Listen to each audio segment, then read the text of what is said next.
So sorry for being late, but the show's gonna start in like 3 minutes or something. Let me just find the background. But thanks everybody for being here. I really appreciate it. How do I find the background? Oh, and I'll explain the tether board in a minute when I'm back. But I'm trying to find my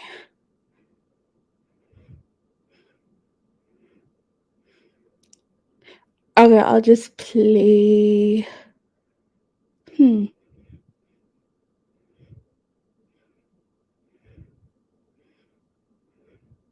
Oh yeah, I'll just play this, so I'll be right back. And it's another one. TH stand up. A star, silver, flavor, quamps. Yeah, baba. Gonse mami, Sofia. Gonse mami, Babia Nuju. Gonse mami, Gonse mami, Gonse mami, Saudigia. Gonse mami, go check me. Gonse mami, if you feeling it. Gonse mami, Gonse mami, Gonse mami. Tell them when I know now. Name silver off and I go cold out. When I touch a mic, yeah, that crowd go wild. Jumped in the Afro beat with a south. See the blow too hot, I can never be mild. Gotta let you know I was in it for my child. I'll be hurting the beat today when I say out. Just say damn, my whole full thing for the sound. Moon in a moon boom, Kusa kutu, yeah, Musa.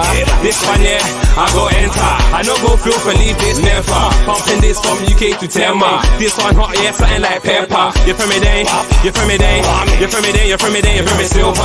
Get it boom, go down low. Get it boom, go down low. Get it boom, go down low. Get it boom, go down low. I try more master, hey, you know.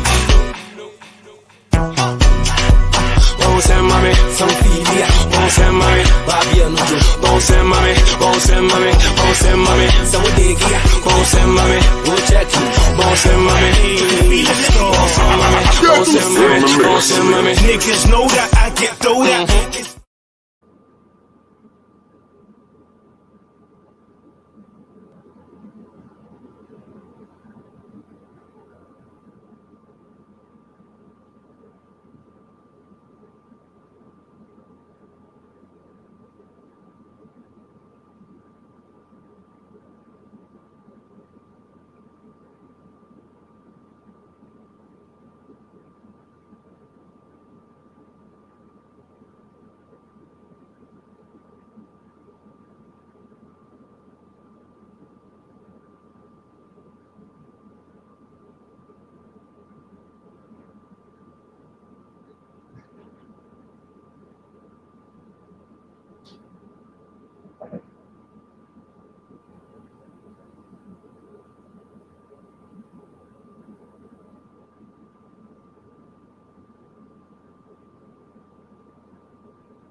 Okay, thank you everybody for being here. And it's another one. TH, stand up. A-Star, Silver. Okay, that was a mistake. But yeah, thanks for being here. I'm gonna get into the topic, and if you're Gambian, And it's another one. TH, stand up. Okay, maybe my body is hitting something. But if you're Gambian, do not get upset because I'm actually really critical of what the Gambian government said or what they did. Um, I watched some people's live streams. I watched I paid attention to like a Facebook rant. It was mostly Wolof, or so I couldn't really understand what they were saying. But they seem to be pretty happy about this decision. I'm not.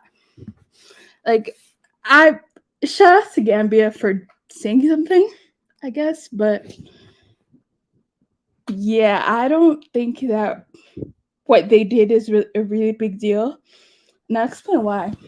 By the way, because everyone was wondering, this wallet is also very important to me. Okay, it is. The people behind me are very important to me, except for Ruby Rose. Ruby Rose is not that important, but everyone else seems to be pretty important to me. Nicki Minaj, what can I say? Like, some people say, well, she's a tether. Well, she's the queen of rap, so I mean, we're gonna like when people say that they're not only coming here to steal your medical jobs, but they're actually coming here to steal everything. I think they're actually being serious. I don't think people should joke about that. Like people are actually really coming to grab everything. Yeah, so Nicki Minaj, then it's Kanan. And in case you guys remember, there was a World Cup, I think it was South Africa. He had a song called Waving Flag, and it was really, really great. So, royalty, he put Somalis on the map and Africans. So, shout out to him. Then we have Daniel Kaluuya, and he's been. I agree that he shouldn't have played some roles. Like, he played, shoot, is it Fred Hampton? And he played the Get Out guy. I don't think was that bad. I don't think he should play Fred Hampton, but he did, and he played a whole bunch of African American roles, but he's not playing Ugandan roles or Ugandan British roles. So I do agree with what some of they say, but I mean he put Africans on the map too. So shout out to him.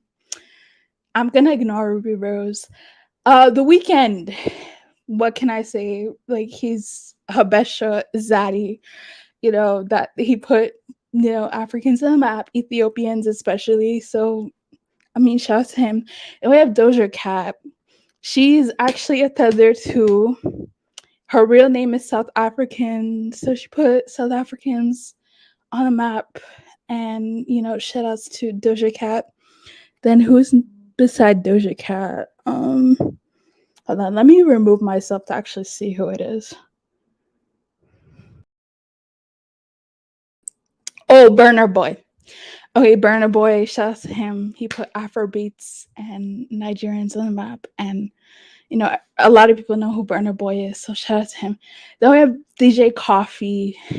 He put like house music and on the map, and he actually is a really famous DJ, so shout out to him. He's African. Then who's beside him?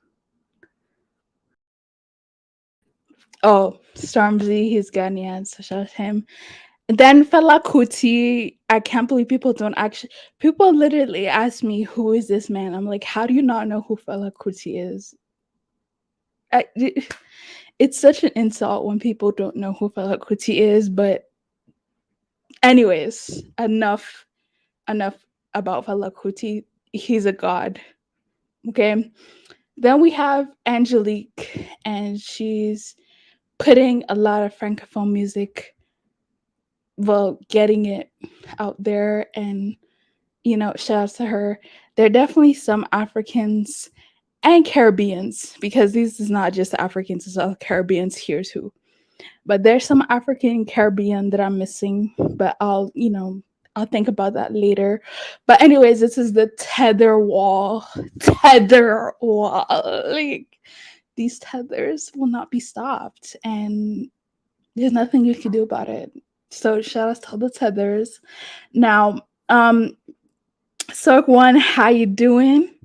How do you feel about this topic? Do you feel like the Gambian government decision was proper, or do you think it was important?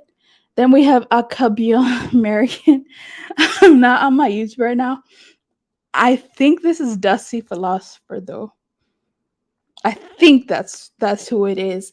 But I want to know, um, Alkebulan, like, Stoic One. Do you think that we should change our name to Alkebulan instead of Africa? Because Africa, I was not named by an African. So should we consider changing the continent's name? And that would be really interesting. I don't think Africans are thinking about that right now, to be quite honest.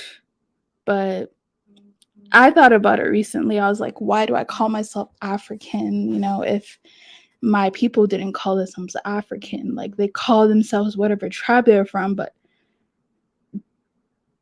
I mean, to identify as a whole continental, like that never was a thing. So does does the title African, does that matter? I don't think it does. Because I mean, there are people who don't look like me that are African. They have the citizenship and they're African, just like me. So I'm like, how sacred is this word to me then? If anybody could say that they're African, like but there are no requirements to being African. So it's like, why should I call myself that? Yeah. Anyways, so yeah, I'll call Bilan. Hi, Africa. Hi, Happy Companion. So Happy Companion is back. I don't think he's back in the Gambia, but he did go to what's it called? Compton, California. Yeah, he went to California, and he did some live streams back home. I think he was visiting his family, so that was really interesting. Okay, Cameroon. Now Cameroon diaspora. Don't get offended, but like, I'm starting to realize I don't really like Cameroonians that much. Well, some Cameroonians I don't really like that much. And the reason why I don't like some of you guys is because you guys keep talking about West Africa, like claiming West African history. And I'm just like, why would you do that? Like, that's so disrespectful. Like, we have West Africans. It's not like we don't exist. Like, we exist. So I don't know why Central African has to tether to West African history, like worry about freaking English and French. Like, leave me alone. Like, yeah, so the Cameroonians, you're cool, I guess, but like I don't really like Cameroonians for that reason. But at least not right now. Anyways, Golden Heart, what is Gambia's decision? Golden Heart, you'll be shocked, but I'm gonna get into that. No sound. I hope that's fixed. Um oh yeah, and I was doing something. I wasn't actually here. But is that Stormzy? Yes. I mean, come on. Just like diasporas can't be stopped in. True. Diasporas can't be stopped in Africa, and Africans cannot be stopped in diaspora. I agree with you that. The only criticism I have for Africans in the diaspora, some who this applies to, is that they they tend to come here and not like care about their home country anymore, and I think that's kind of pathetic because I mean, if we look at the continent, there are a lot of concerning things that are going on, and it's like I don't understand how you could see. I left the continent when I was like 10, so I was a child, but I still remember what happened. So I don't understand how you can leave the continent when you're like 30 or 40, and it's like Like you got married there, you raise kids there, and then you come here and then you say you're American. Like, no, you're not. So anyway, but I'm gonna it was named by African. Oh, so the word Africa was named by an African. Stoic one, dusty philosopher. Somebody. Is that true? I find it very hard to believe that the word Africa was named by an African. I just find that hard to believe. Like, I'm sorry. I don't think Africans were that woke to name the whole continent. Like, I don't think so. Anyways, Joyce, Boggs, what's going on? And shout out to all the old okay. Please like and say yeah. Hey. Okay. All right. So finish the tether wall. Finish saying hi to everyone. Hi, Stephen. Okay, so this is what Gambia decided to do, right? This is what Gambia decided to do. Hold on. Let me share my screen. So the Gambia government came out and, made a statement specifically to the white ladies that come to Gambia for sex tourism. They're basically saying that they're fed up with UK grandmothers hunting for boy toys. Okay, now I probably have to look at what the Gambian government actually said. And I'll just say this. The reason why I'm not that satisfied with this is because they came out and said that they're fed up with the sex tourism. From what I see, that's all I can gather from this. I can't gather that they actually did anything about it. So that's why I'm kind of like, I mean, they're still gonna come there.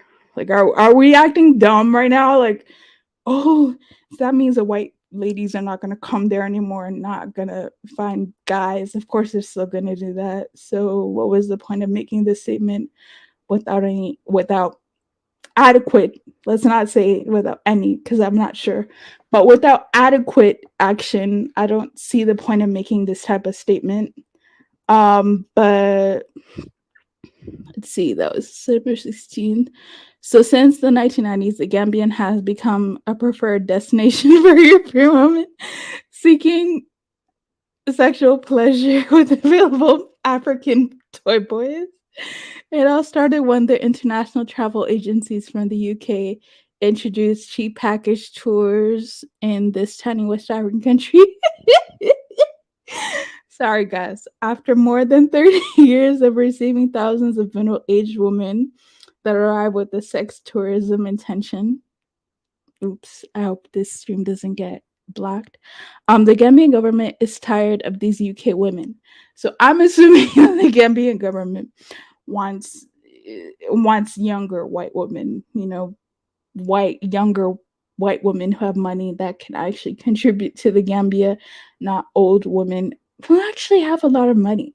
Like, old women have a lot of money. Let's just think about it. Old women have retire packages. They have a lot of things that, if you're talking about money, I mean, old women have money. Younger women don't usually have that much money. But anyways, let me go back to the article.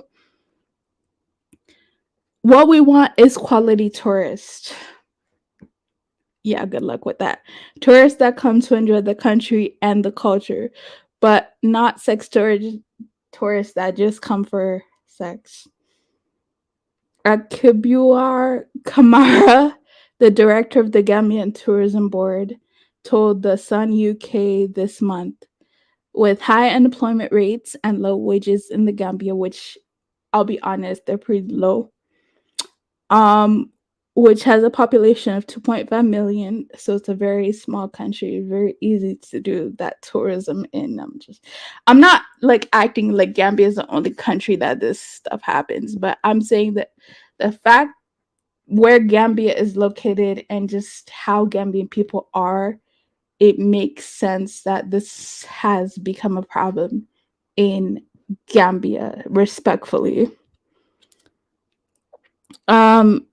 A relationship with a wealthy Western mature woman is seen as a financial opportunity for these young men.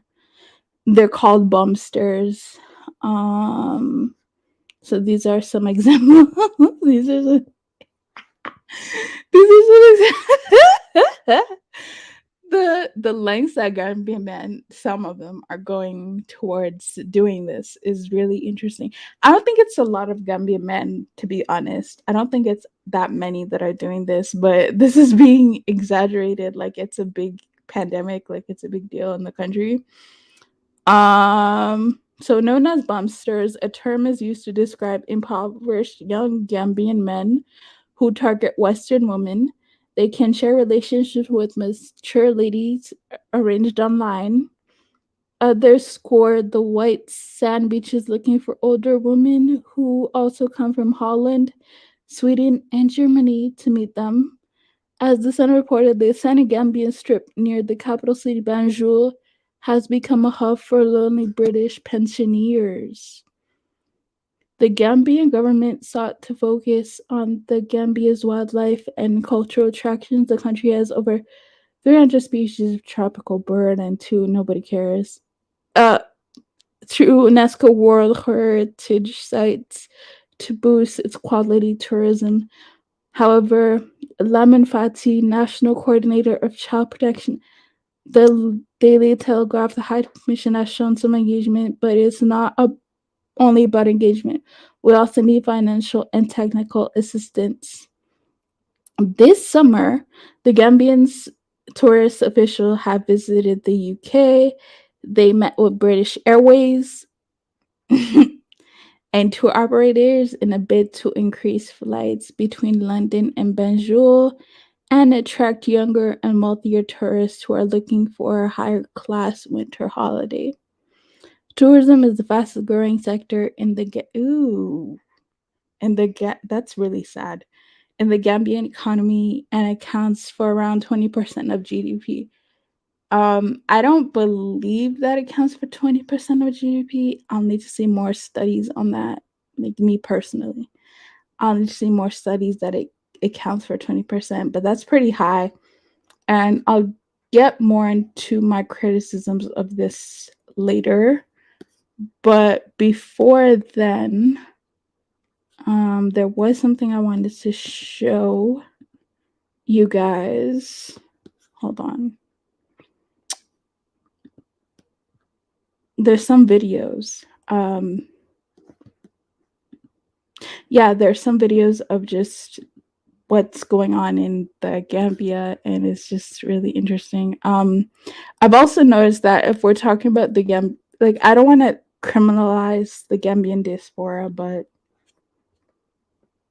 I mean the same thing's happening with them. I mean, I see a lot of older women getting younger boyfriends, and I'm just like, okay, well, if that's what they have to do to get money, then that's what they have to do. I mean, I don't like it, but I'm not going to act like it's not happening. Like it is happening. And again, it's happening in other countries as well. I feel like if you have a dynamic where there's so much income disparity between locals and foreigners, like this is gonna happen. Now, I wanted to ask some people in this chat section, do you guys care that this is happening? Because at the end of the day, like to me, if they're both consenting adults, like it's whatever. It's, I mean, what can I do about it? Like if they're kids, then I'll have more feelings about that. But if they're adults, then I kind of think that it is what it is, and people should just let them have ew. I don't even want to think about it, but let them do what they want to do. Like, hey, people are going there because they want to have boy toys. If the boy toys are willing to be used, then what can I say about it? Really? Like, anyways, I'm gonna I'm gonna okay. So I am here and I'm gonna play a clip. Give me a minute. Okay. So this is Chinateki talking about the same situation. Is your African news update. Gambia. The Gambia has warned all British women to stop traveling to the country to pay young Gambian men for sex and love. Gambia is finally clamping down on British grannies flocking to the country, searching for toy boys, and is desperate for quality tourists to visit the country. The tiny West African nation has been a haven for older women seeking a lover or partner for many years. But the country is now sick of its reputation as a sex hotspot for mature women from Britain and Europe. Abubakar Kamara, director of the Gambia Tourism Board, has said that the country wants tourists that come to enjoy the country and the culture, but not tourists that come just for sex. Sex tourism in the nation has been booming since the 1990s when budget package tours to the former British colony became popular. 2 years ago, there was a documentary titled Sex on the Beach, which shocked viewers when reporter Seyi Rhodes found bars packed full of elderly women in search of younger Gambian men. One pensioner told Seyi that the country was paradise because you can have a different man every night. The country was once described as a real-life Tinder dream for geriatrics, but now the government is considering introducing laws that give police powers to arrest local beach boys and older women engaged in suspect relationships. The so-called Senegambia Strip near the capital city Banjul has become a Benidorm type hotspot for lonely British pensioners as tourists account for 20% of the country's GDP. The government is said to be backing the move to clean up its tourist trade by considering laws to crack down on such acts, with a government official calling on the UK government to stop British grannies exploiting young Gambian men. Thanks for watching. Please subscribe, follow, share, and like our video. It's the best way of supporting us. And remember, Africa is watching.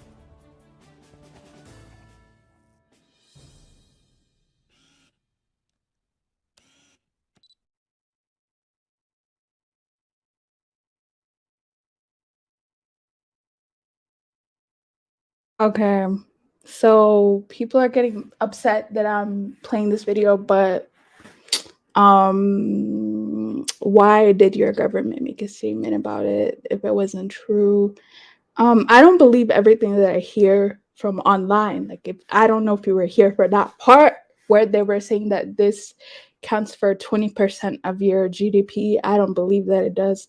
But I mean, this is breaking news that the government is saying something about this.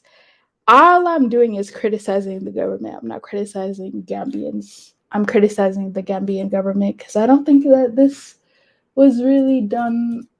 I don't really think that they need to make a statement about this if they weren't serious about actually doing something about this. Like, this happens in other countries, right? This happens in other African countries, believe it or not, and they don't do anything about it because what are they gonna do? Like, what can you do about this? Like, all you can do about this is make sure that people have jobs so they don't feel the need to do something like this. That's all you can literally do. So whenever governments make statements about these things and they don't seem to be doing anything to help the people, I find it very interesting that they can do that. I find it very interesting that they can make statements telling people to stop coming to the country, but they're not providing more jobs to help people, or they're not making the living standards better so that people don't have to do this. So I feel like the government should be involved in this in a good way, not just making PR statements for everybody to be happy about. Because I saw a lot of people reporting about this and they were very happy about this. And I'm not happy about this. Like, I don't think this is a win for Gambia at all. I'm sorry.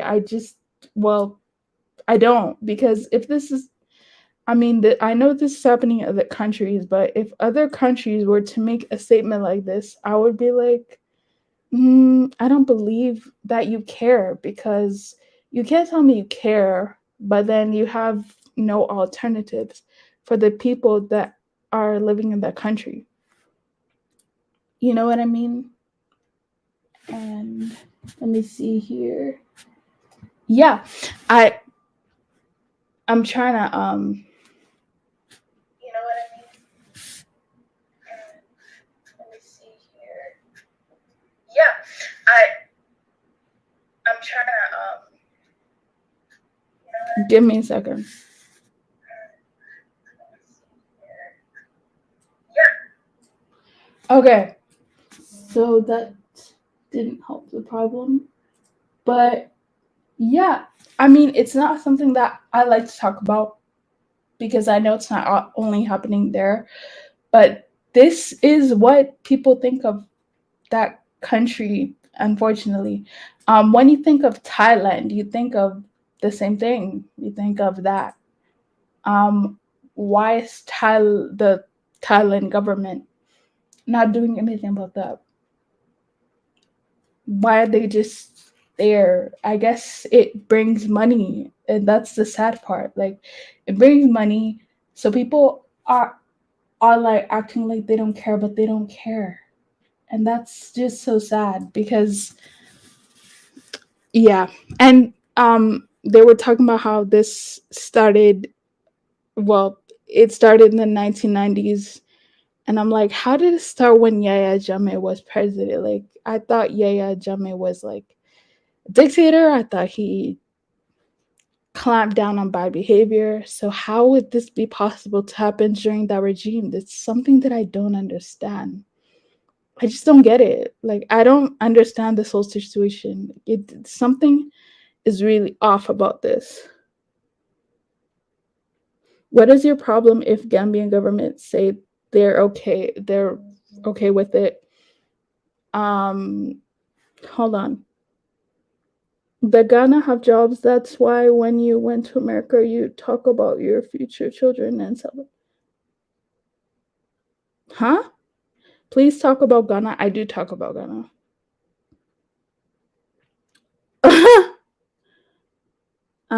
Oh, so people are getting mad that the Gambia is being talked about. Well, I don't really talk about the Gambia. There are other people who have. Um, I mean, when things happen in West Africa, I feel like it's my responsibility to talk about it because you're part of ECOWAS, if you haven't noticed. So if you don't like ECOWAS so much, you could just leave us alone because this is not what we stand for. And I know the same thing is happening in Ghana. Like I didn't say that it wasn't. Like I never once said that the Ghanaian government doesn't know that this tourism is happening. It does. However, the Ghanaian government is not going to make a statement that they're okay or not okay with it and not follow up. Well, if the Ghanaian government were to make a statement that they were okay and not okay with it, and if they didn't follow up with action, then most Ghanaians would be like, what? Like, how are you going to stop something that's making the country money? It doesn't make sense. And it doesn't, this, like I said, I didn't see any legislation that says this is going to stop. So I don't understand why the government had to make any statement about it. That's kind of like where I'm taking it from. I'm kind of, but if anyone who's Gambian wants to call in, they could call in. At the end of the day, like, I'm not saying this is only happens in there. If you go to East Africa, there's another country who the philosopher keeps mentioning Kenya, the Kenyan government. Kenya has a much worse representation than Gambia does for as tourism and for HIV, in case people haven't noticed. But Kenyans are kind of quiet about that.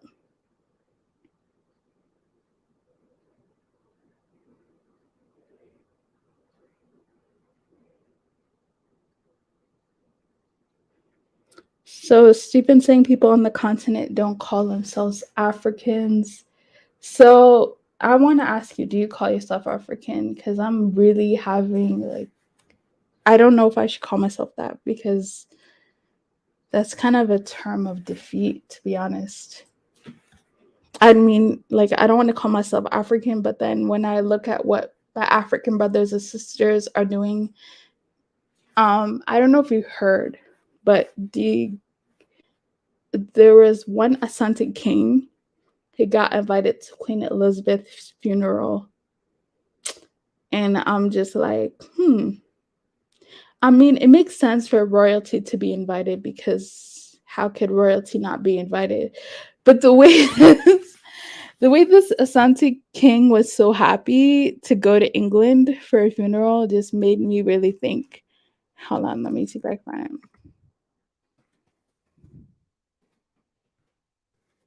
The way that this Asante king was so happy to be invited to Queen Elizabeth's funeral just made me think like are Ghanaians actually like this? Because well, the Ghanaians that I talk to are like this, but if more Ghanaians are like this, that's actually concerning.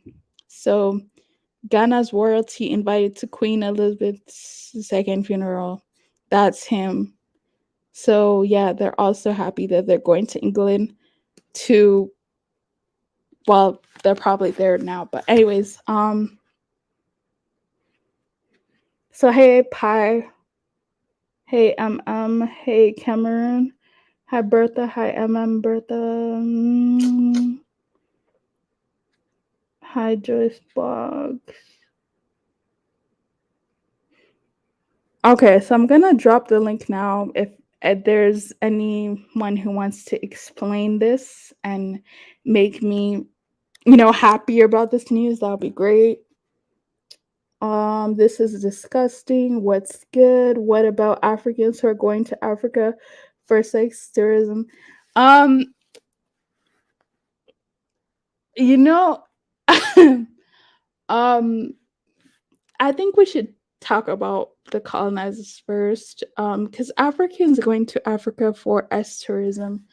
I mean, these Africans usually marry Africans, don't they? So I don't think it's as bad as the white people going there. And then we don't talk about the Africans who come here and they use white people for visa. We don't never talk about that. So I'm just like, is this really a problem? I don't know. I'm really starting to think because Africans will like to come here and act like they're perfect people, and they're really not. Like Africans calling you guys out, a lot of you guys want to act like you guys have so much culture, and you guys are so good. You guys are not good. You guys are not good. Because if Africans were so amazing, why would Africans need to travel to these countries to be treated bad? Why couldn't Africans stay in their countries and make their countries better? Like Africans always want to blame someone else, but they never want to blame themselves. That's kind of like the issue I have with a lot of Africans.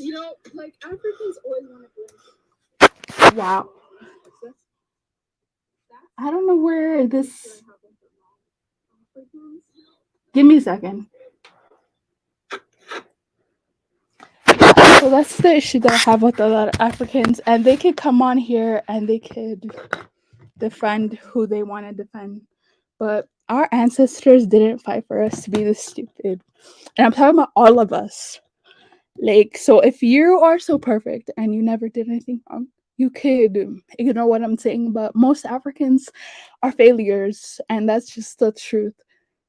I mean, people could fight me, but it's the truth. Like, I don't know what Africans have done um since independence in a lot of countries that white people, as you claim, should or Oyibos, whoever, should respect us. Like I don't know what Africans have done that they even deserve respect.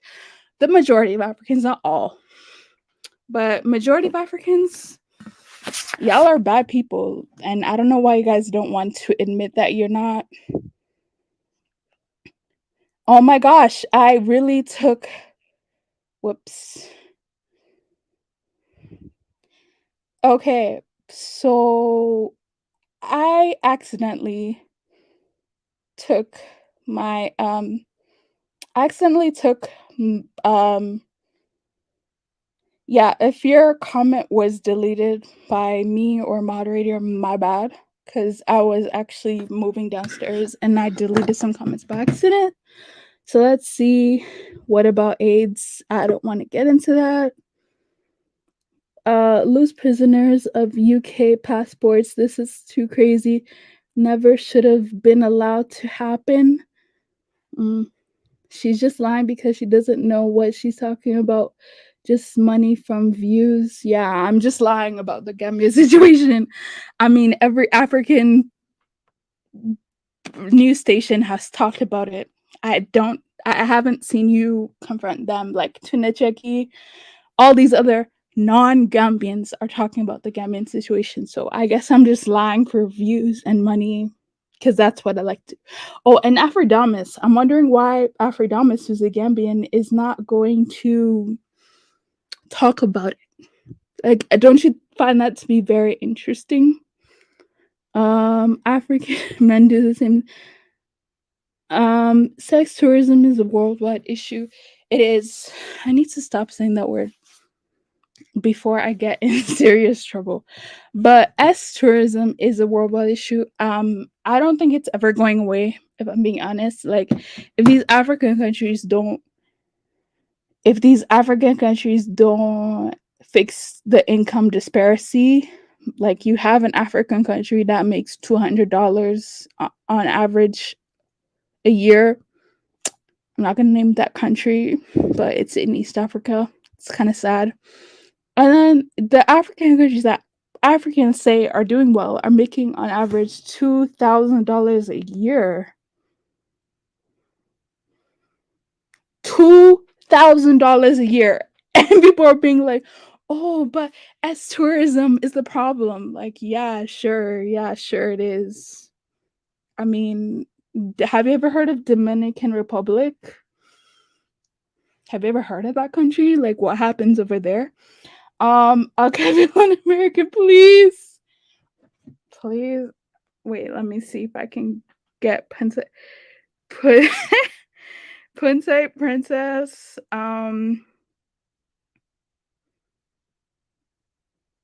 Oh yeah, she's not unblocked. She might be on a timeout, but I don't think she's unblocked. Cause I'm looking right now and I don't see her being unblocked. So yeah, points at Princess if you're there, make a comment. What do you think about this?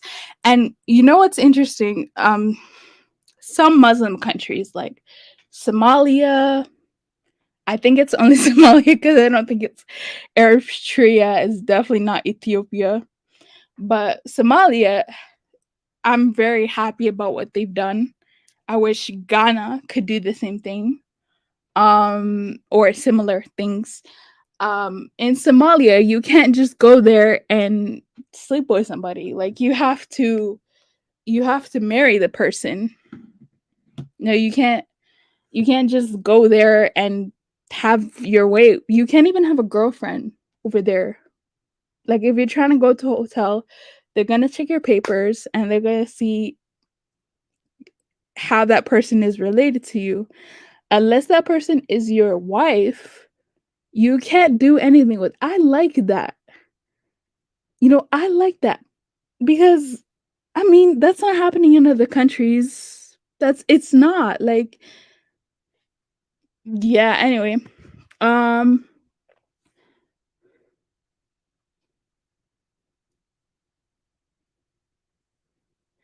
thanks, Pi. Pi, do you want to help me because I don't think that some people are really understanding what I'm saying, but it's okay.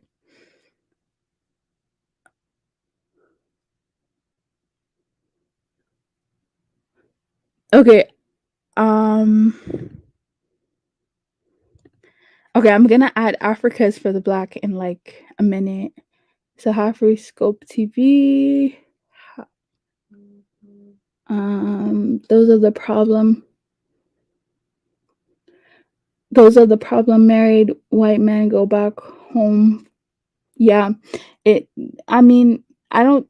I'll be honest. Like, I don't see it too much with women, but I see it with men, and this is just sad that no one cares about Africans because they won't go to, like, let's say other Western countries and do this. They'll go to African countries and do this.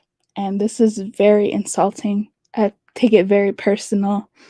If people haven't noticed, I don't like Africans being labeled as blah blah blah blah blah blah. Like, African men have nice bodies. I'm not, they do. Okay, I'm not gonna sit here and lie. Like, African men, I know why they're seeks out by so many people. I know why.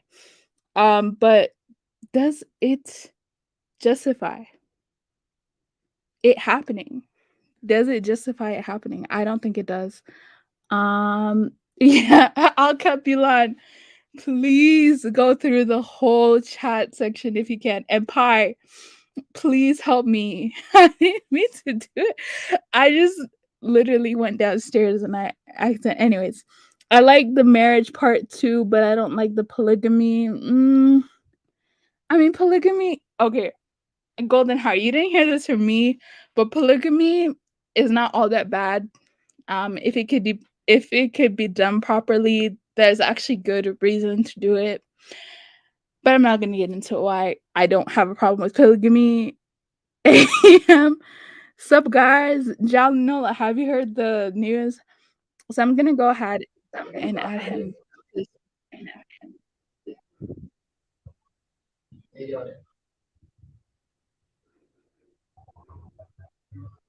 Hello? Hello, Yeah. can you hear me? Yes. Yeah, I just want to contribute a little bit, because I think it's not fair when you are talking about one particular country, you have to try to bring someone from that country, At least they will be in a better position to tell you what is really going on in that country. But so people are talking about sex tourism in the Gambia, all these things happening in only one area, around Senegambia area. But apart from that side, there's no sex tourism in the Gambia, to be realistic. Because I work in the tourism industry for more than 5 years, I'm always at the beach. So I know what's going on in the Gambia very well.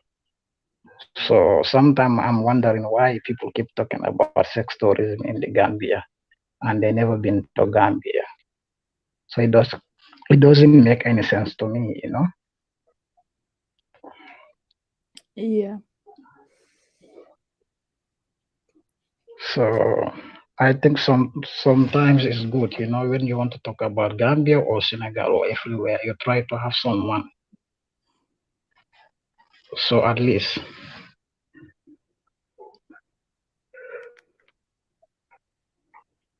but as a Gambian, I cannot deny that it's not happening. But it's not like the way people are talking about it. No, it's not like that.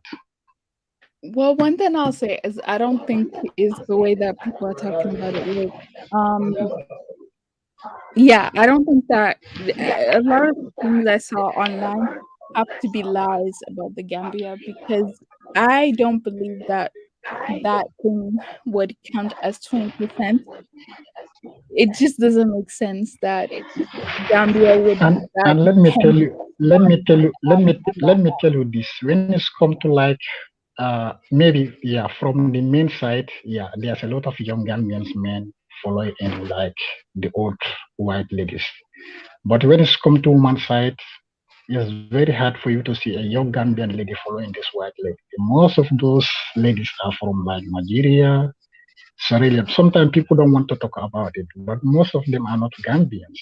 Most of them are from our neighboring West African countries like Freetown, Nigeria, Senegal, But, you know, when I see on YouTube people are talking about sex tourism, but they are not mentioning those countries. So make me get mad, because before you talk about something, you have to know the reality.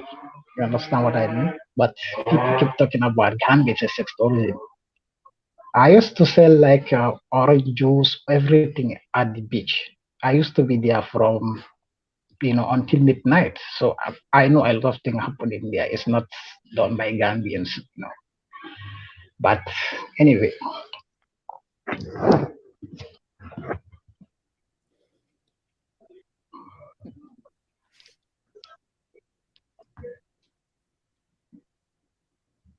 Okay, so do you want to comment since yeah, do you want to comment on what's going on?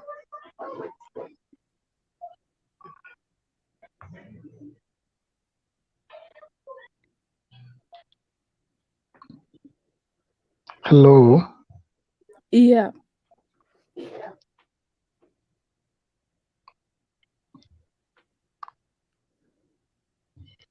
hello. yeah, hello. Can you hear me? I can hear you. Yes, I can hear you.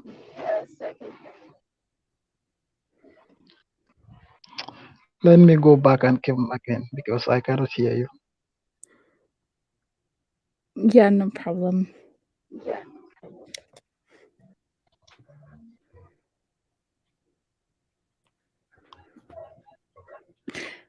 Okay. Yeah. I want I want Africans from other countries to comment on this, and I wish there were more West African eh, to give their perspective on this because I know I'm speaking from a Western lands, but I mean it's happening in some countries too that I'm not that I'll talk about in the future, but it's like I don't know. I don't think it can be stopped. I don't think there's any point in talking about it, to be honest, because it's not going to be stopped. You can't compete with the whether it be you can't compete with a white person. Period. A white person that has money and that has resources. Like you can't compete with that. Unless if you're rich, then you compete with it. But other than that, you can't compete with them. So, and your our governments, I should say, are not gonna stop issuing visas to foreigners. Like that's not something that they're interested in doing. So it's gonna keep happening, and it's gonna keep getting worse if Africans don't find ways to actually create jobs, to create income stability in their countries. It's just something that I don't like that is happening or has been brought up if it's not happening. I don't like the fact that it's being brought up because I don't see an end or a solution to this. But yeah, Panta, if you want to call in, please call in. So Asiatic Lion, let me see. Hold on. Let me actually move the screen to the right thing to the right and I'll play like 3 more videos and they happen to me all by non-Gambians because I'm assuming that Gambians speak in Wolof so I can't understand what they're saying, but I don't know that something doesn't seem right about this situation at all. Like, and I don't want people to think I'm just using Gambia because this is what's happening in the news. I'm not just saying that this only happens in that area. I guess it's not Gambia, but that area is not something that's only happening there. It happens everywhere, but for some reason they happen to be the ones talking about it. Okay, so hold on. Let me share my screen real quick and I'll play some videos very soon. But yeah, I hope I hope you can read that. So a certain country grandmothers seeking as tourism wanted to stay away from the Gambia. So Ja, do you understand what's going on? I don't want to talk about it too much, but that's what seems to be happening on the news. I don't know why Tuna Chicken would talk about this, H Block, please help me. But H Block, I don't know why Tuna Chicken would talk about this if they didn't need to, or if they didn't feel the need to talk about this. I don't know why other people like myself are speaking about this if there's no information, or if there's no if there was just no evidence or anything to speak on or comment on. I don't know why we would do that. Oh my gosh, hold on.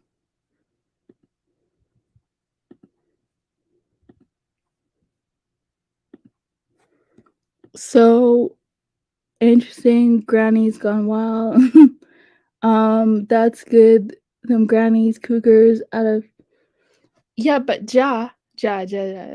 This is the part that I have a lot of criticisms towards the government.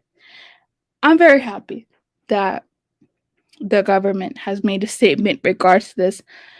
Ja, don't get me wrong. I'm extremely happy that the government has acknowledged that this happening, or that this has happened, because maybe it's not happening anymore. I'm not sure why the article would be dated September. No, it was dated August 21st. So maybe it did stop. Okay, maybe it did stop. Maybe this is old news, and now this matters. I'll do some research to find out if none of this matters anymore. But yeah, the government, right, made a statement about this. Ja, I'm not, and if this is a Ghanaian government, I would go even harder to slam them, because I know what they're doing, right? What I don't see that I was hoping to see is, well, you can't really stop the issuing of visas to them. I guess you can't like kick them out of your country and hope that they don't come to your country anymore. But what I was really hoping to see, right, was that there would be more job creation, so that this would be a bigger issue than it is. I was really hoping that government would have other policies set in place, but I'm just guessing that they don't, and that kind of concerns me.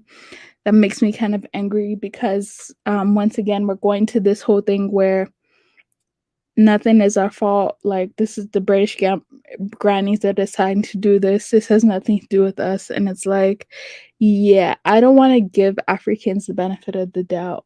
I just don't. I'm sorry, I can't, because I like,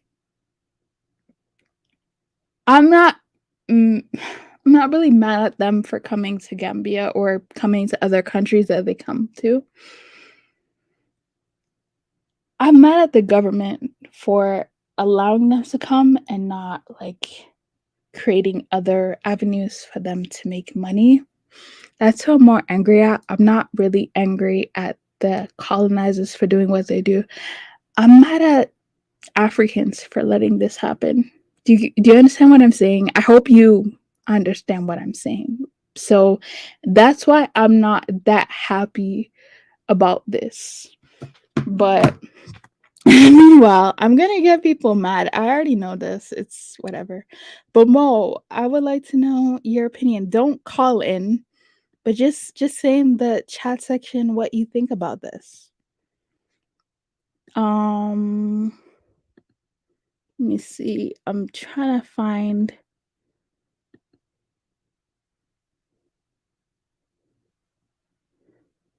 Okay, I'm trying to find another video. Hold on. Okay.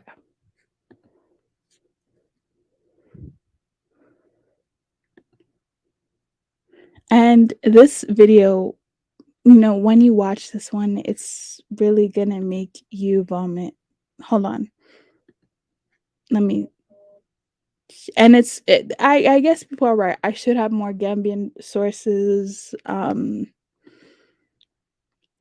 if any Gambians want to come and tell me off, you can go ahead and do that. That's not going to stop them from coming to your country, though. I'm just saying, it's not. So, yeah. Is this the one I want to show?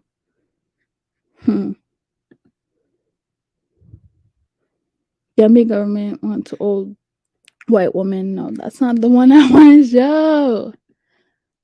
It's hold on.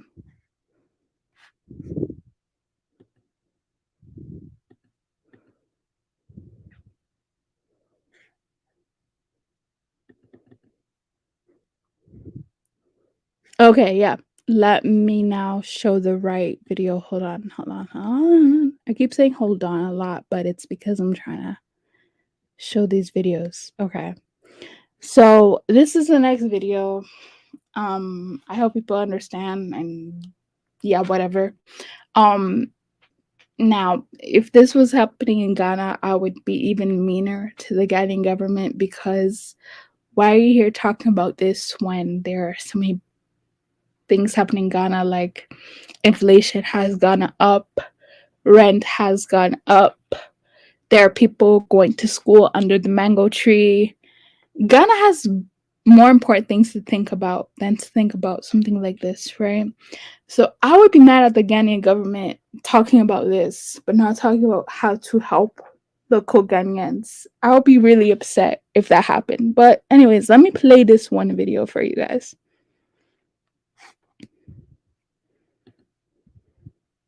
Oh, it's Now, putting your feet up and watching Corrie might sound like a typical evening for British grandmas across the nation, but it's a very different story for our next guest today. They are just two of hundreds of over 60s who are now going off to Gambia, not just for a holiday, but often in search of love. But turns out... Or in your case, the music. Yeah, we went with the music originally. The nightlife is great. But here is the question. Is there a darker side to this popular holiday destination? And just in case you don't know where the destination is, just have a look. Here is Gambia, right? So I don't know if it's on your list of places you've been or places that you may think of going, but you've now seen Jackie Simpson and Julie Ramsey. They are sisters, and you guys have visited Gambia 15 times over the last 8 years. Yeah. So almost twice a year. Yeah. Basically. It's a proper okay. I don't see it on my screen, so I'm just gonna ask you guys, can you guys see it? Or did you guys see that? Because if you didn't, then I'm gonna try to share it differently, and it would be nice if people would actually answer my question, because I have no idea. So yeah. Oh, but I want to give Al-Kabilan. Ja, it's going great. Thank you, Al-Kabilan, for your donation. This is not something that's easy to talk about, but I really don't like Africans. I don't like most Africans. I'll be honest with you. I just don't like most African mindset.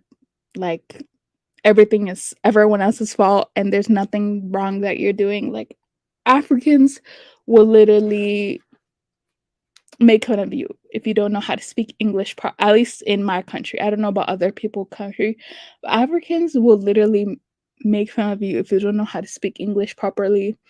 And it's like, wow, first of all, there's people in this country that don't know how to speak English and they're doing just fine.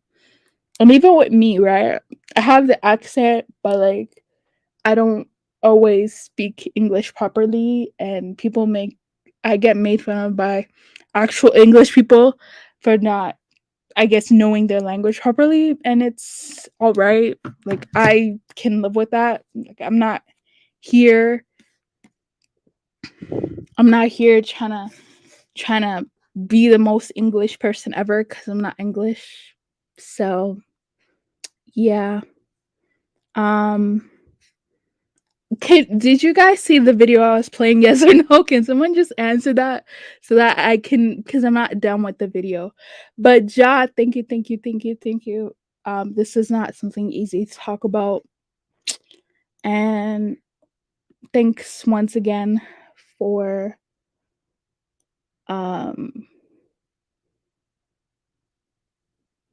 yeah, Yeah, I know Kanan. I knew Kanan from a long time. Like he's really big where I am, but I'm gonna try to share the video again because I'm not sure people saw it. Hold on here. Okay, so Now, putting your feet up and watching Corrie might sound like a typical evening for British grandmas across the nation, but it's a very different story for our next guest today. They are just two of hundreds of over 60s who are now going off to Gambia, not just for a holiday, but often in search of love. But turns out... Or in your case, the music. Yeah. We went with the yeah. music The originally. The nightlife is great. Yeah. But here is the question. Is there a darker side to this popular holiday destination? And just in case you don't know where the destination is, just have a look. Here is Gambia, right? So I don't know if it's on your list of places you've been or places that you may think of going, but you've now seen Jackie Simpson and Julie Ramsey. They are sisters, and you guys have visited Gambia 15 times over the last 8 years? Yeah. So almost Yes. twice a year, Yeah. basically. It's a proper gay woman's holiday. It's really good. Why did you choose it originally, and what's kept you going back? Well, we've been to a lot of different countries, and I thought I'd try something different, and this is different. The reason I wanted to go was because I like reggae music, Bob Marley, and it's just great, isn't it? It is, yeah. Yeah, really good. So when she said to you, right, let's go to Gambia, Yeah. what did you think? I didn't know what to think at first. I've never really heard of it as a holiday destination. But I said, all right then. And we had such a We'll good go for time. We it. booked again for longer. Yeah. And then we've got a couple of other friends who go with us as well. And they love it as well. Okay, well, let me put this to you. Prue Leith, who is the judge on Bake Off, right? She goes there for holidays as well, and she has reported the following. She says Gambia was a real-life Tinder dream for geriatrics. Elderly white European women happily strolling along hand in hand with beautiful young Gambian men, and it's been described as a West Africa sex paradise for retired Brits. But why shouldn't they enjoy themselves? But we've only seen them dancing. Yeah, on the, nothing- on the dance floor or having a meal. Well, could I ask you, why are Gambian men so interested in them? Probably to get to England. Do you But think? the ones I've met, I've just told them straight, you know, you've got no chance of getting to England. And I've had like a good relationship with two of them. So Two it's normally boyfriends. young men. I mean, when you first arrived, Yeah. was it noticeable that these young Yes. Gambian men were making such a fuss of you? What kind of As things soon were as they we doing? got to the airport, Yeah. it happened Yeah. and it started.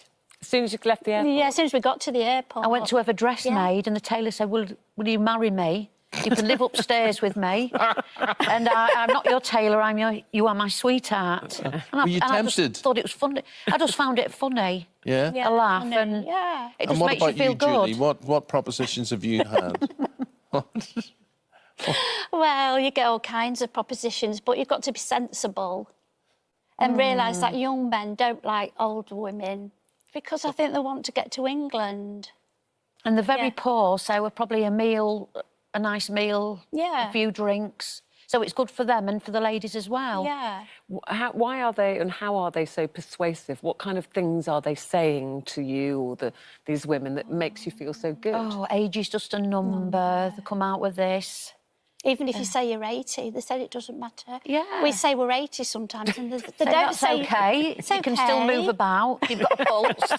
You've got a pulse. Yeah. But have you had any kind of serious relationships? I mean, obviously you have a lot of fun when you're on holiday, but have you had Gambian boyfriends? Yeah, I have had one, and I'm still friends with him now. But I told him there's no way I can get him to England, and I realised when you get back to England, it's just like a fantasy on holiday. And when you said how many years did you have a relationship Just say with about him? 3 years. So while you were there, then you'd come home, and did you keep in touch? Yeah, Was he kept then in trying touch, to... and I'm still in touch with him. Yeah. But Julie and Jackie, you're also mums. What do your family think of all of this? Do you get any advice from your kids on this? No, don't want to know. My son don't want to know anything about it. My daughter says, just enjoy yourself, but don't get married. Just have fun. So it's like what That's happens what in we're Gambia doing. stays in Yeah. Gambia. Yeah. Have you witnessed, though, Jackie, women who have been sucked in by all this flattery and have given money and have Oh got yeah, I know a themselves in few women who's situations. you know, bought them cars and businesses and I think why you do it, you know, why? You've got to get to know someone first before you buy them cars and businesses and do those relationships ever last in your experience? Do you know anybody that's married a young Gambian man, or they have come to the not UK? many, maybe one or two. No. But I must say I've had a good time Sure. with the boyfriend I had and What do you think British men could learn from the ways and the attention? What are you laughing at? sorry. What could It's just like what I put in the sun about them being vulgar and Well, British men being vulgar. yeah, they don't speak vulgar like that. They're very They're gentlemen. yeah, gentlemen. You don't see them shouting down the street, Drunk. drunk. And They don't that get works. Probably because does they're it? laid back on the Yeah. weed, maybe. I don't know. So I'm just working out a holiday for Ruth somewhere to send Yes, her. Ruth, you're gonna Would have to come Gambia down. be a Well, Oh yeah, they'd love you. I might join you. You Where can are you get your going choice again? from Tiny Temper, Snoop Dogg, Will I Am. It's pick and mix there. If that's what you want, but we just like there's more to it, isn't A there? lot more to it. Yeah. Very good. Yeah. Well, you Yeah. should be ambassadors, tourist representatives for Gambia. There. And can I just ask, you don't mind me asking how old you're in your I've age? just turned 63. Yes, you're in your 60s. Yeah. And what age would these young Gambian men be who you're going out They're with? all 36. They all say they're 36 and must have all been born in that year. Maybe they don't know, or that it's just They're all 36. They stick at 36. yeah. What would they stick at make? I mean, you 36. two are from Cleethorpes. What would they make of Cleethorpes? Oh, I don't think they'd like they won't it. like it. Because everybody there's smiling and happy and But they're not like that in Cleethorpes. No? oh no, Very So when good. you're off on your next Gambian holiday? hopefully November. Yeah, we've booked already. Yeah. Listen, it obviously makes the two of you happy. Oh, it does. You I carry on recommend enjoying it. it. We're all I'll the tell you what, ladies. you two should not be short of company because you're very good company. You're great fun together there thank as well. you. Thank you. Lovely talking to you. Yeah, thank you very very much. much indeed.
I don't even know if I'm back yet, cause like yeah.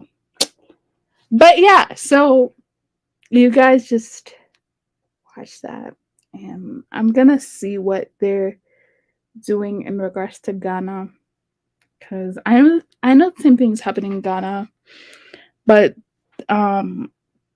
they're getting married more often. It's not just about having boyfriends. I mean, they're usually getting married to Ghanaians. So, and I say, if it's bringing money to the government, then why stop it? I know when I say that, Ghanaians get mad at me. But if you're not going to do anything to help other Ghanaians, then stop complaining about stuff that people are doing to help. That's just how I feel about that. So I obviously feel that way about many African nations.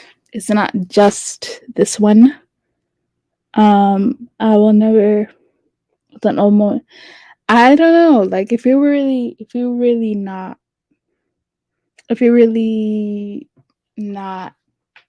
wealthy, and this woman was gonna change your life, would you say the same thing? Because I don't think some of us are thinking of it from that perspective. I mean, I'm a woman, so it's not that bad.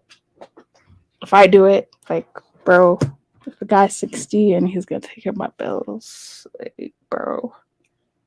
I mean, I probably would do it. I mean, if I was 60, if the guy was 60 and the guy was taking care of my bills, why not? Like, easy bag. After he gets to like a certain age, I would just divorce him and take his money. Like, bro, whatever. When I went to Cancun, there was a lot of candidates trying to the locals. Yep. You know what's funny? This modern woman thing is actually really funny because you'll have a lot of men be like, "Oh, we don't want the women from here anymore," and then women will be like, "Oh, these men are just talking, like they're not gonna leave," and they are actually leaving. They're being very serious when they say they don't want to deal with this attitude anymore. They'd rather go to China, they'd rather go to Thailand, they'd rather go to Philippines. And sometimes, you know what's funny? They'll even get a whole wife. They get a whole wife on the cheap instead of dealing with your ass. So this is gonna continue to grow. My prediction. I don't want it to. It's not like I'm happy talking about this. I'm really not.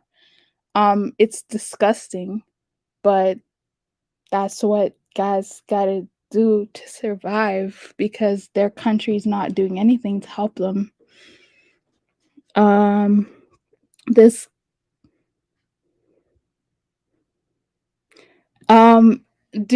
does that happen in your country? Let me see. Hold on. Let me see any Ghanaian examples, which is gonna make me vomit, but let me be fair.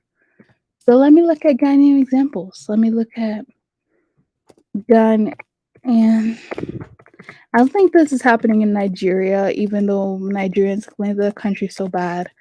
I don't think Nigerians would do something like this. Oh my gosh. Something like this happening in Ghana. In Ghana. Oh my god. Okay. I want to play the video, but you know what? If we get shut down, just come back, because that's what seems to be happening right here. But hold on, let me share my screen.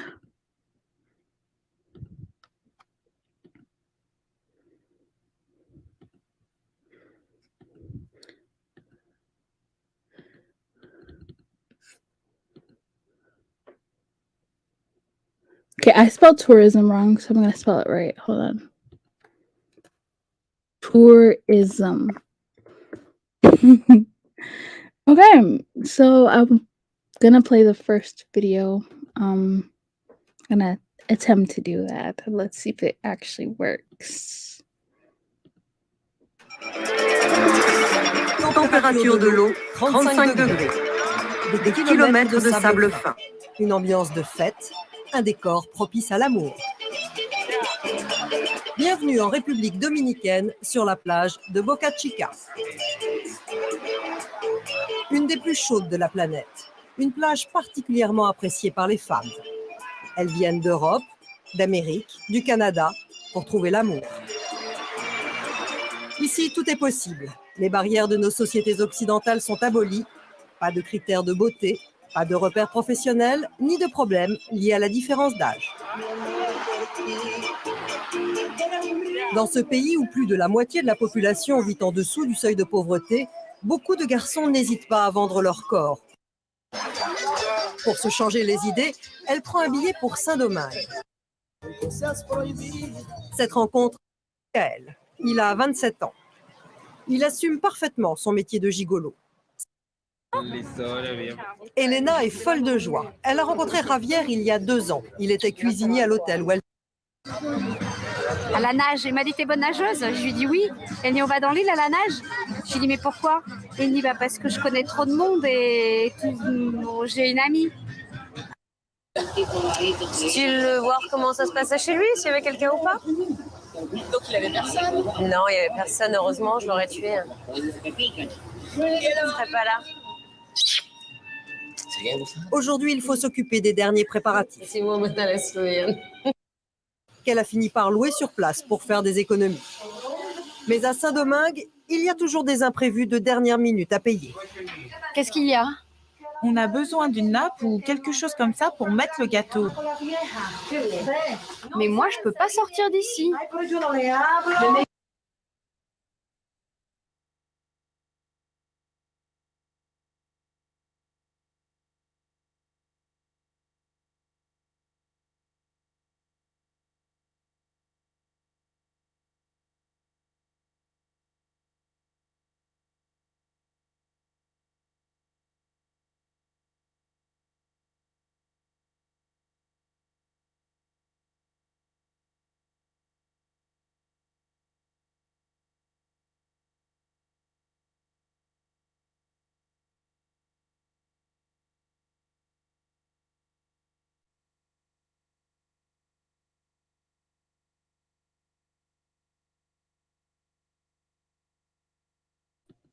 Okay, so that was clearly not Ghana, that was the Dominican Republic, or Santo Domingo, my bad.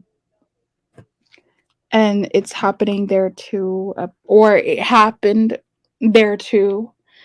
And that's whatever. I don't have anything to say about that because I don't really care about those people like that. So I don't really care.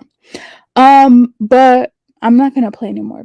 Well, I will play more videos, but not certain videos. Ranson. I don't know why. See, I'm talking about Ghana. Okay, hold on. Let me really look at sex.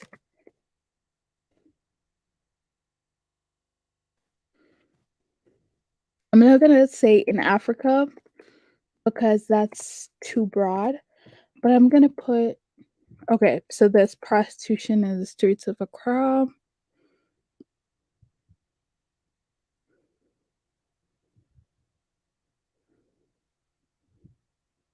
Air Force, the 2 CTV. Let me see if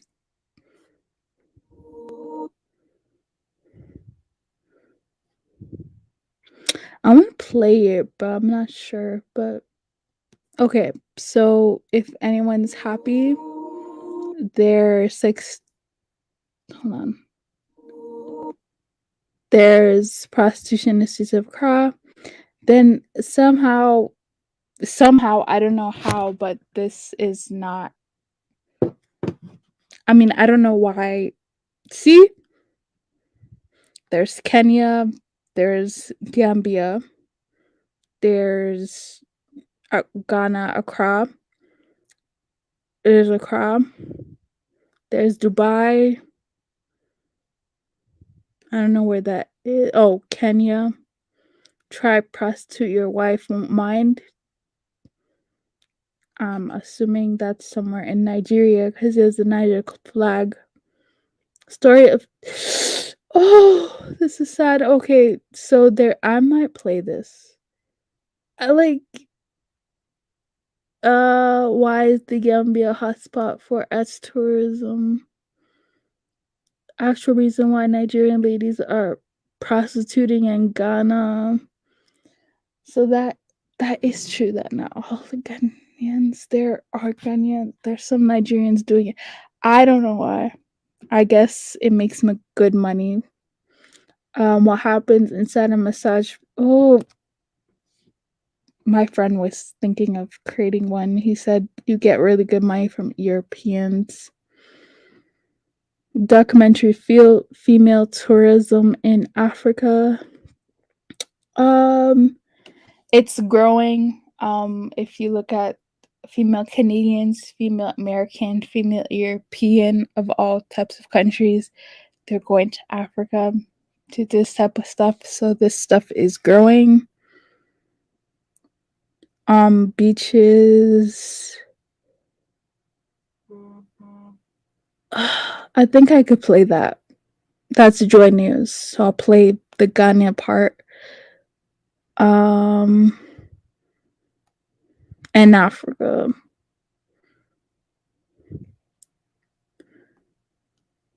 Okay, I guess you guys get the point. But tourism seems to be a problem that some people don't want to face.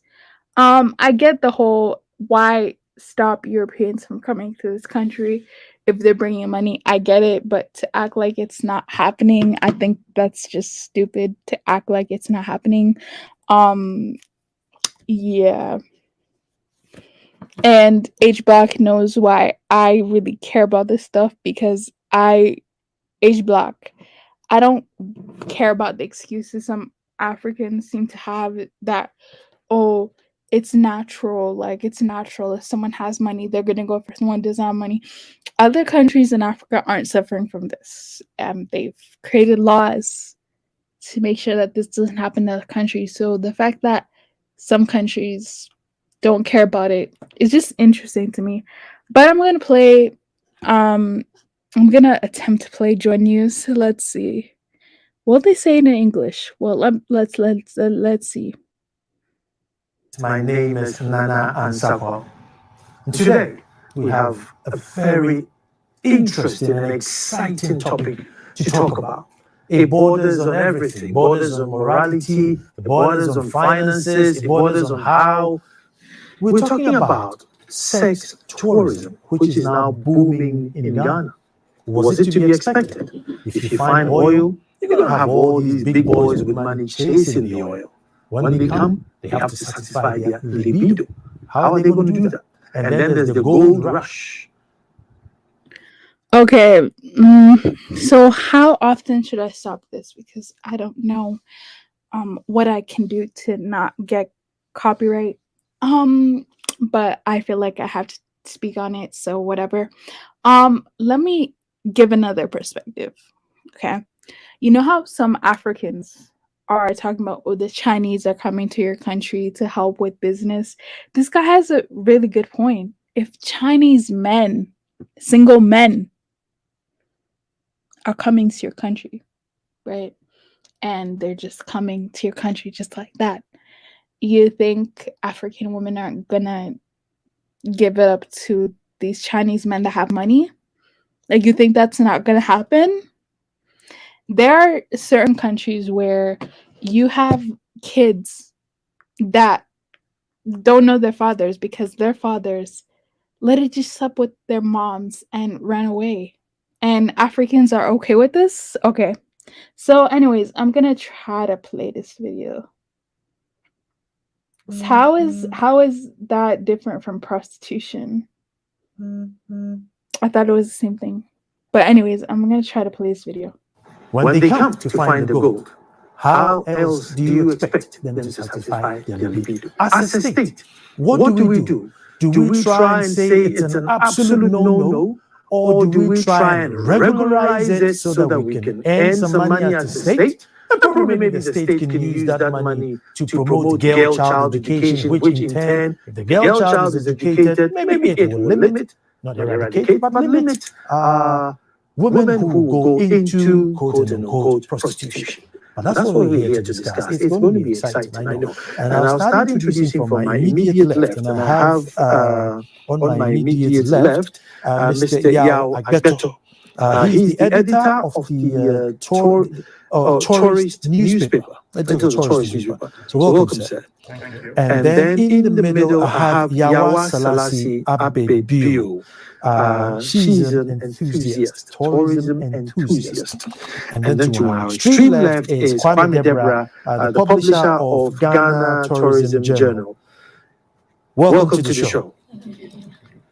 Now, when I heard I was going to discuss this topic, you go on the internet and you try and find out, has it just happened? Is it just going to happen? And then you realize that it is, nothing new. But I'll start with you, Kwame. What people normally do is that, oh no, it's immoral. And that, the ladies or the boys who participate in this thing should stop and go home. However, we are not quick to give an alternative. Kwame, I'll start with you. Once they are big boys in there chasing money and they've come, these things will go on. We, the so-called moral ones, who say, "Oh no, you can't do that. It's wrong. Just go home." They are in there for the money. Senior high school level, which we can improve, enhance, or promote girl-child education, or give them a better life, or make their parents. Okay, I'll continue to play some of this, not all of it, because it's a very long video, and sorry for muting, but I like this because this is but it doesn't do anything. It's not doing anything. I'm gonna have to look into the Ghana laws on tourism. But from what I just think that these people are just talking about, this is what we need to do. We need to make girls more valuable in our society. We need to make sure education, people know about this stuff so that they don't do it.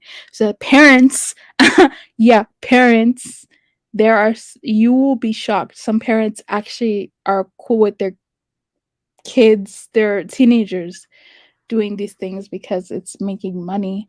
So when some people want to talk about how the culture is so moral, I don't really want to argue with you on that. I mean, if you think it's cool to have your young son do this with older women, is disgusting to me. So let me see what some of you guys are saying. Gambia, known for dark chocolate. Why don't you go to Ethiopia or Somalia? Well, you can't go to Somalia and do that, number one. And Ethiopia, I don't know why they don't go to Ethiopia. Does anyone know why they don't go to Ethiopia? Because I mean, Ethiopia, I know they go for women because, I know that happens, but I'm not sure why Ethiopian men are not seeked out. I think it has to do with just West African men and like their skin tone and their bodies and what sorry, just what they can do in bed. I think that's what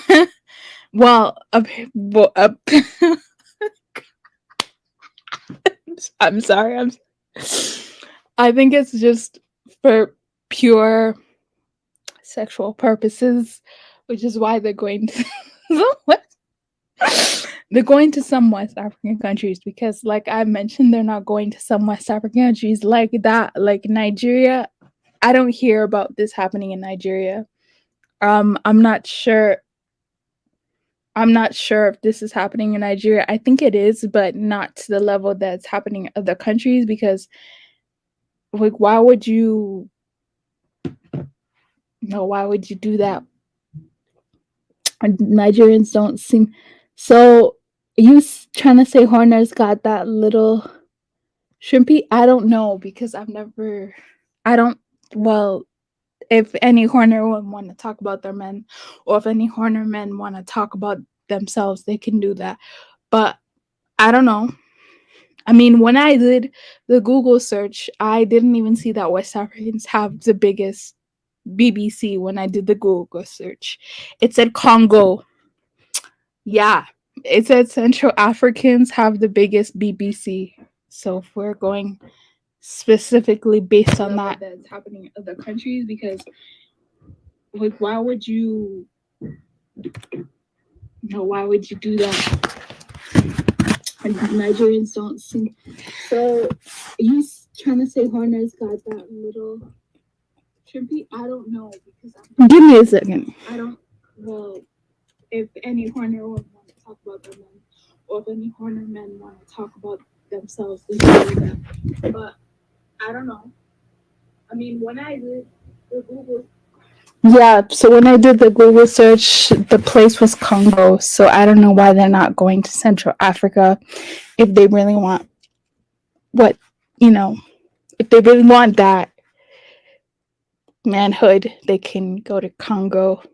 I have a Congolese friend. I don't know where he is. Maybe he's working. Rwangolese. Like, do you want to say something about Congolese people? Like, do they have that thing that most women are looking for? Well, some women are looking for. I'm not saying what most women, because not all women are looking for that, but some women, they care about that stuff and they want the biggest. Anyway, this is so disgusting to talk about, man. I'm sorry, guys. This is not a conversation I used to be talking about. Uh, Hi, Yoel. What's going on? Hi, Edwin. Hi, Pointite. Hi, Forehead Warrior.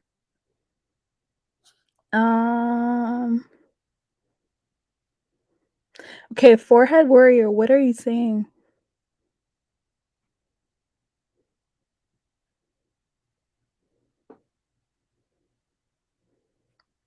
So Ghana is also in on it. I'm disappointed. People of Great Nkrumah, I'm disappointed. Ghana is the home of Pan-Africanism. How could they do this? They should be an example. I don't know why people say that Ghana's Pan-African. It's not. They had a Pan-African president. Nothing is really Pan-African about Ghana right now. And all these Pan-African things that they're trying to build, I don't know why they're doing it, because no one cares about it. I don't care. Okay, I don't care. I'll just say for me and for my family. Me and my family don't care about a museum. We don't. Like, that's not what's gonna make people earn more money. We don't care about any of this Pan-African stuff because, again, if you don't know the history of Ghana and Pan-African, no one else seemed to care or help us, so like we don't really care either. We just need to give it up. But yeah, Ghana is in on this. Ghana is also doing as tourism. The reason why some Ghanaians are doing it is they will give you the classification of we have to do it, which is false. They'll tell you that the government is not helping them enough. So how are they supposed to make money? See, this is a problem I have with a lot of these people. They'll just say like, "Oh, we don't have money, so what do you expect us to do? To starve?"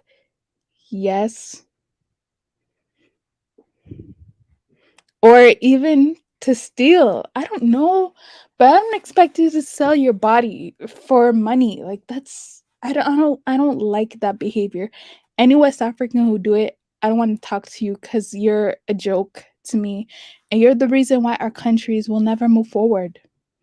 You're the reason why our countries will never move forward. And I don't care if it's a small percentage of Ghanaians that are doing this. I don't see the opposite happening, which is kind of upsetting to me. I don't see West Africans going to England or all these other countries just for that. If they do that, it's because they're getting a visa, but they're getting a visa and then they're like there's an end goal. It's not just for that. Like they have something that they're trying to do. They don't just go to England just to sleep with women and then call it a day. They have a plan that they need to accomplish. So if the opposite is not happening, why should this be happening to our countries? And to this day, I really want an answer. No, I don't. I don't know why people just, instead of calling me a sellout for talking about it, why don't people actually give me an answer as to why Nigerian men are not going to US and doing this just to do it? Like if West African were men or women, let's talk about women because these are the women that are doing it. If West African women, okay, were going to US and going for younger colonized boys, okay, colonizer Caucasian men to sleep with them, I wouldn't be complaining. I wouldn't have an issue. Because it would be like, oh, you're doing it to me, so I'm doing it to you back. Fine. But I mean, that's not happening. So I just want to know why these people feel so comfortable to go to our countries to do this and why our governments are letting them do it. Our governments are just keeping hush hush. And when they talk, they don't solve the problem. So I'm wondering, or maybe it's not a problem. Okay, fine. Maybe I'm complaining for no reason, right? Al-Kabilan American, Forehead Warrior, Bertha, and some other people. Am I just complaining for no reason? Like, should I just be quiet and like let it happen and continue to have this stain my image? Like, should I just not talk about it? Because it seems that people are not wanting me to talk about it because I shouldn't talk about it at all because it's not my place. So I'm just wondering, should I just be quiet and like end the stream and just move on with my life? I'm just wondering because I don't understand what these people are wanting us to do about this. Like I don't understand what the end goal is. Like I don't think it's stupid to talk about. That's too much. Stop it. Okay. So BBC game in Africa, Pygmies, Nigerians, Cameroonian, Somali.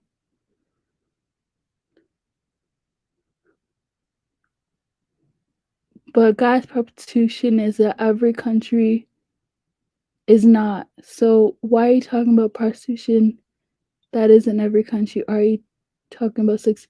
I'm not talking about prostitution.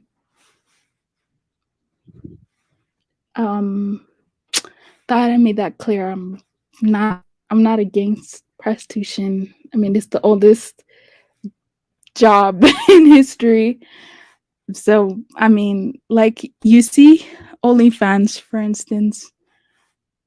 People who do OnlyFans, I don't judge them because they're getting the money and there are people who will pay to see women do that, and maybe one, but women, from my understanding, who will do stuff like that. So it's whatever. I mean, if men are willing to pay to see that instead of actually getting that in their real life, that just shows how much of a loser they are. And I don't care really if you're gonna complain to me and tell me that women in your real life are not gonna give it to you. Like whatever. I don't believe that. I don't believe that. I'm sorry. I don't believe that because how is it that there's Tinder, there's all these websites that you can find women, you can go to Craigslist. Like there's so many ways you can find women. I think you go to grocery store and talk to, like, how are you telling me there's no women, so I have to use OnlyFans to look at them? No, you're doing that because you want to do it. And if they're becoming rich because of you, good on them. Okay, they know how to advertise themselves.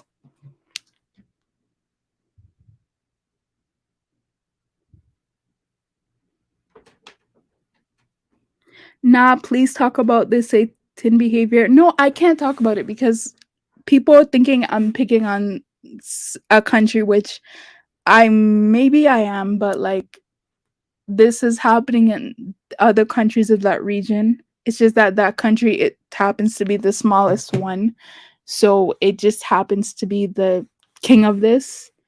But it doesn't mean that it's not happening in other countries. I never said it's not happening in other countries. I don't know why people think that I'm saying that it's only there that this you can find this behavior. It's not only there. Okay, it's not only there. It's just it's not. Let me see here.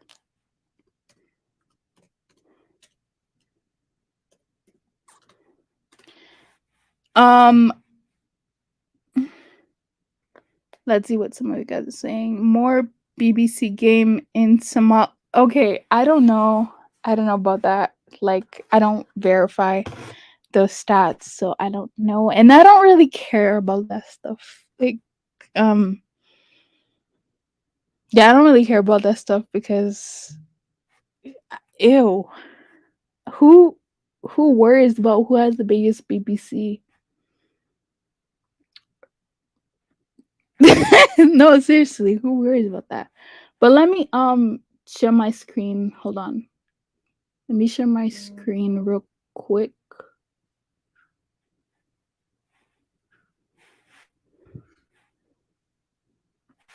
Oh my gosh. So someone was saying that I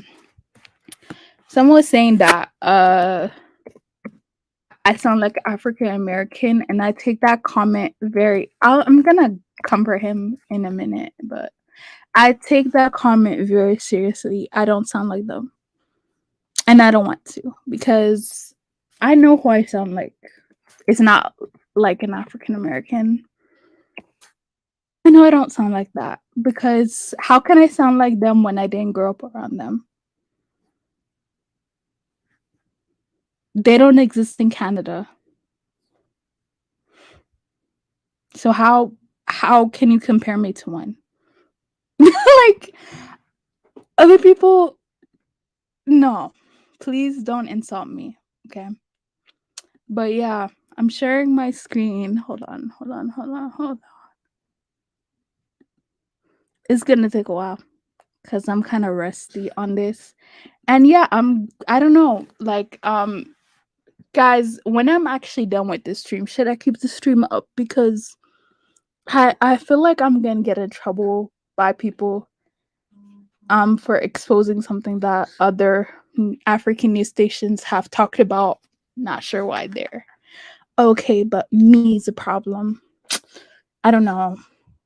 I don't know why I am the problem here, but it's a small country. It's like the smallest inland country in Africa, right? The population is 2.417 million people. So people asking why it's so easy for something like this to happen over there. That's why.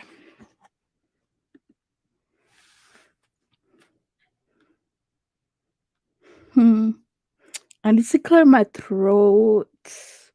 Hold on. Let me just play this. We have nothing to do with the Queen. Today, people treat, hey, we mourn the Queen. But okay, so welcome everyone. So yeah, going back to the Gambia, it's like the smallest African country. So people ask, why is it so easy for it to happen over there? I hope that answers your question. What's the GDP per capita? I want to know what the GDP per capita is. Because that usually helps me understand if the country's doing well or not. Okay, $700 and $800 US.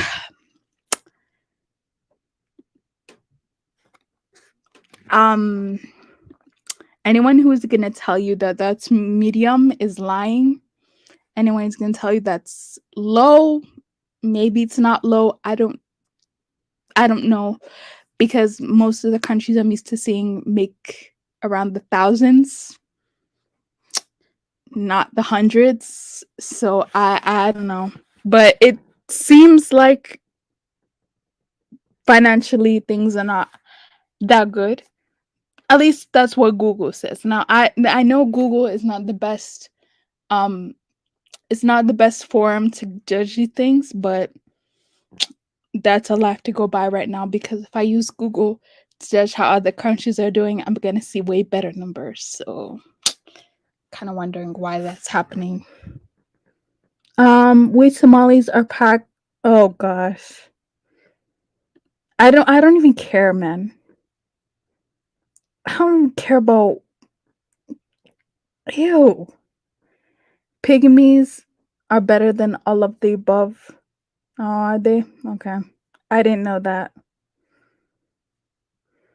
Mm, you learned a long stroke Kwame. Yes. Is that what the topic is? What Ghana's as tourism, which I already explained it happens, but it's not Ghana's not advertised as somewhere where you can get boy toys. I'm just saying um it's not. And if it was, well then Ghanaians did a really good job, because we got year of return to cover things up. So but yeah, I know what's happening in Ghana. I know the sex tourism.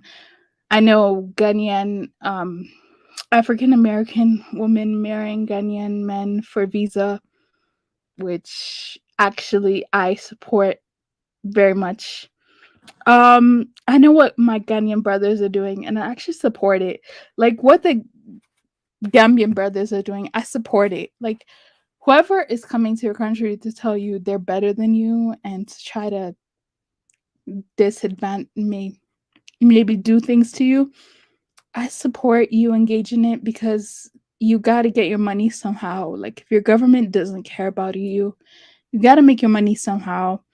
And if you know, back in the day, did you hear about 419, or did you hear about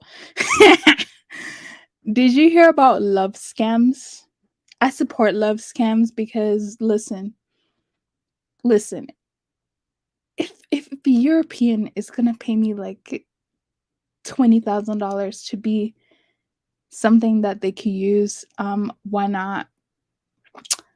I know that doesn't sound very Pan-African, but whatever. I mean, the world is not a good place, so it's whatever to me.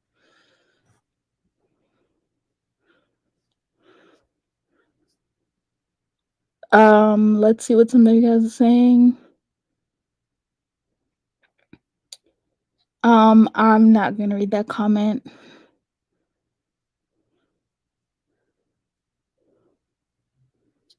I will never sleep with. Okay,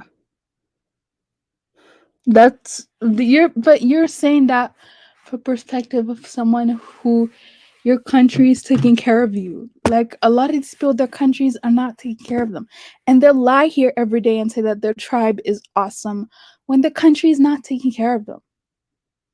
It isn't. It's not taking care of them. Like South Africa, for instance, is taking care of them. Like we'll just be honest about that. We don't need to lie and talk about how good our culture is. Your culture's not stopping you from having certain people come to your country, right? So yeah. When I well no, I'll beyond. It's not a lot of people that are doing it. It's only a small percentage of people doing it. But what I don't like is how the country is being labeled as that's what you go there for European people. I kind of don't like that. That bothers me, but evidently I'm not from that country, so there's nothing I could do about it. I blame this on poverty, me too.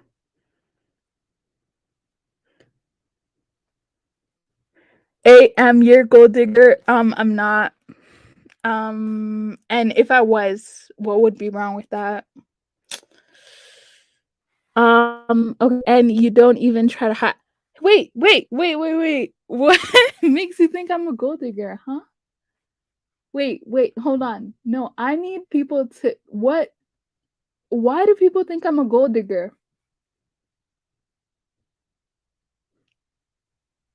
Why do you think people think I'm a gold digger? I'm really not. I promise you, I'm not. Like, I haven't had the opportunity to do that. But if you were to give me the perfect opportunity, I think I would do that. I mean, money is money. Like, for it, where do you find women, right? Women in their 20s who marry men in their 40s or 60s to be gold diggers? Because I don't think they're gold diggers. I think they're just looking out for their best interest. Like, I think they're looking out for them and their children's best future. I am you a gold digger, you love money, not the men. No, that's not true. I love both. Um, anyway, okay. I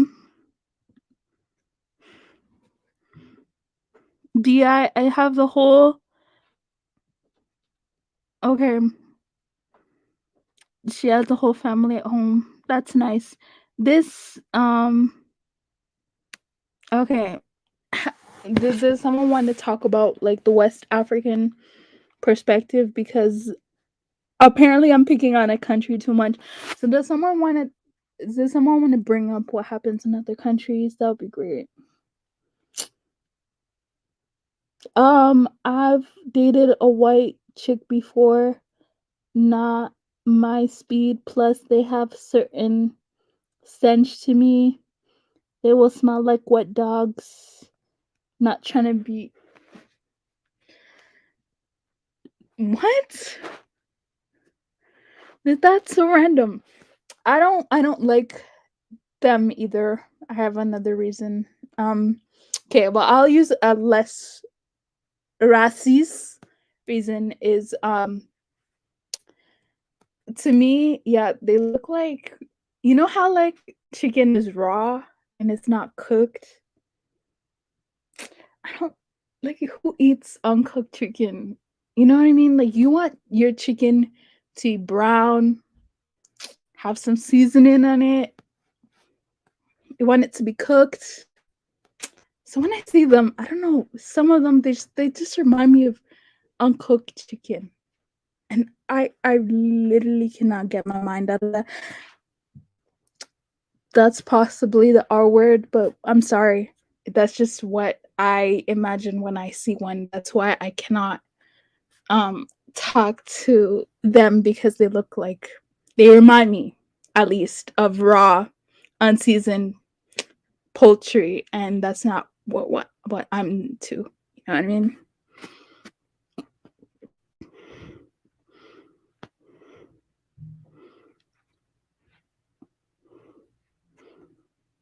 Um. Okay, I'm trying to see what you guys are saying about the topic, though. Going back to work. Moga look. Do for Jesus take the wheel. I don't believe in that. Well, let me say this. To me, if you believe in Jesus, it should be the Orthodox Ethiopian Jesus. It shouldn't be the European version of Jesus. That's just how I feel. But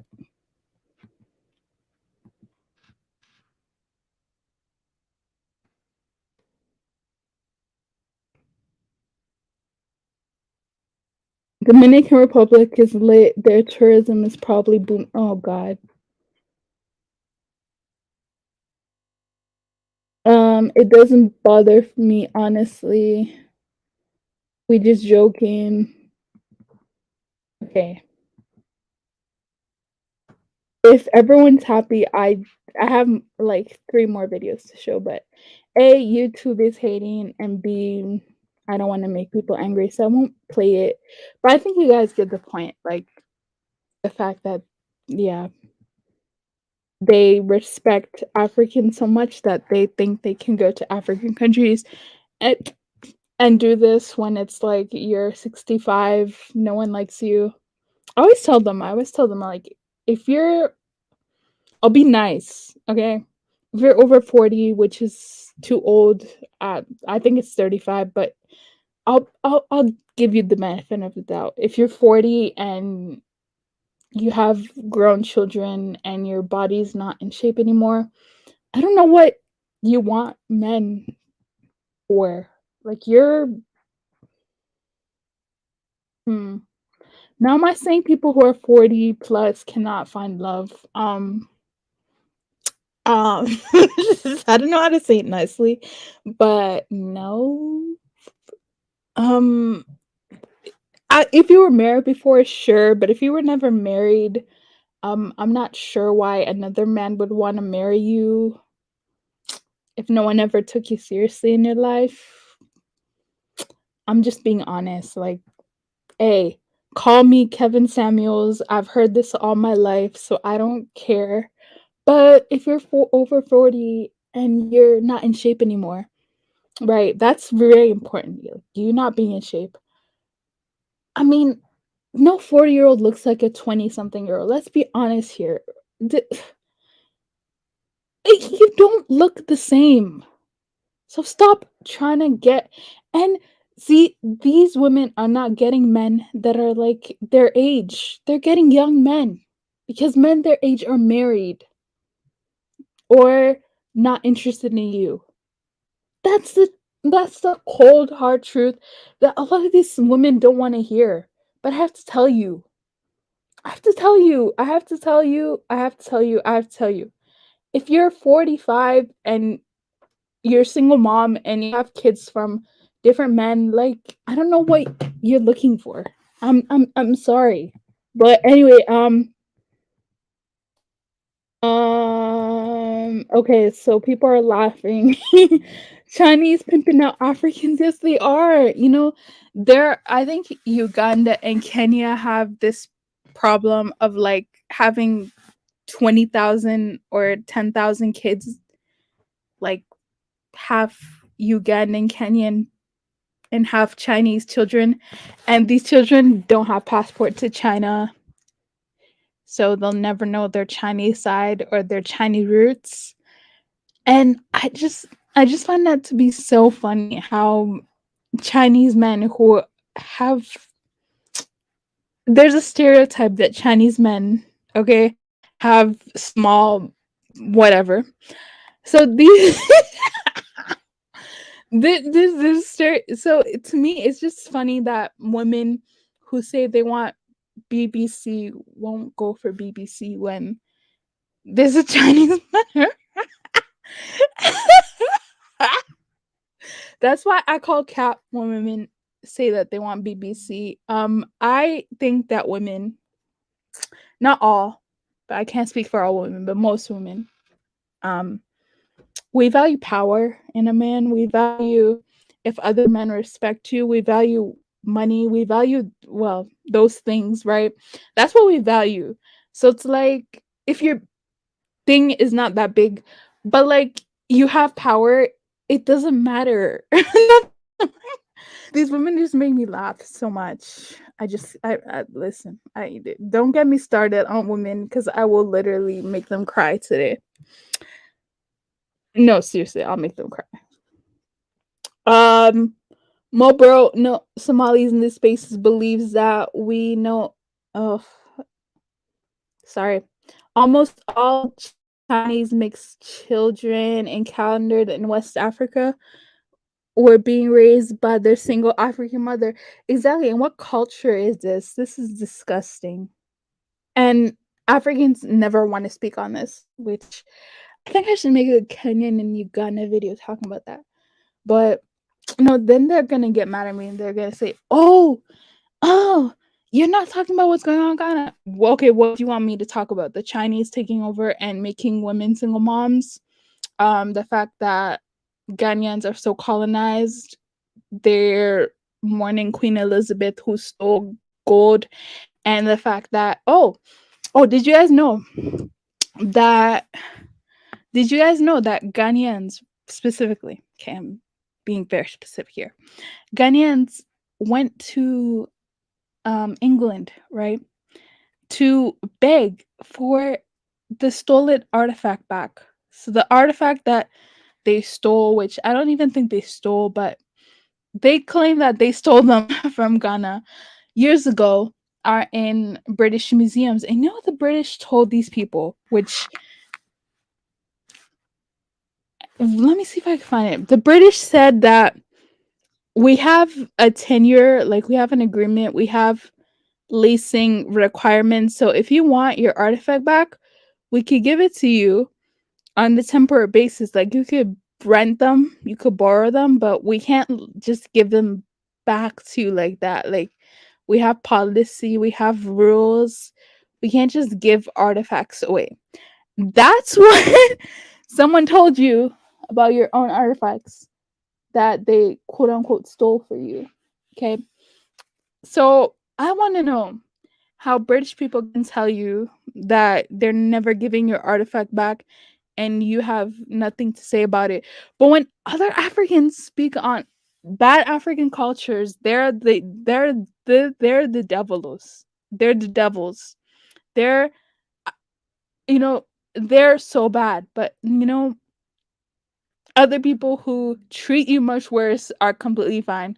Oh, maybe because they bring money to your economy. I forgot. It's all about money, not morals. um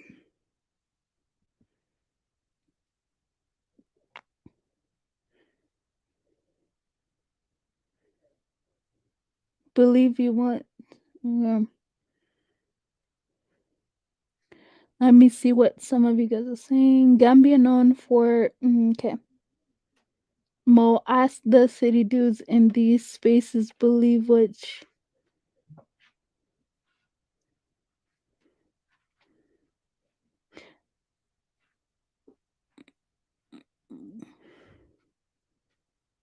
Ethiopians will eat raw meat and say no to wrinkly. Oh man. Oh, that is so funny. They're blessed with big weapons. No, they're not. This is why I don't think certain African men are not blessed. And Bertha, this doesn't mean that I don't like African men. Like I love African men, but this is why I don't take some of you guys seriously. You boast of having the biggest weapons BBC in the world, right? But someone who doesn't have big BBC is a Chinese, and they're in your country telling you what to do, ordering you, giving you orders. Like they're just acting like they know they own the country. Not all of them, but some of them are. And you're here talking about, oh well, they have money, so it is what it is. So what's the point of having a BBC if that's not what gives you power? Like I don't understand. See, and some of these men always think about bedroom stuff. Like they always think about satisfying people in the bedroom. It's like, is that what you're known for? Just satisfying people in the bedroom. Like, is that your legacy? Oh, I know how to satisfy people. I know how to make people whatever. I know how to make women feel a certain way. But when it comes to my assets, forget that. Yeah. Anyway, honestly, I would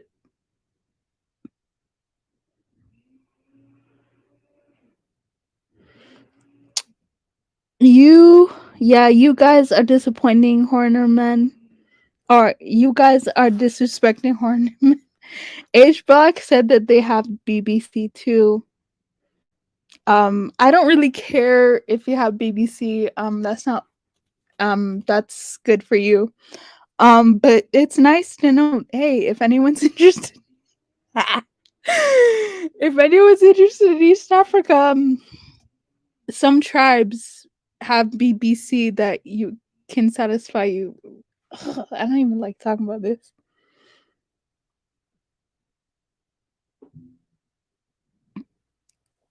Okay, these studies are creating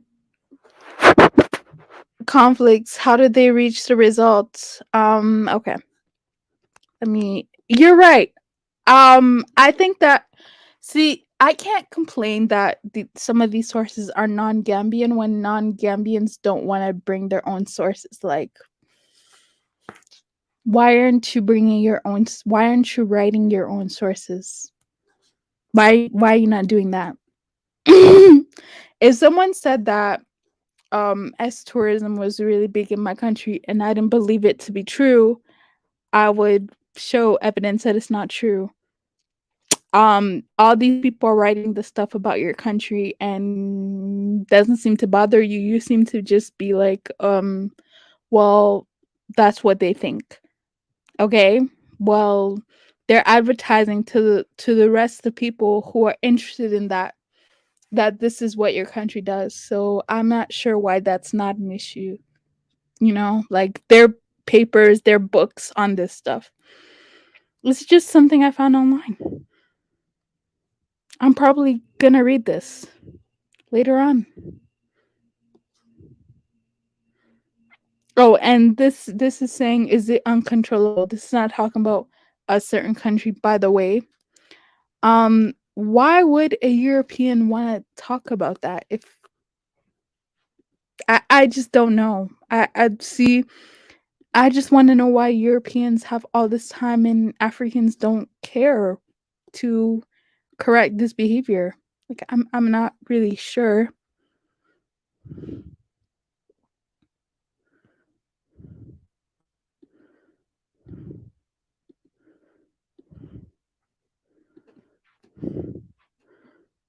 Um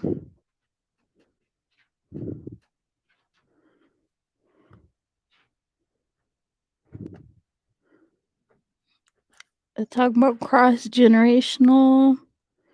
Oh, this study points to the increasingly prominent place of cross generational relationships related to international tourism and the livelihood strategies of young men struggling for employment. I would continue reading it, but I don't want to make more people angry, so I won't. But they named certain countries where this is happening, and I just find it interesting how men of those countries are not doing anything about it. Their leaders don't seem to be care about it. Like I just find it interesting how they don't seem to care about this stuff. I guess there are more important things to think about. I understand. I agree. But um these studies say that these problems are increasing, and I think that's true. I don't have any evidence to back what I'm saying, but if we are in an inflation, if the price of things are going up, if life is becoming more difficult, what makes me think that bad things are not going to continue to happen? And I don't just think of that in terms of Africa. I think of that internationally. You know, I think of that internationally. Like, how are people surviving? I heard about crime increasing in so many of these countries. Hmm. Um, I heard Cameroon is blessed too. Yeah, I heard that too. Cameroon, Central Africa, so pretty sure it's blessed. But I mean, whatever.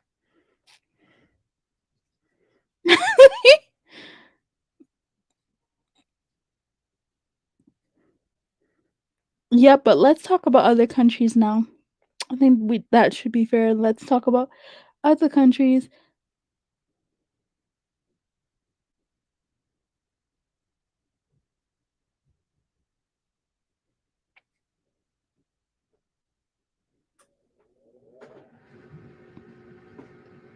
why the Somali men have a lot of kids, the women can't get enough. Is that really the reason? I don't want to think about that. That's disgusting to me. I noticed West Africa is dominating in porno and industry in Africa, aka giants of. I I don't know if that's true. I'll be honest. I don't know if that's true, but if it is true, which I'm not saying it is, but if it is true, don't you think it's because West Africa has a very high population? Like one country has over 200 million people. Don't you think that? Don't you think that it has something to do with population? What and poverty, of course, but anyway, um oh, so you're saying that, oh god, I don't even care. Crazy people in this world, exactly. Ghanaian men are 5'6" average height. No, they're not. Aren't they like 5'7", 5'8"? Aren't they 5'7", 5'8"?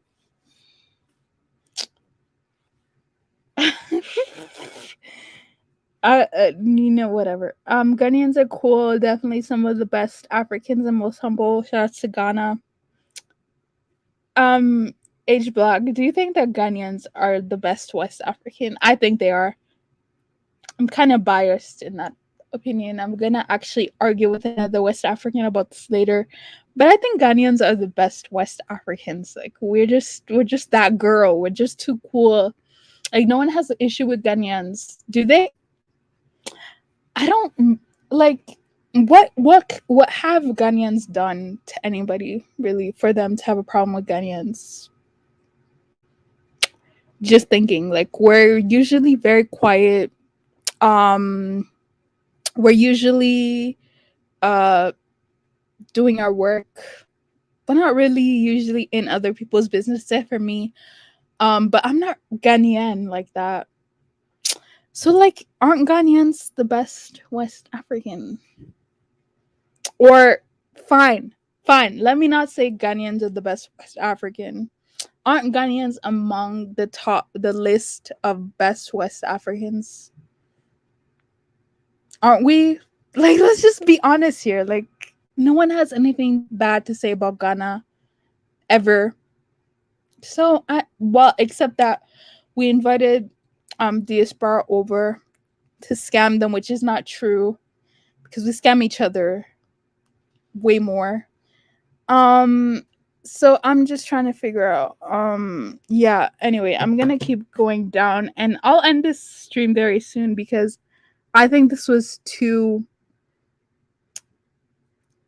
not real to talk about. Yeah, these African government have no vision for the youth. That is completely correct. Africa, the continent, has a rising population of young people, so it just makes me think, how can you have such a population of 20 something year olds, even younger, and you're not changing anything? This is sad. Like, I don't want to get into why Africans piss me off, but that's one of the reasons why.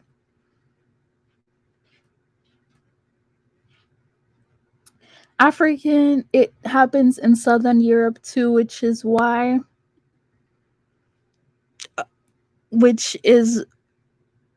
poorer than in Northern Europe. Northern Europe women take advantage of poor Greek and Spanish Italian men. I mean, I know why they do that, because does it happen? Because, okay, so with Italy and Greece, I know they're not doing well, but it doesn't happen with Eastern Europe too. And to be honest, do you really think that it's just about the money? Or is it the man? Because, I mean, Eastern European are very, very attractive. Whites ain't my cup of tea. They're not mine either. Ew. Ew. I tried Becky and okay, all right. Ew. I never asked you that. See, this is the loyalty that I'm talking about. Why not African Asian? Exactly. Why don't they go to Philippines and do this nonsense? I don't know, but they're going to Africa because they know that some of our countries are horrible. Donald Trump, the thing that he said is true. I'm sorry. Like, find me on it. I never said I'm not proud of being African. I am, but I'm also really critical of things that happen in Africa, right? Because whenever I speak to some Africans about why certain things happen in Africa, they'll tell me, oh, it's because of the 60s.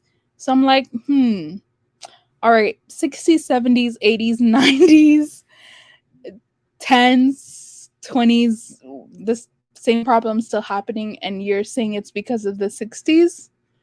So you don't care to solve these problems? Is that what you're telling me? Okay. So then I'm supposed to be born, right? I'm supposed to be in my 20s, right? I'm in my 20s, by the way. I'm in my 20s and I'm supposed to deal with the problems that my forefathers didn't solve. But I'm supposed to have all these problems that I need to fix in my 20s? Is that what my life is all about? Just solving all these problems Ghanaians did for the current generation? Is that what my life is subject to? Like, how come other people don't have to deal with this stuff? But I have to deal with this because this is what happened in the 60s during colonization when I literally know nothing about that. So I hold some generations to account. Like, I hate to say this. I really hate to say this. But my father's generation, y'all didn't do anything, like, especially in the 80s. I think 80s, 90s, like, some of you guys were doing things in your country, kicking people out, fighting with each other. Like, why didn't you guys have better um forward thinking of how to solve these problems? But they didn't. And now I'm supposed to come here and try to solve these problems. And I don't think I can, as I speak to other Ghanaians about this. And let's see if they'll want to listen to me, because they'll probably think that I'm too colonized. This is why I'm pointing out all the bad things in African culture. And that could be true. I definitely think I'm very colonized. But it's not because I hate you guys. It's because I know you guys, or us. Okay, let me say you guys, because I don't think I have the average Ghanaian mind set, Okay, let me say you guys. which is actually a blessing to me. But yeah, they'll say that I'm too colonized. They'll say that I'm there to cause trouble, and I'm really not. Like, or I'm speaking to cause trouble, and I'm really not. I'm just questioning why we do certain things and why certain things are just the way that there are, and you're not supposed to say anything about it. Like, this is, I'm tired of this stuff. Okay, I'll call Bill an American. You don't understand. You don't understand what it's like. You just don't understand. Like, I have stories of what my parents went through when they were like in their 30s, in their 40s. They told me of what they went through when they went to Europe. No one respects African, bro.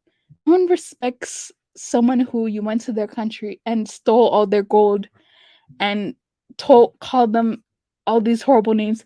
They're not gonna respect you. Okay. But instead of Africans to do something about it, they don't. And I'm wondering why. Why?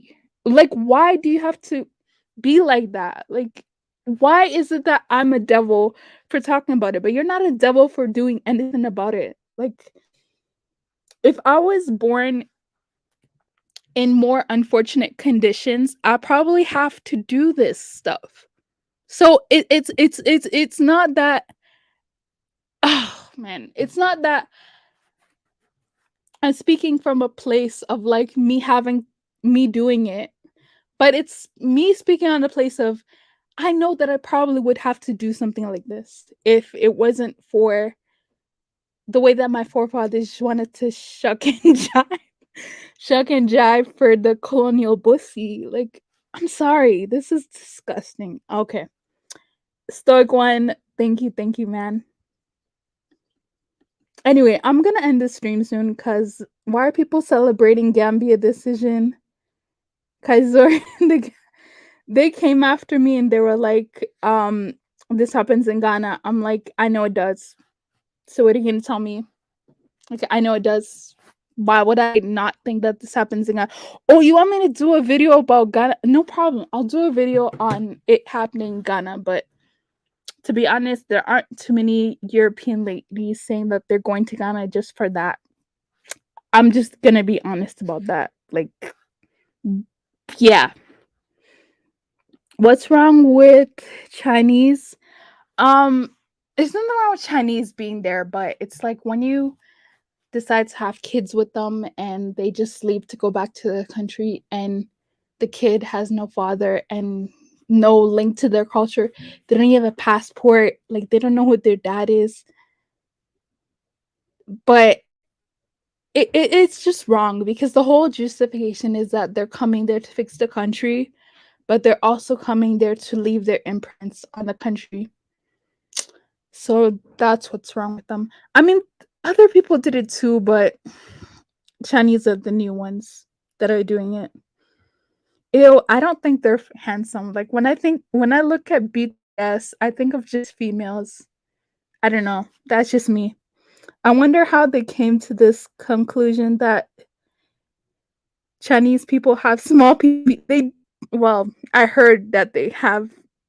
I don't want to verify it because they're not my type. Chinese people eat everything under the sun. It's true. Trust me. I live in Asia. Well, don't Chinese people. No offense to Chinese people if you're Chinese, but aren't they like 5'2", 5'5"? I don't.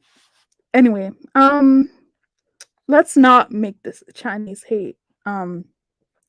Asian in general isn't exactly. They don't look attractive to me. I'm sorry, they don't.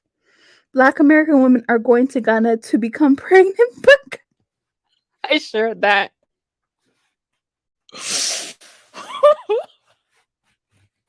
I shared that. Oh my god. So Black American women are going to Ghana to become pregnant by Ghanaian men. Then Ghana men leave them after. Then yeah, I have been seeing this online. I respect Ghana, man. Mm, um, I have no comment. Well, I do have a comment, but let me just not. Let me not right now. Okay, Somali men are better than Asian men. Whatever. Did your FBA gangbanging boyfriend? Actually, I never saw him because this is the thing. Like, we were talking for like how many months was it? Guys, you guys remember this. You guys know who this guy is or this guy was. There's still videos of him on my channel. But I think I talked to him for like 6 months or something. And I did try to make a move to go see him, but my parents were like, we want to see this guy. We would just want to see if he's real, like if he's a good guy. So, of course, I'll let my parents talk to someone who I'm thinking about being with. And they had a conversation with him and they were like, nah, you can't be with this man. And I was like, why? And then they explained things to me and I was like, okay, well, I can't be with you. And he was like, what? You can't be with me because your parents said so? And I was like, yeah. And he was like, this is why I don't like African girls. I was like, okay.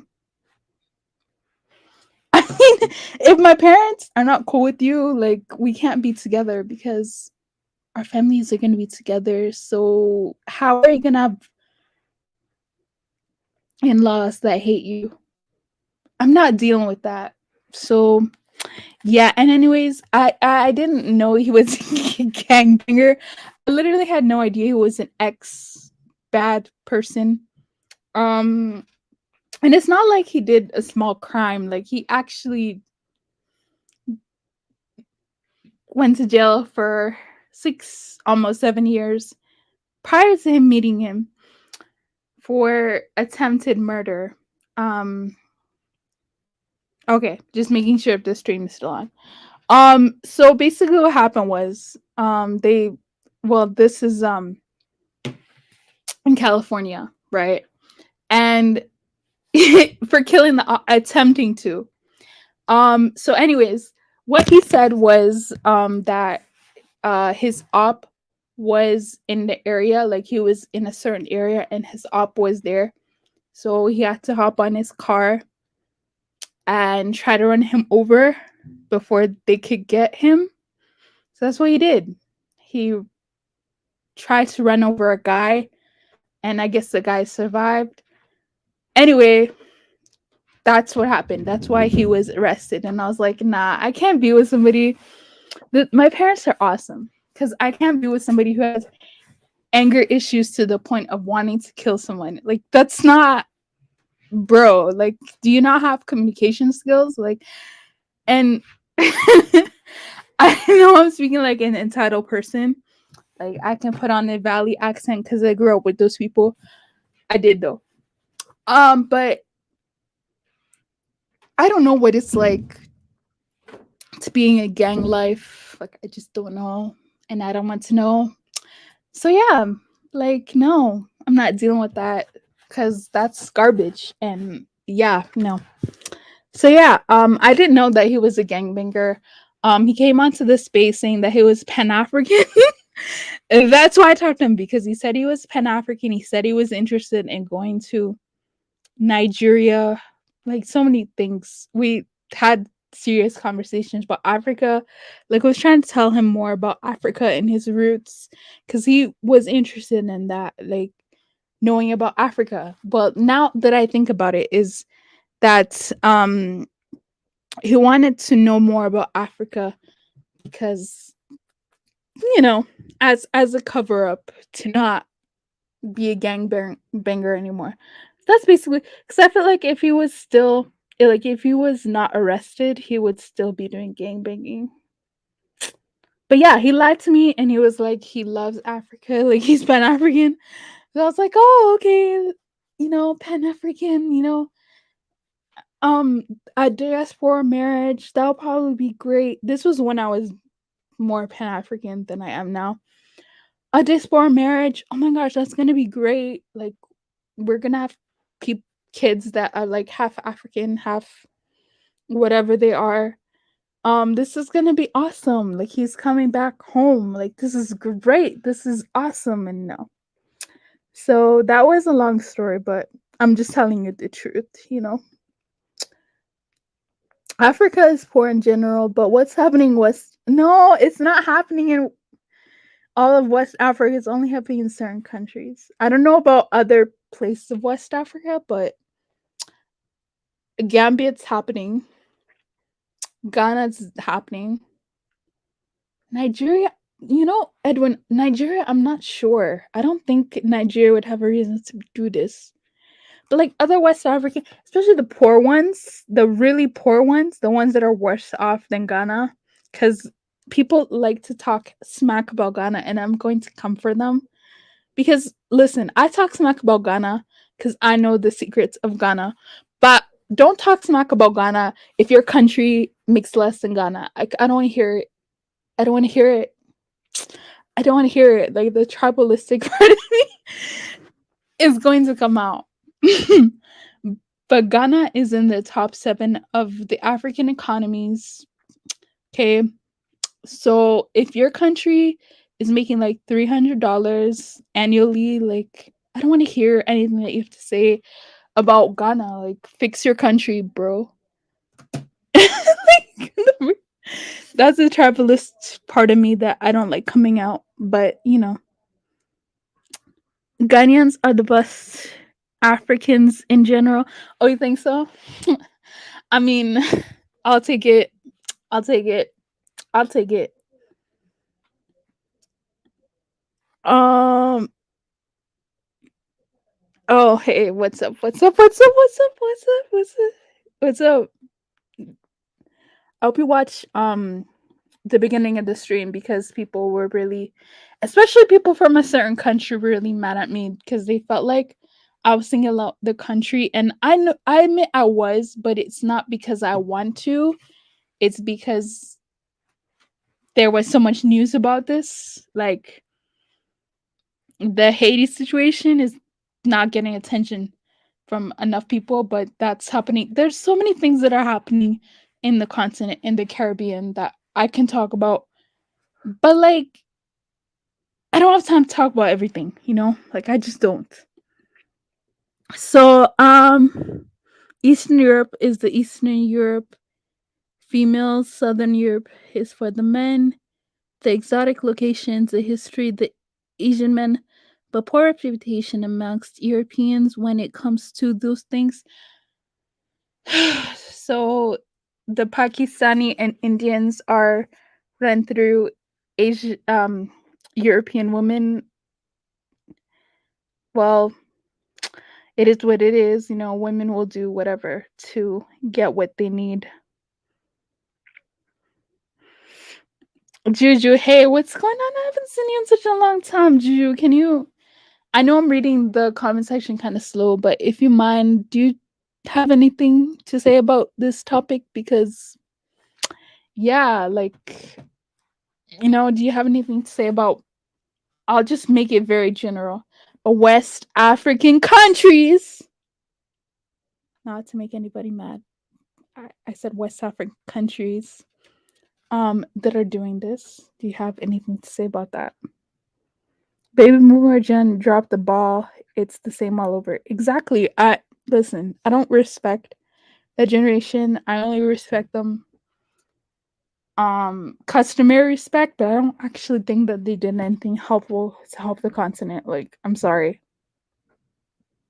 If you don't solve these problems, then your kids will have to solve them. If I don't solve these problems, yeah, I know. I have so many problems that I need to solve. It's not even fair. It's not fair. I don't get to be free. I have to like sit here and talk about colonization and the opposition. Here talk about all these things that should have been dealt with years ago. Okay. Why are you ending the stream? This is too early. Let's go for Ike's live and dusty it up. Yeah, go to Ike's live. Um, no one wants to be on a panel, so I guess not.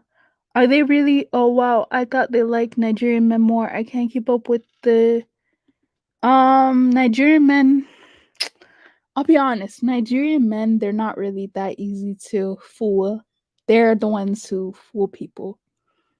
Like Nigeria is not the type of country that you could do this nonsense in. Like I know the Nigerian visa, it's a very long process to apply for one. So I don't think they would be, I don't think they're that willing to go to Nigeria and figure out this way.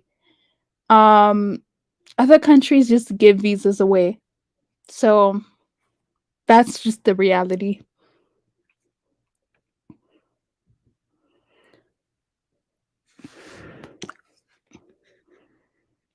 Okay.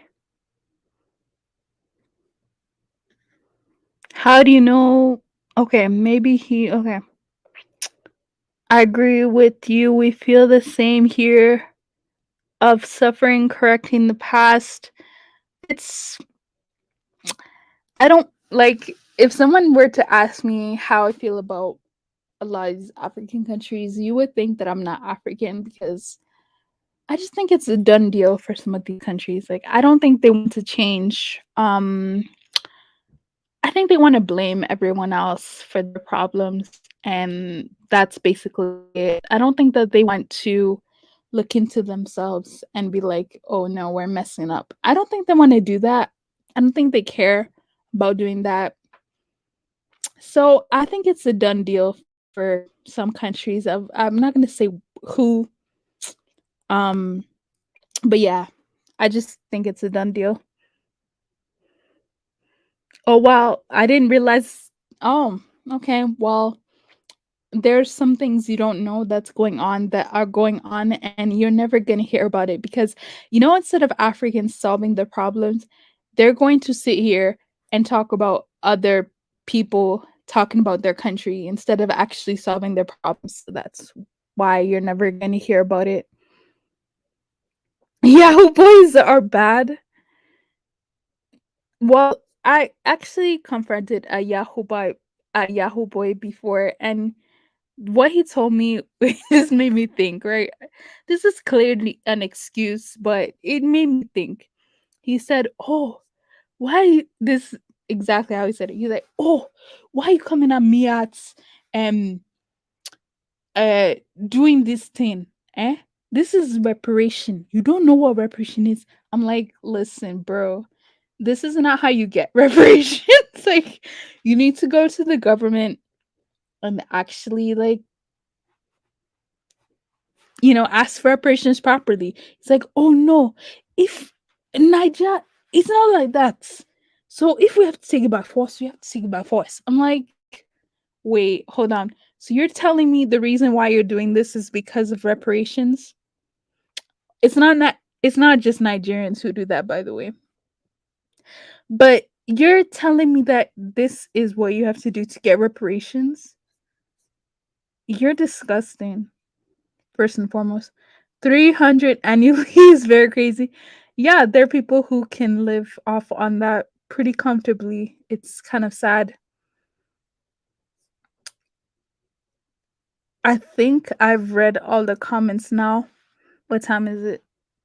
Okay, so I think it's going to be about 10 more minutes, and now I'm going to end the stream because this topic, I don't like to talk about this topic, but in case you guys thought that this was not happening anymore, it is happening. And in case you guys thought that the government has done anything about it, they haven't.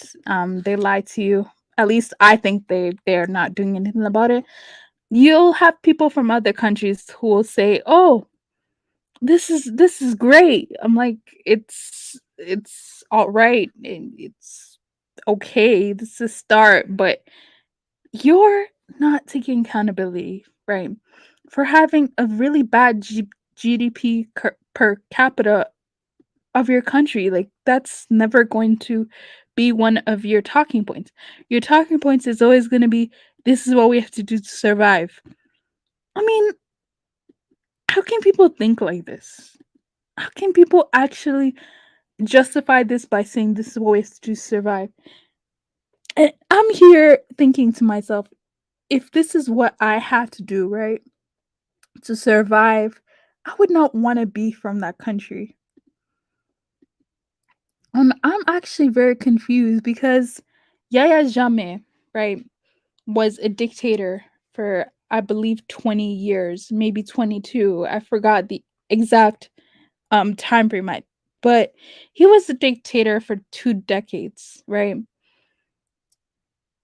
And this started during Yaya Jammeh. It's just very interesting to me. So he was very brutal to Gambian or Africans, but not brutal towards Europeans.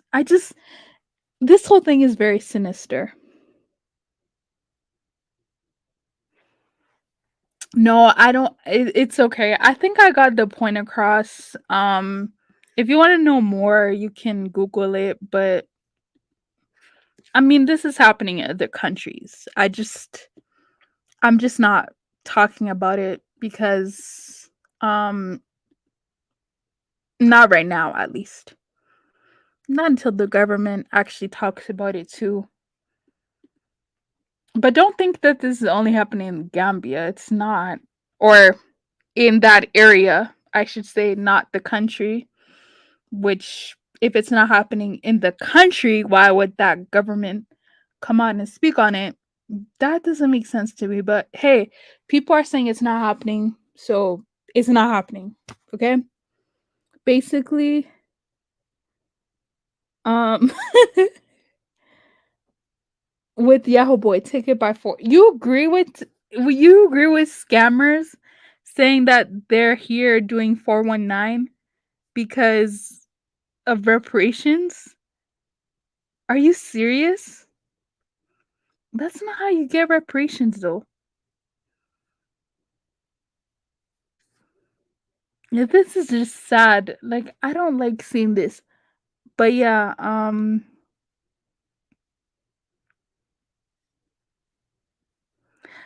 all talked out basically. I don't have anything else to say pretty much. Wasteman's over here. Wasteman's over here have a certain accent. Um, not gonna do it because I don't like those people. I don't like black people who do stuff like that because it makes all of us look suspicious. You know what I mean? And plus, I didn't know that he was a waste man. Like if I knew, I wouldn't listen. Now I know that I need to do better PI investigation service, but I don't think I'll need to do it because I'm with somebody right now. But if I was single, I would definitely do better PI investigation service. Not be with someone who says they're Pan African because they say that they're Pan African, but actually look into their history and really see if they're a good person. Because no offense, Ja, I know you get mad when I say this, but no offense, there are certain things I'll never deal with. Like I'm not Nicki Minaj. I'm not gonna marry somebody got arrested for who got arrested for being a predator. Like I'm not it's not that I'm not I'm not that desperate. Like I'm just being honest, I'm not. So anyways, this thing of short live sessions and not doing live for a long time is going to kill, but no one wants to come up though. So I mean, I don't know what to say. Like I'm already done. This is 3 hours. Like I'm already done speaking on this. Like I if someone else wants to come up and say something they can, but I'm don't have anything else to say about this, to be honest. I said all I need to say. Yeah.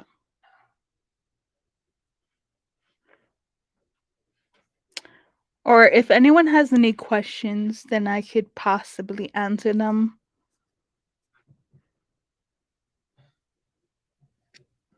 Okay.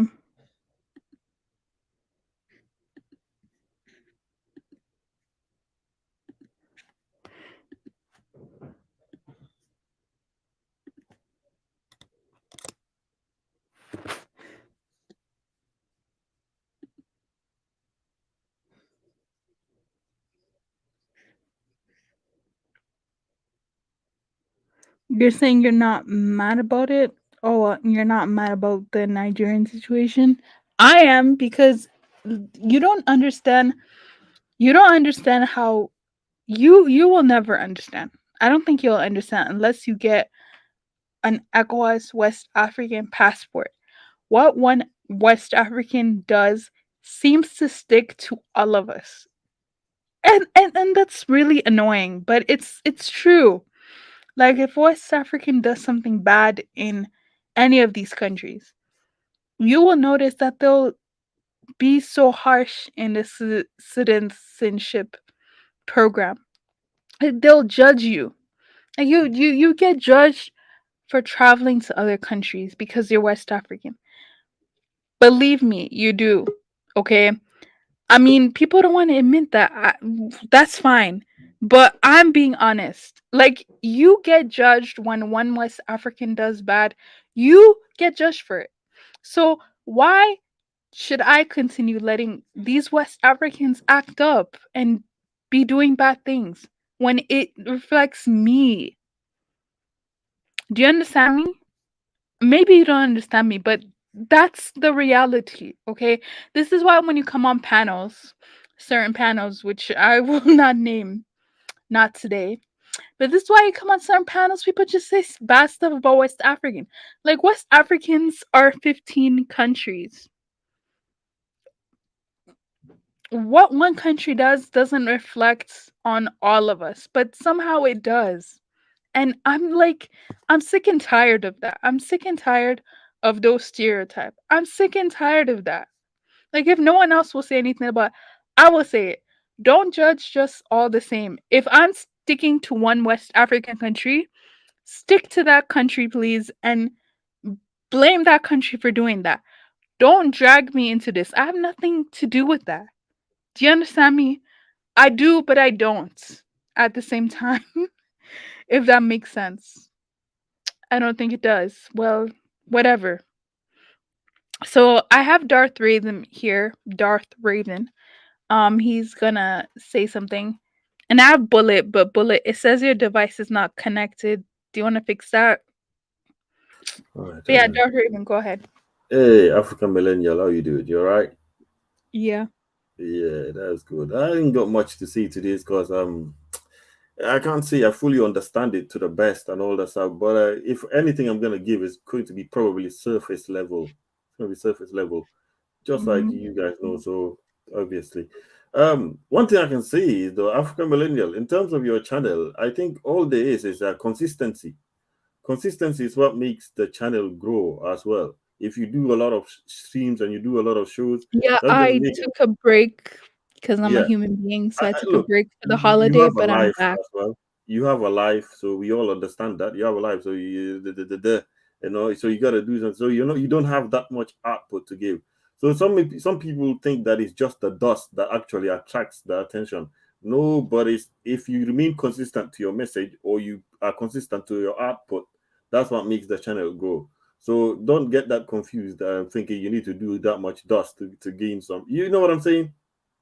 Yeah. Yeah. I had to make that clear. As for this Gambia thing, yeah, like everybody's coming to a conclusion, like where it's poverty. When people are poor like that, they can be easily exploited as well. When No, I don't know if it's just poverty. it is to an extent African millennial. I don't think it's to do that other people have more morals than other people. You understand? It's down to do with a level of poverty in the world. It's happening everywhere everywhere around the world where you find some people have more power than the others. The exploitation of other human beings happens as well. Even in some of I can sit down and you probably will name me some moral countries, and I can definitely look up something in which exploitation happens. Even in Europe here, it happens. Northern Europeans exploit Southern Europeans, especially during the recession times as well. The Southern European countries won't do well. So Northern European women did have an easy go at Greek, Spanish men and all that stuff. So it happens. It happens in Latin America, happens in Asia and all that kind of stuff. So it's strongly to do with lack of opportunity, poverty, and lack of skill sets. You understand what I mean? So yeah, it's not to say some people are more moral than the others. I think that's just yeah. I mean, this happens in other countries too. I'm not sure why people are trying to come here and justify it. Like, this happens in so many other countries, as you mentioned, and it's bad. But I don't know. Like, yeah, look, something if about we me see, is like instead of us to, hmm, instead of us to either confront the government or just ignore it. Well, I guess people are ignoring it. It's just interesting how some look, people's we attitudes have are dusty towards. governments, right? You have for situations like this, you need a strong, resolute type of leader to actually put a stamp to this or clamp it down. You need that kind of leader. Like, look at the situation that was happening, the drug trade in the Philippines as well. You had Duterte come and just completely stamp it down out of it because the corruption was all the way to the prisons and all that stuff. Duterte came and stamped it down. So stuff like this happens. You need a strong leader. Now Gambia has had dusty leaders all this time. Yeah, Jammeh was a strong guy, but he was not very intelligent necessarily. He didn't know anything about statecraft as well. And then we have this new fat, lazy, fucking big bellied motherfucker. I mean, sorry, I'm swearing. Sorry. Whoa. Anyway, sorry. How We you have this really guy feel? that's in power, and he has no plan, no agenda for the country as well. So that country, You know, they need to produce a better. They need to. Yes, it's to do with the leader. You know, people say you can't just depend on your leaders, but sometimes the leader takes the leader shapes the country. He sets the trajectory. He sets the mood of the country. He sets the tone in which the country is going to go. So, you know, when you don't have a leader like that, it's terrible. Luckily, the good thing with some countries is they have many good people, a decentralized leadership system where you have strong industry leaders in different parts of the country. These people help move up, and they don't just have to depend on the one leader at all. So, a case, I can say this move is a step in the right direction to finally address it as well. I think it's a step in the right direction. What I was gonna say, right, is that I even though I hate like talking about this stuff, like it happens and it happens in other countries. So should I be upset about it? I don't know. Um, I don't know if I should be No, more you upset must about it definitely raise because an it's awareness. You no, can't no, be. no, but it's Go on. like, but it's like, it's not a big deal, evidently, right? It's not, No, and it's a big deal, you obviously. think We so? don't. Yeah, it's a big deal. We don't want that. That's not what we want to attract about the country. We don't want that situation. We don't want, because it invites a lot more degradation of the society as well. You can't tolerate that, but it invites such things such as prostitution, pedophilia, and all that kind of stuff. That's even worse. We don't want that situation, so it must not be encouraged as well. Also for your dignity and all that kind of stuff. So you must not be encouraged. So Gambians, I'm totally not happy about that. But yeah, if you listen to Afrodama's stream yesterday, we had an actual person that came into the show. He was a very good. He elaborated deeply in it as well. It gives a better. I wish he was here as well to actually talk about it, because I just know it from surface level. But it should not be encouraged. It's not welcome. Gambians don't like it, but you know, it's not just Gambians do. You have Sierra Leoneans that are participating in it in the Gambia. You have Nigerians in the Gambia that are participating in it. You know, you really should have watched Afrodamos' stream yesterday. I mean, I thought it would have been a piggyback to this I one. don't watch Afrodamus. No worries, no I have my worries, reasons. no problem. But what No did he say that foreigners are coming to do Yeah, this? there's some foreigners that take part, like Sierra Leoneans and Nigerians and all that stuff. I think he was alluding to them seeing how they were in earning money and gaining money, and how I that mean, yeah, influenced the Gambians. Yeah, you I know. can So agree with him on that. look, let's not malign Nigerians and all that. I think all West Africans, even in Ghana, it happens in Ghana as well. And I don't want to just elaborate in Ghana. You know, like especially now, they're saying in Gambia is dying down. It's picking up in Ghana a lot more now. Yeah, it is. They say it's picking up in Ghana a Like lot with more now. So is that to say Ghanaians lack morality or something like that? Why is it picking up in Ghana now? well, because the country is experiencing hardship, and also because of the year of return, as we know this, it's not just the diaspora that came back, it's everybody that Yeah. visited Ghana. So And Ghana's with the tourism has Chinese thing, opened up, and a lot of people are going there yeah. to do whatever. Mm. So that's another aspect of it. With the Chinese thing, there's also an inane stupidity in which some Africans believe it's good to have some light skinned children and all that stuff. So that occurs as well, you know. So it's quite inane, that one. But that's the reason it happens with the Chinese. There's also a level of power that comes with, you know. So money and poverty it's a strong player in it. African millennial. If you're wealthy, or not necessarily wealthy, if you're a well-to-do person, you do well in life and all that stuff, you wouldn't degrade you wouldn't degrade yourself. You have choices, you have skill sets, you have choices to make. So this wouldn't be the case. So a lot of people end up in this situation because of that. Even down to America, people end up street walking, night crawlers, and all that kind of stuff. It's because they don't have the options to do any better. It's either that or they're limited, you know, to a certain capacity. Gambia has True. been dusty. I have to admit, Gambia has been dusty for a while now. That's What? a lot of potential, but it has been dusty. Hello, guys. No comment because listen, when I speak on Gambia, right? I'm not speaking on things that just happen there. I'm speaking on things that happen in other West African countries like Ghana. Like what I see in Ghana pisses me off so much. So don't get. I know it's hard not to get offended when someone's speaking on your country and that person's not from your country, but you have to understand that this mindset that some people have is not just in Gambia. Like you just have to understand that. Like, and it's not all Gambians obviously that are doing this. You'll be Ghanaians surprised do how the many same thing. different West Africans are in Gambia as well. So Yeah, like it's not a good thing on all of West Africa because in some of these articles they don't even say the country. They just say West Africa is as tourist it haven. happens And in I'm East just Africa like, as well. how Yeah, I can you mean, really say this? Huh? it happens in East Africa as well. But I guess, the thing we don't want to do a whataboutism and all that kind of stuff. I say, oh, what about East Africa, like with the Maasais and all that kind of stuff. So we don't want to talk about. So it's a Gambia we're talking about. So yeah, it happens. It happens.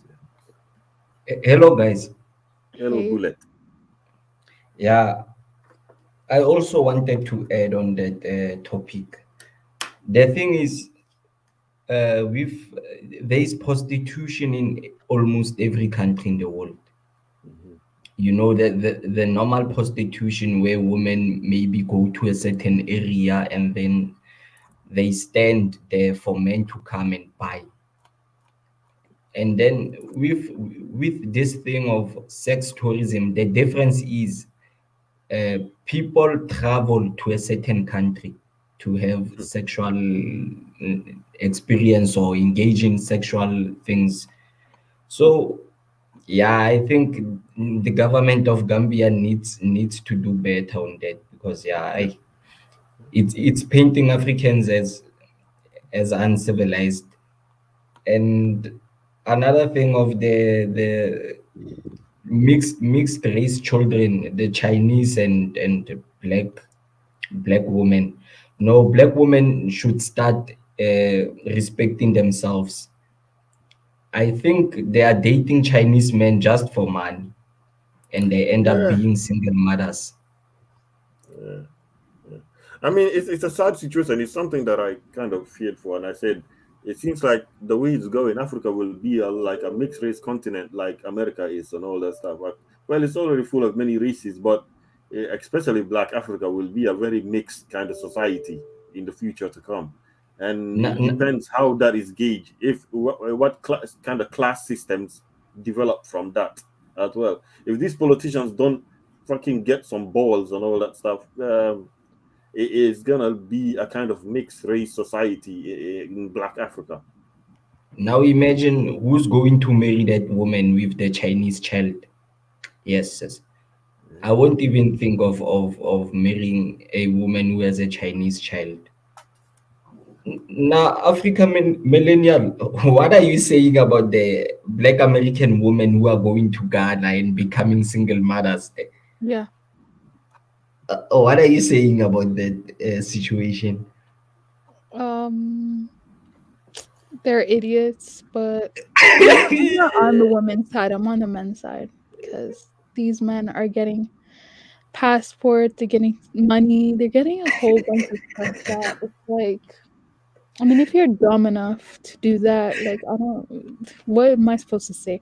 Like these African women will not listen to me, right? When I'm like, that's not how men should treat you. Like you shouldn't go to a different country. But they think African men are automatically better. So You know the thing. Okay, you can go on. yeah, go ahead. Yeah, the thing is, they leave America because they do not want to be feminine. So they go to Africa. They think that now African men are different. So they end up finding that African men are more patriarchal compared to the Black American men.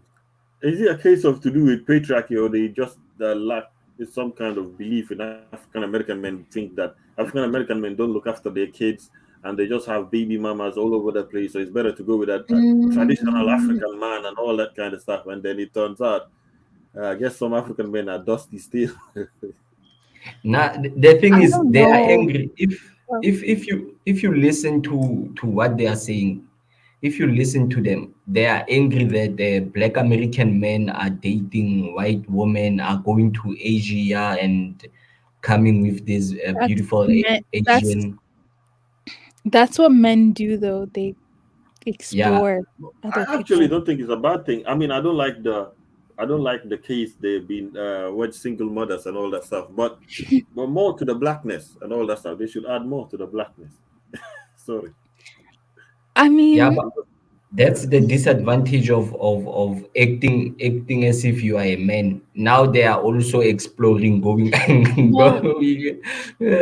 Okay, you can shame me. well, I don't know. See, I definitely think that what they're looking for is not African men because they've never dealt with strong patriarchy, like strong, harsh patriarchy, which I know some African women talk about, but it's at the end of the day, that's African men. You're not going to change that. You know what I mean? Like, that's just, it's been implanted in the culture. Like, an African man is, what was African man even supposed to do? Make money, but he doesn't have to be the sole provider if you guys are not financially there. What's the responsibility of African men again? Um, look after the home, like protect the home. I think that's it. Like African men are, they don't really do much. Oh, what do you mean? Um, In which society? In today's society, or no, in in today's America, society, or they in don't. Africa, or something, or Yeah, African men don't do much. apart from be there to represent the family, go to the farm, find some food, and all that kind of stuff. Well, I guess so. In the modern society, the protection that's needed, the male figure that's needed in the family, how crucial is it today in African society? Yes, women can go to the markets and find them food and sell and all that kind of stuff, but a male figure is still needed in the house, for farming and all that kind of stuff. You know, males are still required to do those heavy industries, heavy. You know, the things that keep society running is still males that are doing the heavy duty work. African millennial. You know what I mean? But I suppose African men today. I can't fully say, maybe it's half and half. Some of them are doing professional, some of them are working, and some of them are layabouts. Maybe. Okay, so I'm gonna argue with you on that because even though I think African men can do better, I'll still respect an African man because he's a man. Because why not?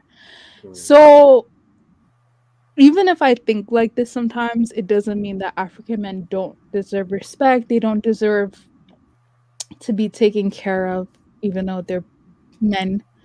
They they don't deserve all this stuff. You're right. They do protect the home. Um, a good African man will think of his wife or his woman and his children in most cases. So I won't take that away from African men. That's actually very important because in a lot of African society, if you're not a Mrs., then you're not really important. Like at least in my society, if you're not with a man, you're not that important. Yeah, I'll just be that's the honest. case Like pretty much all over the place. you're Yeah, not that's seen as somebody that is worthy of protection. yeah. Not necessarily not worthy of protection, but like you have less rights, I think, or something. There are some women in some cases that lose rights to Yeah. the inheritance because an uncle says he's the next man after that. You understand what I mean? Well, like Yeah. when like the dad has kids are women, you understand what I mean? Then he has no, what do you call it? He has no male child and all that stuff. The inheritance goes to the uncle and all that kind of stuff. There's that, and there's also, you just being a woman, especially in a patriarchal or non-progressive country. you are at more of a disadvantage to a certain extent, because you are not treated with the kind of respect in respect that you should get in society. Or when I say respect or standing, or having a standing of weight, you know what I mean? You're treated as a lightweight that anybody can just walk all over. But is it still like that? Because I think most African Yes. countries says it's still like that. Nah, Maybe not in guys. South Africa. South Africa is a little, slightly a bit more progressive, but not all entirely of Africa. Not all of Africa is like South Africa. You know what I mean? Well, it depends on the generation, I'll say, but yeah, I'm gearing more towards yes. Yeah, but I think some maybe Ethiopia, because I was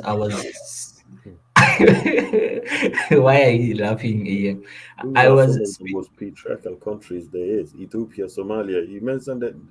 I don't know, but maybe Ethiopian women have a lot more rights. I don't know. I don't know. But to me, what do you say? Does Ethiopia look like women have a lot of rights and shit? I don't have no idea.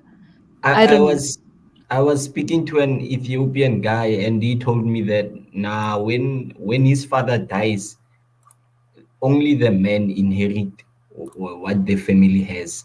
The women have to marry out. They can't inherit what their father had.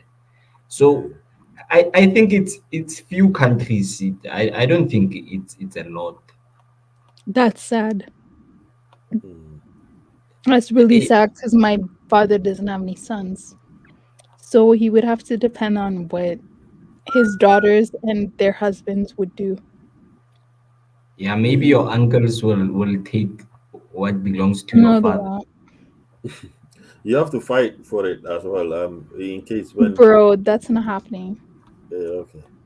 I mean, yeah. Yeah, yeah, but nah, that system is outdated. They should scrap it out. Nah, it's outdated. Seriously. Yeah, No, AM. but You should this you is should you hmm? should check you should check African news so that you can get content on what to talk about. Okay. Yeah. I don't know. I think Africa Millennia, your channel was growing. I think it's not really a case where you don't have content. I think it's just the consistency part of it as well. Because I've been paying attention and But see. like I'm literally telling you guys I'm consistent now. Like I just took a month off. That's it. Yeah, you I just you took get a month you off. you get But now folks I'm come back.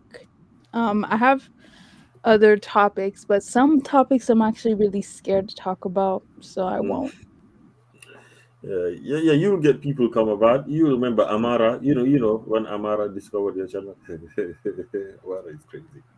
Anyway, yeah, it's good. But regarding this case, this Gambia situation, I wish that guy was here. I've not got much to say about it really. So, but I know it happens in the hotel business. It happens in the hotel and all that stuff. And some of these old ladies and all that stuff in the UK or other parts of Europe, they come to take advantage and all that stuff. And now that they are aware of it, I think it's a step in the right direction that they are putting a stamp to this to shun it away. So we don't need that African millennial. We don't need But it. But then the government have to come up with something for the youth, man. They can't be visionless for them. What exactly.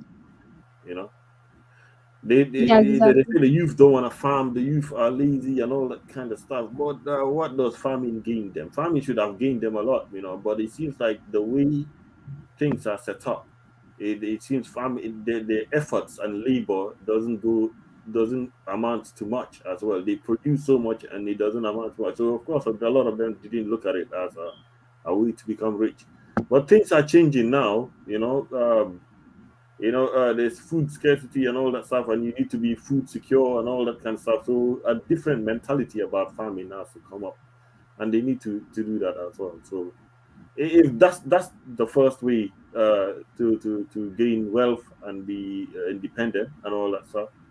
But yeah, the government needs to subsidize a lot of them as well. But With this dusty government in the Gambia, I don't have faith in them.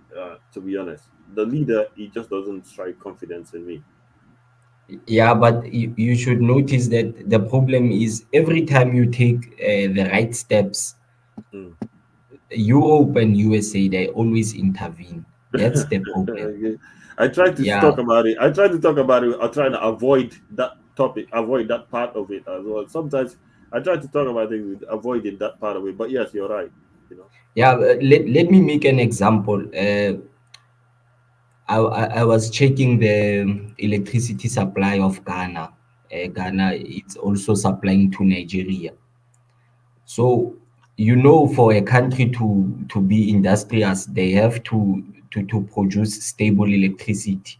Yeah, of course, that power. So, yeah. So now Europe and the USA, they are coming for the coal of Ghana and some other countries in Africa. They are telling about renewable energy that doesn't Yeah. even work in Germany. You see, they are forcing African countries to take steps that won't let us to progress. That's the Yeah. problem. Yeah. Bullet, I second what you said. You hit the nail on the head. You understand? If energy is necessary for anything. So energy for society to develop is also necessary. And of course, having a country that's having inconsistent, a country like Nigeria with so much potential. Imagine if they had enough energy as well to keep going. You understand? I mean, imagine how creative that country will be. Imagine how dynamic that market will be. So of course they will not want that and all that stuff. So Yeah, and the sad part is even now in my country, yeah, because they are also forcing us to sell them our coal. why is Yeah, that so? it Which this countries are year doing this? Is it the US or Europe itself? US and Europe, both of them, Europe Union and the USA. So this year it's the first time that we have experienced the load shedding of for 4 hours, or because back maybe 2008, I think 2009, it was the first time that South Africa experienced this thing of power cuts. So from 2009 until now, we have been experiencing maybe 2 hours, sometimes after a long time, maybe 2 hours or sometimes 3 hours. But it happened rare. It was a rare thing. Now, it's so consistent. We are talking about 4 hours, 5 hours. I just hate USA with my heart. Where do you live, Bullet? Where do you live in SA, Bullet? Northwest. Northwest. Yeah. Or Rustenburg, Umutwan. No, not Rustenburg, Potchefstroom. Oh, okay. So you're eating that, what is, Wafokeng or something. There's that bursary I know some kids get from that side. I forgot what the name is, but I know you guys get some land bursary there. So yeah, but Yeah. yeah. So I just wanted to say on the energy part, because that's when I came in, when you're talking about energy in the US and all these other countries. I think it's on us, bro. It's on us Africans for letting Europeans come in and say, we want to give you renewable energy, but you sell us your coal. Because, like you said, Bullet, before, South Africa is like 400 years worth of coal that is working. There's a guy I was watching late today. And by the way, I'm an electrical engineer by profession. I've never worked at ESCOM. But what I can guarantee you, and this is something that triggers me about clever blacks, because they never mention this, is that this idea that machines are not working because of prehistoric damages is bullshit. If you need maintenance, you will maintain it. When you maintain something, like let's say you're taking out a unit and replacing it with another one, that unit should not break again. If it's breaking every year, that means it was made to break. What is happening in a lot of our African countries is that you're getting tenderpreneurs who are hired to put in basically machinery that will break the next year so that they get another contract. That is what Yeah, happens. yeah. That's really what happens. No, that is South Africa. This is why people are angry with Andre, right? And you see all these white South Africans. This is why I can never trust white South Africans. These people are perfect. They are Yeah, parasites at the They're fucking parasites because they will really look away from the actual proof that you're seeing. Even when other smart whites have called it out, smart whites who are experts saying, no, Andre is failing for these 3 years. This guy is hired. This thing cannot keep on going on, and it's because of Zuma. Yes, that is bullshit. It's Okay. damaged because it's supposed to not work. Lozy, you're in the back. I'm going to change the picture for a little while. Say something and then like be in the background because I'm not sure if it's you. Yeah, go ahead. You're in. Yeah, but Mr. Musanda, do you know about Zambia? Because I heard that Zambia has stable electricity. What's going on in Zambia? I don't know, but I'm actually gonna look it up now. I don't know. I don't know about electricity. I thought a lot of African countries were getting electricity from Africa, from South Africa. A lot of SADC countries specifically were getting electricity from South Africa for obvious reasons. But yeah, yo, what's happening with my screen? Is it my screen or is everyone's screen that is like there's nothing No. now? I think Yeah, it's Lozy, everyone's go ahead. Oh, okay. Thank you, African Millennial, and greetings to everyone on the panel. I'd like to stick to the topic of what was this Millennial was discussing with the prostitution around the continent. I won't specifically say Gambia, but that's the topic, you know. So I think I'll go back to what Bullet said, which is a fact, you know, there's just prostitution all over. What I've seen with African countries is that the global media itself, it has to always find something in each African country that they can pinpoint and run the propaganda with as like an agenda. So if you look at places like Nigeria, they will say there's Boko Haram, and then there's poverty, there's this. South Africa, we are xenophobic, we are one of the most unequal country, we are racism. If you go to Kenya, Ethiopia, Egypt, every country in Africa has got its negative agenda, and probably it's the most published if you go in the media. Which in most cases, yes, there is an aspect of the truth in it, but it's always exaggerated to fuel the propaganda. So I think we will always have these things. We will always have something to discuss as Africans, which could be unfair. Some of us fall for this propaganda. It's just gonna be up until we take ownership of everything on the continent, then the landscape of Africa and our social problems. The landscape will change in that regard. But as long as we stay in these conditions, they will always run their own propaganda and they will always paint the picture they want. I don't think I literally don't take everything that I read or see on the news about Africa as like a literal truth. What I do most of the time is channels like this where you get Africans from all walks of like other African countries. Then when they debate and exchange, you know, without being biased, you know, because we all for example, if someone is coming from Gambia and called in here to defend their country, there's always someone from the neighboring of Gambia who will come and maybe say, but I was there in Gambia and I've seen this. Then they will debate it up until we come to a position where we can have a sense of truth.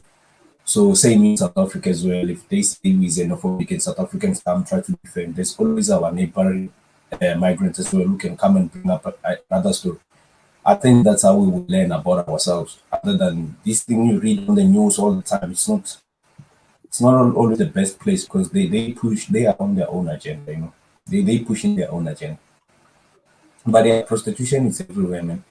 It does depend on how the propaganda is running it and what they want to push. There's prostitution about men, there's prostitution about women, which people are just trying to survive. Yeah, that's just my take on this. But regarding the women who come from the West, the Western places to settle, or probably in Africa looking for men, I mean, it's sad because if you look at societies that are doing well than other societies,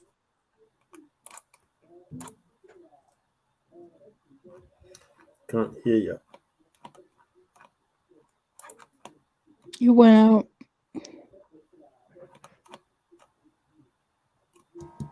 Yo, am I offline? I can't hear anything. Okay, we'll wait for him to come back on, but Um, hmm. If you're Gambian and you're watching this, I really want you to click the link because there is a Gambian on here, but like he's But I don't know saying much about it. that he's not don't know. seeing it that This much. I want another Gambian to tell me that it's not happening because we missed it. There was in the beginning there was a Gambian. You're I'm throwing me pretty out sure it was already, African millennial. You're throwing me out. and he was like, "This is not happening in Senegambia. It's happening in certain part of Gambia." I was like, "Interesting. Well, why is it yeah, but happening?" Because I mean, no offense, but I mean this happens in other country too, and we know why it happens.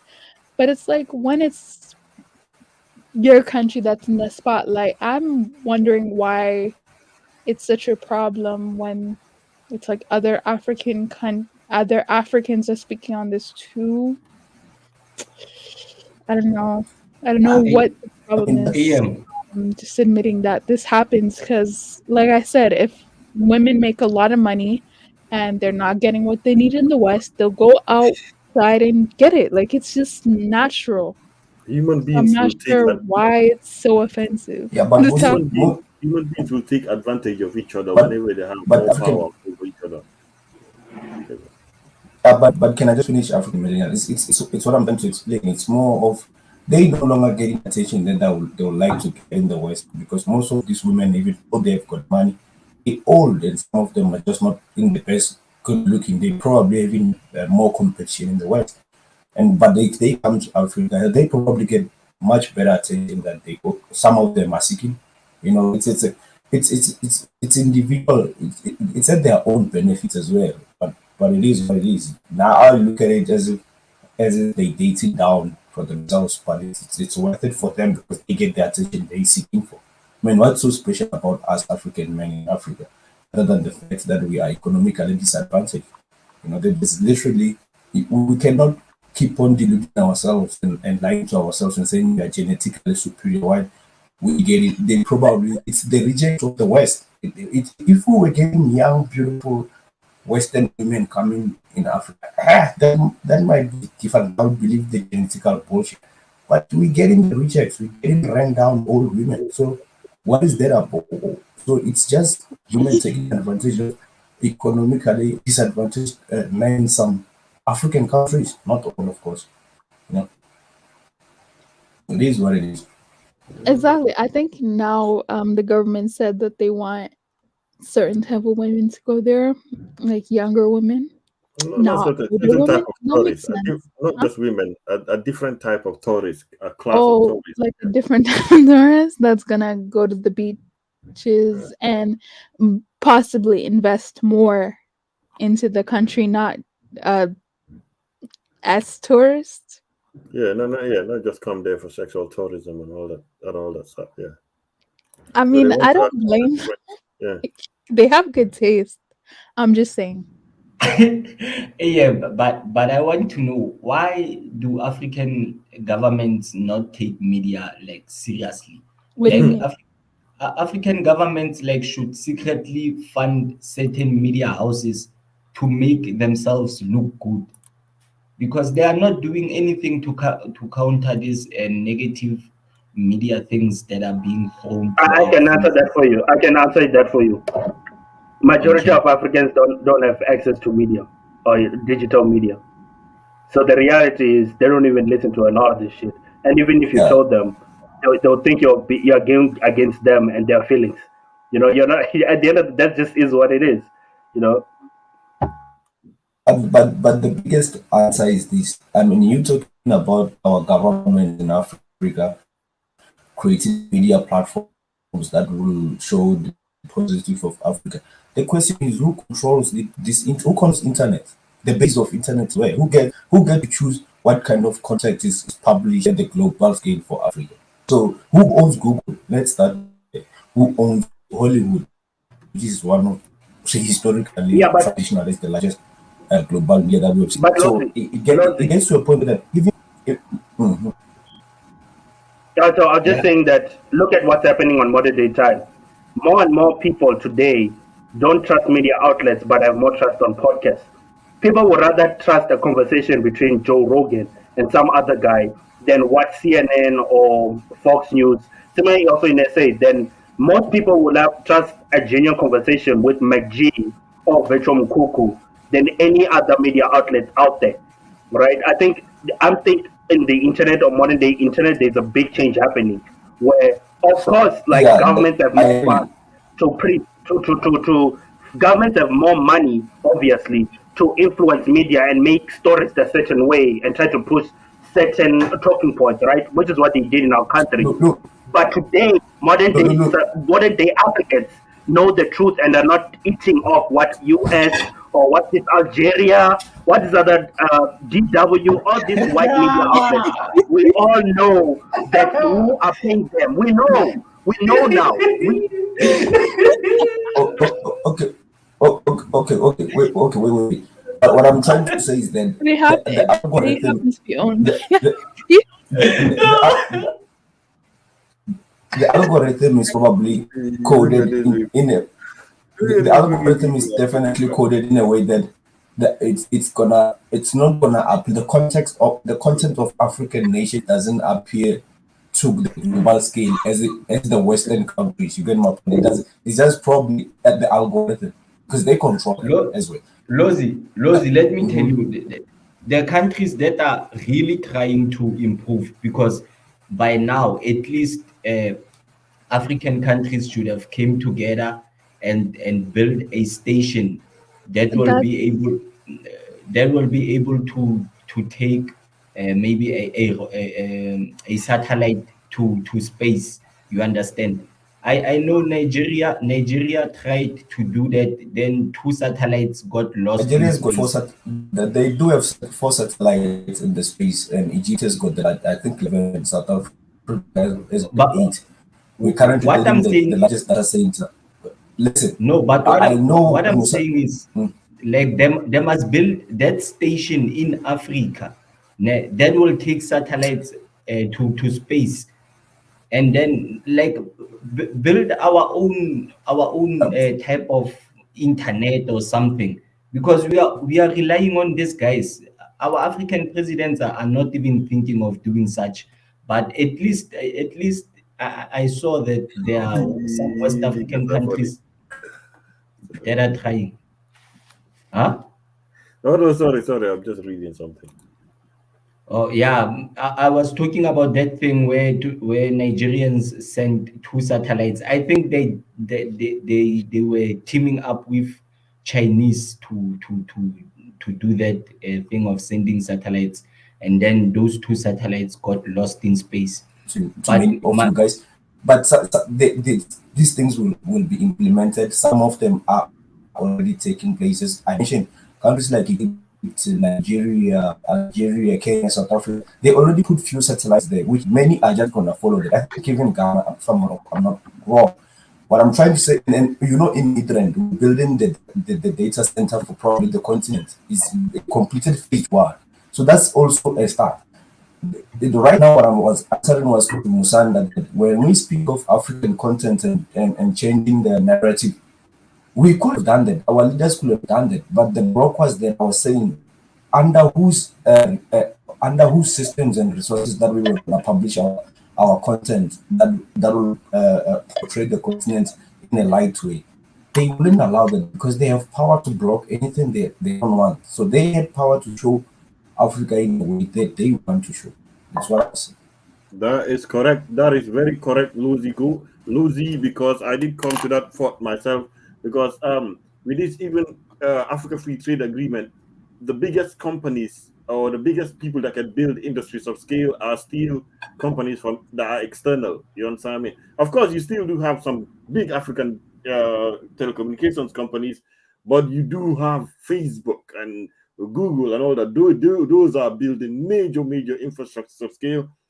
But and that's gonna cause problems as well. That's definitely gonna cause problems in the future as into what type of content is reproduced. I mean, you had a case in between where China was actually growing very, very fast in Africa in terms of what telecommunications equipment is being deployed with the Huawei and 5G, and the United States didn't like that, so they were competing with Cisco. You understand? Because they thought it might be too divided internets in the world, where Africans are more leaning towards China and the rest is Cisco and the United States.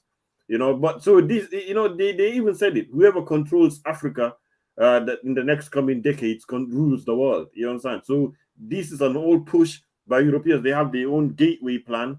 They have the global gateway or something, with a counter to Chinese Belt and Road as well. So they have their agendas. Africans need to have their own agendas to come together and actually see that everybody's Build back better world. You're talking about triple BW. I just want to specify. Build back better world. Build back better global gateway, Belt and Road. Everybody seems to have their own agenda for Africa. But even as much as you don't have that much, but we can take advantage of this. You can take advantage of this. Look, as long as you control. Look, one thing I've noticed, right? As long as you control your pension fund or your collective pension fund of that country, you can use a lot of the profit that the company makes into investing into alternative industries for your population. That is how you can win. It's by, obviously, as long as you pay taxes. Taxes, whoever controls the taxes controls the country. That is just a fact. If you all collectively come together and have to now disperse it into specific industries, that's who controls the industry, not necessarily the one who has the company alone. So I think, sorry, Raven, if I'm interrupting. So I think, Raven, what I was trying to say, I'm basically saying we must be careful with these things, because that's exactly what they want us to think and look at things like the situation of Gambia. I'm not saying that prostitution is not happening in Gambia. Western women are not leaving the West to Gambia to search for the romance and men. What I'm basically trying to say is there's probably a lot of potential in Gambia, a lot of positive things that could be coming out of it. But what you're going to get is, and African millennial knows this, and that's why she has opened this channel for this conversation. She knows, what you're going to get is that they're going to push that agenda. If you say Kenya right now, in every African mindset, there's some stereotype that will pop up. If you say Ethiopia, if you say DRC, if you say South Africa, each of our countries have got a stereotype. And the sad part is we always fall for this as Africans, because it's easy for me to sit here and laugh at Gambia and say, oh, the men of Gambia are weak. The next week is a stereotype on my family, on my country. We come back and discuss xenophobia in South Africa. There's no other part of Africa where the migrants are fighting. But that's a stereotype we have to wear as a country in South Africa. The Gambians now have to wear a stereotype of prostitution. You see, what we have to come to realize as Africans is that all our countries have got more positive things than the negative. But the media, because it's a Western media, at least for the past years, things are going to change, of course. But they have painted that picture that we should stop falling for. We should always speak power to our people. We should always find more positive among our people while we addressing the issues that we have. But we must stop allowing the West to tell us about ourselves. I've never been in Gambia, but I don't have to believe that this prostitution is just happening at a very large scale in Gambia. I don't think that's the thing. I think Gambian people are doing more positive things on the ground than this prostitution. But I hear about it more than. And to that point of Lozi, most South Africans have never really seen Orania. Like, I've never seen Orania my entire life until I've never seen Orania, but I know it's in the middle of the desert somewhere. I don't. Apparently this town. I mean, that's the thing, right? Like, people are now telling us to be angry over a town I have to look for. African millennial. I have to look for this town, find it. No, look, Musanda. Orania, it's not a good thing. Orania, it shouldn't be in South Africa. I'm not for Orania, but I understand why it exists. Remember, the white South Africans don't have power without the West backup. They always held power because the Western is powerful. If you can look at what's happening now with the East, the BRICS is trying to create a parallel system. No, Lozi, this is my point. Lozi. Let me just finish. I get the point. Let me just finish. What I'm saying is, South African government, the black side of it, it's not stupid. We all South African, black South African, we're not stupid. We know that Orania is not okay. But we understand the power they have at the moment, that they can dictate to have Orania there. Even if it's in the desert, we don't care, but they shouldn't be there. That's my take. One day when South Africa or the entire continent is less powerful and we can stand against the West, we can tell them to fuck off anytime. But trust me, now even our government knows, and the white South Africans are so arrogant about it because they know the West is behind them. You get what I'm saying? They think so. I mean, they think they are behind them, but the reality is that they're not. And they think so. Yeah, they think the No, you're whiteys are kidding, gonna man. The save them. West will. They're gonna Nah, suffer with us. But no, I'm not saying they are not with the whites. I'm saying white South Africans believe that German Glencore and the Anglo-American is gonna rescue them because they are no, they are protecting them. with them. No, Yeah, no, they're not. Let me give you a typical example. Look at Israel and Palestine. You think that the West is supporting Palestine over Israel? Let me give you another typical example. Look at now, the West doesn't care much about Ukraine, but they're going to support Ukraine just because they hate Russia more. The West hate Black South Africans more. Even if you can say they don't care about the whites, if we touch them, they're going to go as far as they can to protect them, even if they will destroy this country. That's what I'm trying to tell you. Is that the West had the interest of their descendants, even if they've got tribal issues among themselves, but even outside, such as one of them, they got a certain example. A clear example is Zimbabwe. No, The few I can whites prove that were you. there. Let me finish. The few whites that were in Zimbabwe were not even more than 2 million. The admin of Mugabe, the citizens of Zimbabwe, just woke up one day and decided to say, you know what, enough is enough. We're chasing these people. What happened? Where's Zimbabwe today? So we need to be practical when we think of these things and look at the bigger picture.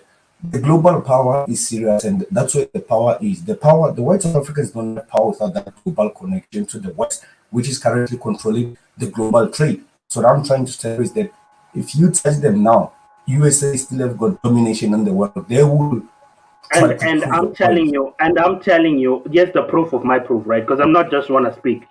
There are farm murders in South Africa, right? I know at least one guy was a victim. He didn't die, but he was a victim. There are multiple farm murders that do happen in South Africa. What happened in Zimbabwe, what you're not specifying, is that those were white Brits. They were from Britain. The Brits, remember, they put those white Burskis in concentration camps. This is why you don't see any Afrikaners saying anything about the Queen, because they still have that beef. What I'm saying is white South Africans may booty clap for the West because they think they're going to rescue them. But the reality is the West have only cared about, yes, controlling South Africa and making profit out of it. That's why they're buying its coal. But the idea that they're going to come here out of because bulls are getting killed and subjugated, the US government doesn't give a fuck because bulls are already dying today. Bulls are victims of crime in South Africa. I think on this point, I'm gonna disprove you, and I think you're not thinking practical with looking at history and what's currently happening.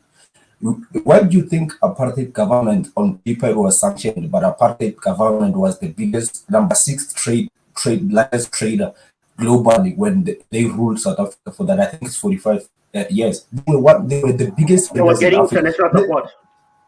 They were getting international support. Yeah, but now listen, exactly what I'm telling you. I understand the beef between the English and the Dutch, but I already told you that when the Europeans fight their tribal wars, it's okay for them to kill each other, but they will never allow any outsider to take advantage of them. That's exactly what I'm trying to tell you.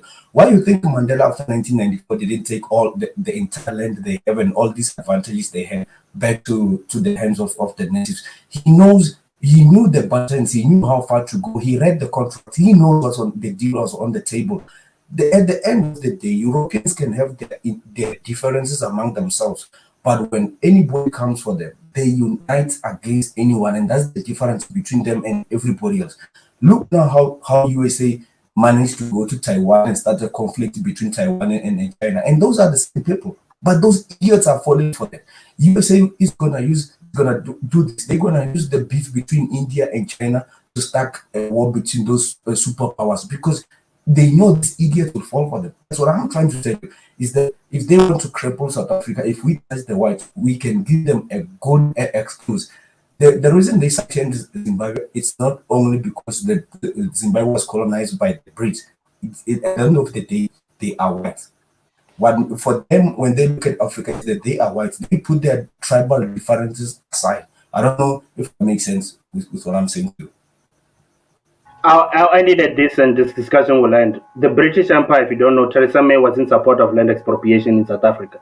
In fact, even the SA government said they wanted it done in a nice way. But let's close that topic. I don't want to get too much on that anymore. Yeah, back to that's on paper. You should differentiate what they say and what they do. If they wanted the land expropriation, why Okay. didn't they push it? Because the Dutch are weak in South Africa. Why didn't they push it? Okay. Yeah. So let's get back to topic.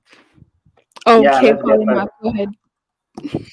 Because I do have something to say about South Africa, about saying it. But what I appreciate about South Africa, they don't get as annoyed as some other Africans who, honestly, like, they always get upset. Darth Raven, I'm sorry. What is? Okay?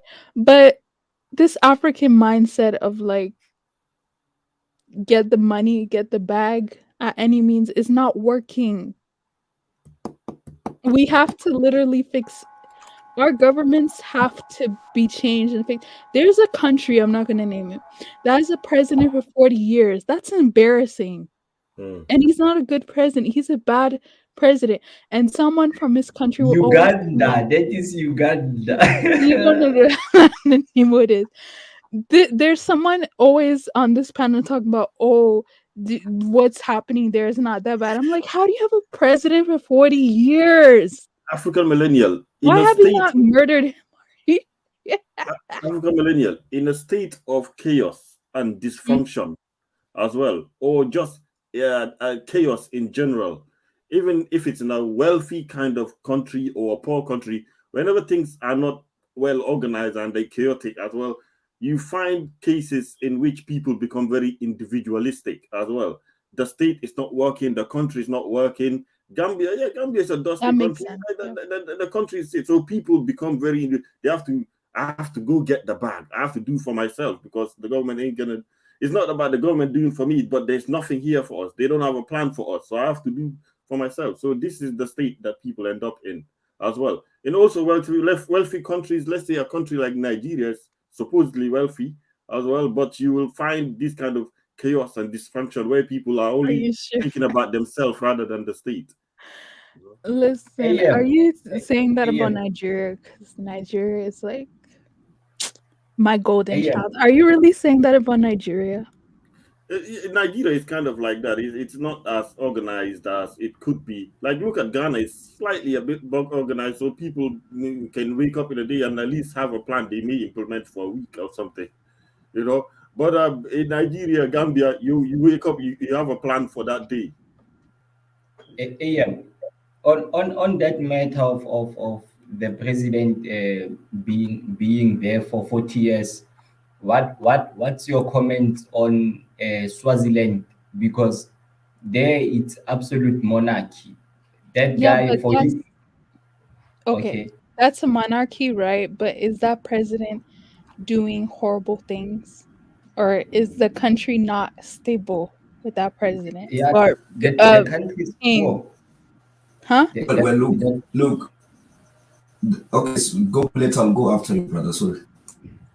Okay, I just wanted to say the country is poor, and then there are people who want the absolute monarchy to go away, and they should have democracy.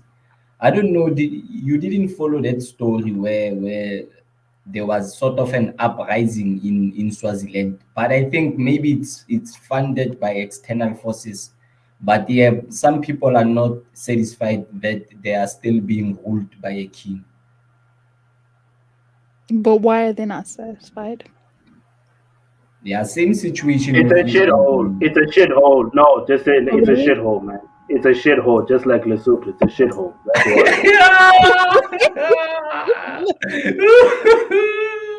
why Look, do people look. What I can say is that that's what thing.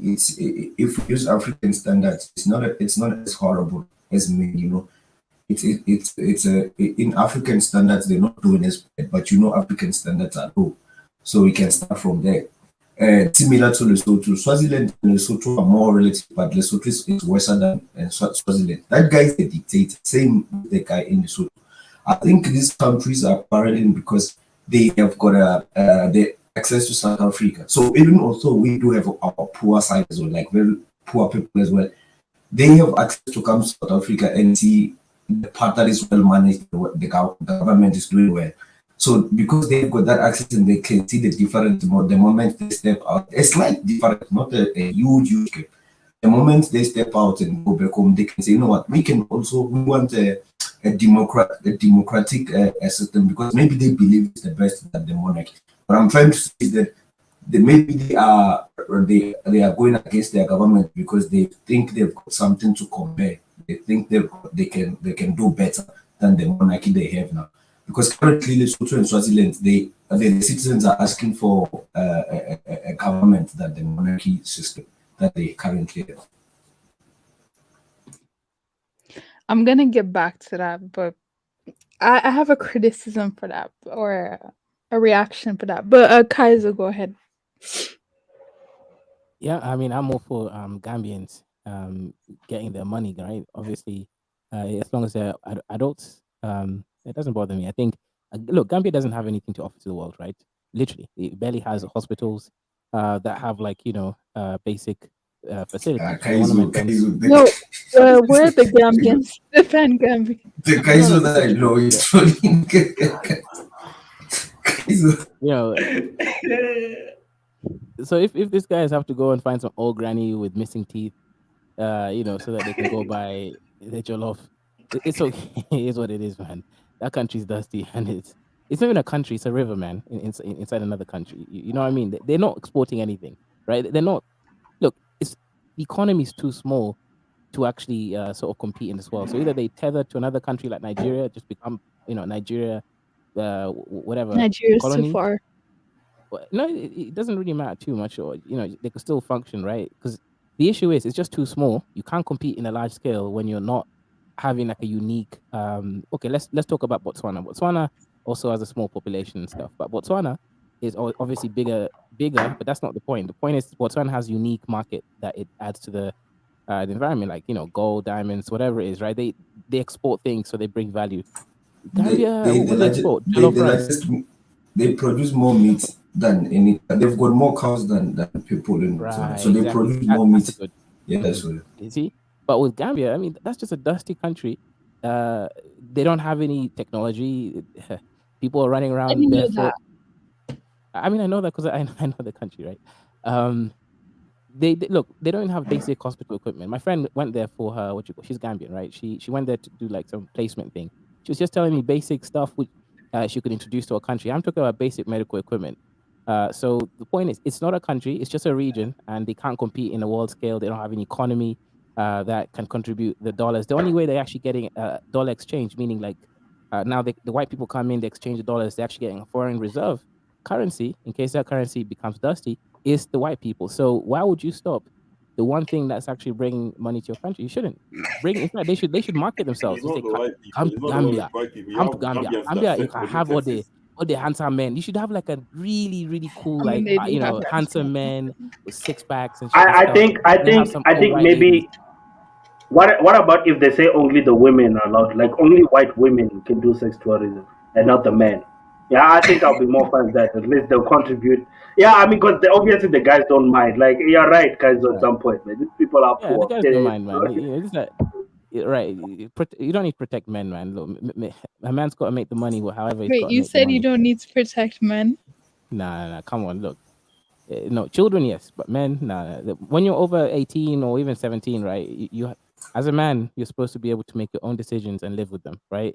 If you need the government to stop old ladies from making you. I mean, think about it. How disgusting do you have to be as a man to be looking at some old, dusty woman like that? Oh yeah, I want her. Yeah. Why does it happen in Kenya though? Why are those Maasais and all that stuff doing it? Why does it happen in Kenya? Why? Because the Maasais I want it, so I'm all for it, man. The Maasai should go do it, man. Make the money. But you know what? Those Maasais are dusty as well to be sleeping with those old white women. Oh, Maasais are a dusty tribe, man. They still live in their dusty ways, 100%. Don't go and see. But it happens in Kenya as well, so don't try to say Gambia and all that. No, it happens in Kenya. Look, I'm the last person that I don't care about the dusty country. Okay. Let's talk about Kaiser. Let's talk about the image now of Africa.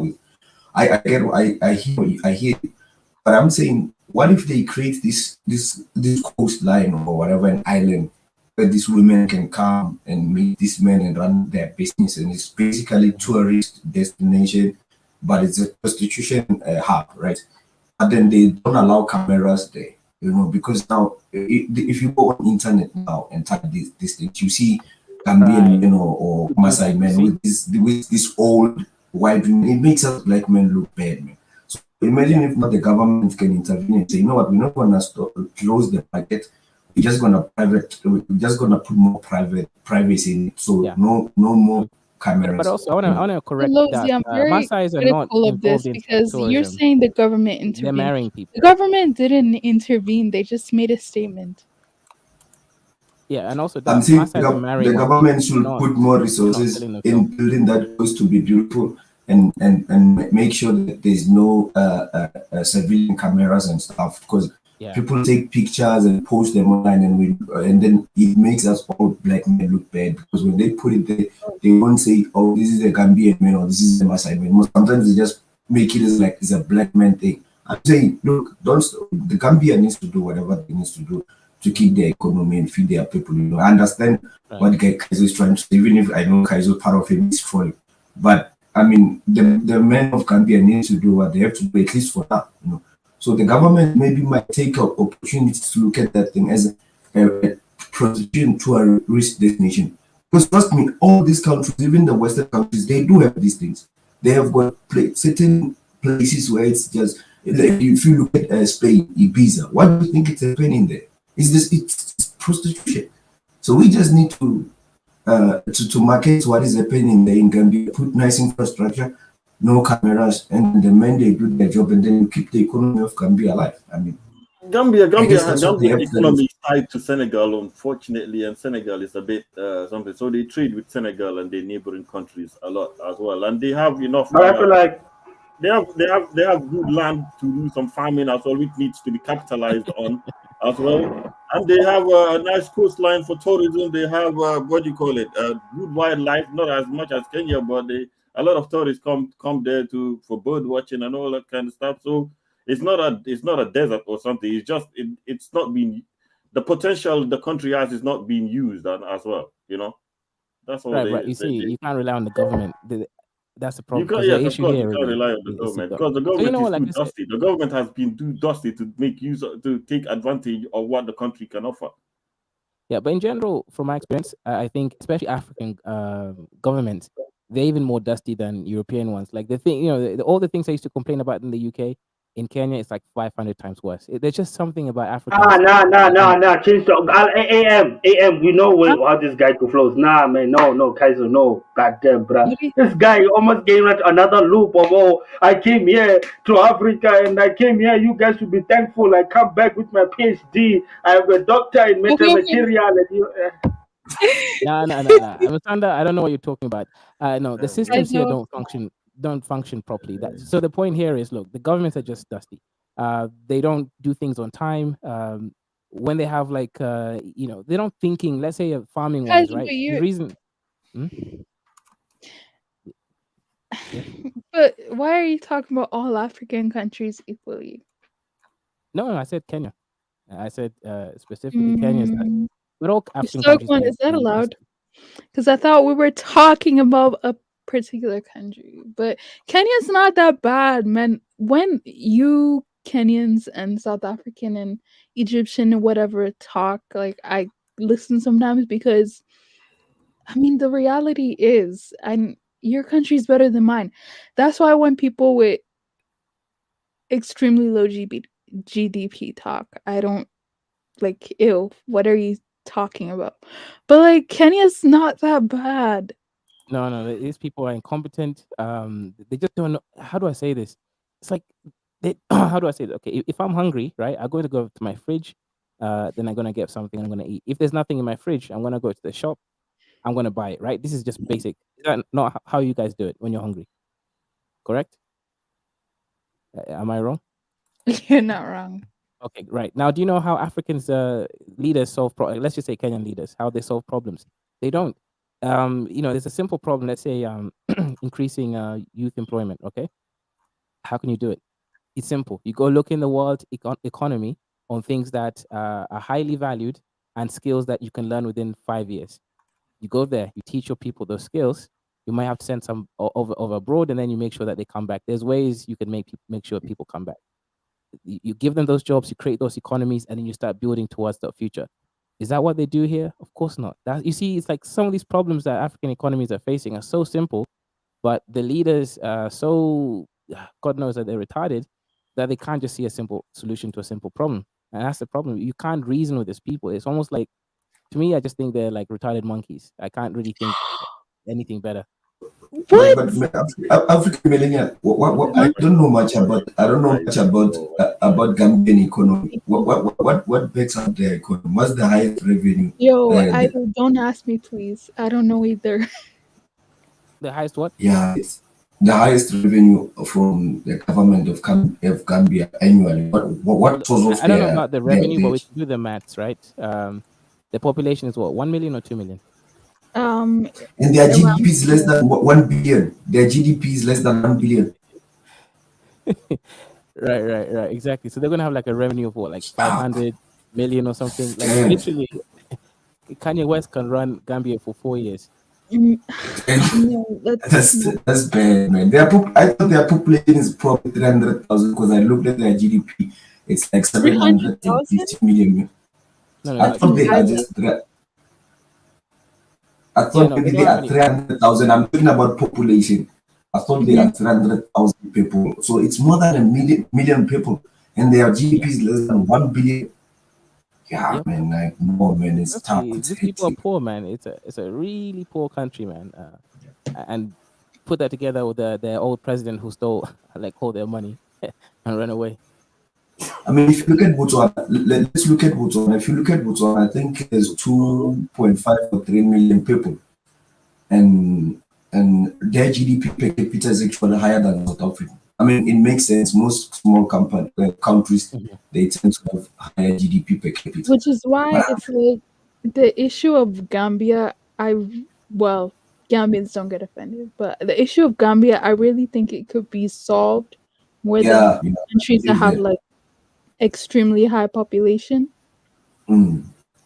But I'm not. I mean, look at Nigeria. Nigeria's got probably more than 150 million people. Even the stats, I don't think they count all people, but their GDP per capita, it's impressive for an African country with such large population. I mean, it's embarrassing that Gambia should have less GDP per capita than Nigeria, which is the largest country by population density and all that. I mean, come on, Gambia. No, those men must stop prostituting themselves on the coast, then work out their GDP with their government. I mean, doesn't make sense. Doesn't make sense. I don't know. I think it's genetic, man. I think it's genetic. I think genetic. I think Southern Bantus tend to be more, at least, productive, and we kind of know what is needed if you want to build a future compared to other Africans out there. Nah, don't copy. That's Kaizo. Don't talk like that. Are you sure Kaizo about that? I'm kidding, man. I'm capping, guys. I'm just capping, man. Just capping. Yeah, I'll say it's not genetic, but it should be cultural. Nah, it's a joke, man. I'm kidding, man. I don't know. Things will get better. It's lack of education, lack of good leadership with vision to actually impart skills in the country. These all contribute to the poverty. And then if you have a dusty leader that's even stole some of the country's money and all that stuff and just bail, that's gonna result in that, So Gambia has definitely not been doing well in the past years and all that stuff. There is lack of leadership to exploit any of the resources they have to a certain extent. So I guess it's not good to follow, but it's. But you see, Raven, just to give you a typical example from what I've seen with the southern countries, it's only Zimbabweans that I see having a different behavior compared to most. But the African countries, what I've seen, be it's a large population or a small population, people will ban shit out. It's like we we can stand poverty to a certain extent. But if it keeps going and we don't see any hope, the Southern African countries will rebel against the government and ban almost everything. So I'm asking myself, if I mean, Gambia with a population of more than 1 billion, I mean 1 million, sorry, more than 1 million, and then having a GDP less than 1 billion, like the people by now should be burning that country to the ground. If I mean, at this point, it seems like it's only the people in parliament who are in government who are eating, like literally, if you think about it. And that means they should be just, by now, they should be just in that count so that nobody eats. If we just, if no one person cannot eat, man, rather, no one has to eat there. That's it. They just have to burn it down. Lozi, what I've noticed is that if you check in I think most West African countries, their governments are a bit harsh. If they start burning their country down, the soldiers will shoot them. I don't want to lie. Must be willing to die, man. Must be willing to die for the great cause. I mean, those soldiers are born from which women? Women of Gambia, right? Men of Gambia. They are the children. Enough people must be willing to lay their lives down so that to a point where even the soldiers will put down the guns. You must just be willing to die sometimes. I mean, when is the poverty going to end? Because what do they have to lose? What do they have to Gambia lose? should join Senegal, because I think it's next to Senegal. Gambia can Yeah, join but Senegal. with that, yeah, Senegal is tied with Gambia should definitely join Senegal. There was an attempt to do that. I think that's what we will ultimately like, or even have an even closer integration and all that stuff in terms of the market as well. But I think what's happening is that the Senegal is tied with France and all that stuff. So and Gambia has this relationship with the West, Given with the UK and all that kind of stuff. So, oh shit! I don't blame Gambia. I don't blame Gambia. It's the same situation with Lesotho and Swaziland. Those countries, they need to join South Africa. They won't go anywhere. I'm not blaming Gambia. I think I understand what's going on there. They need to join another country. I think that's the problem. Gambians and Senegalese are the same people. I believe in small numbers. I believe in that a proper country, the small countries have better advantage if they just No.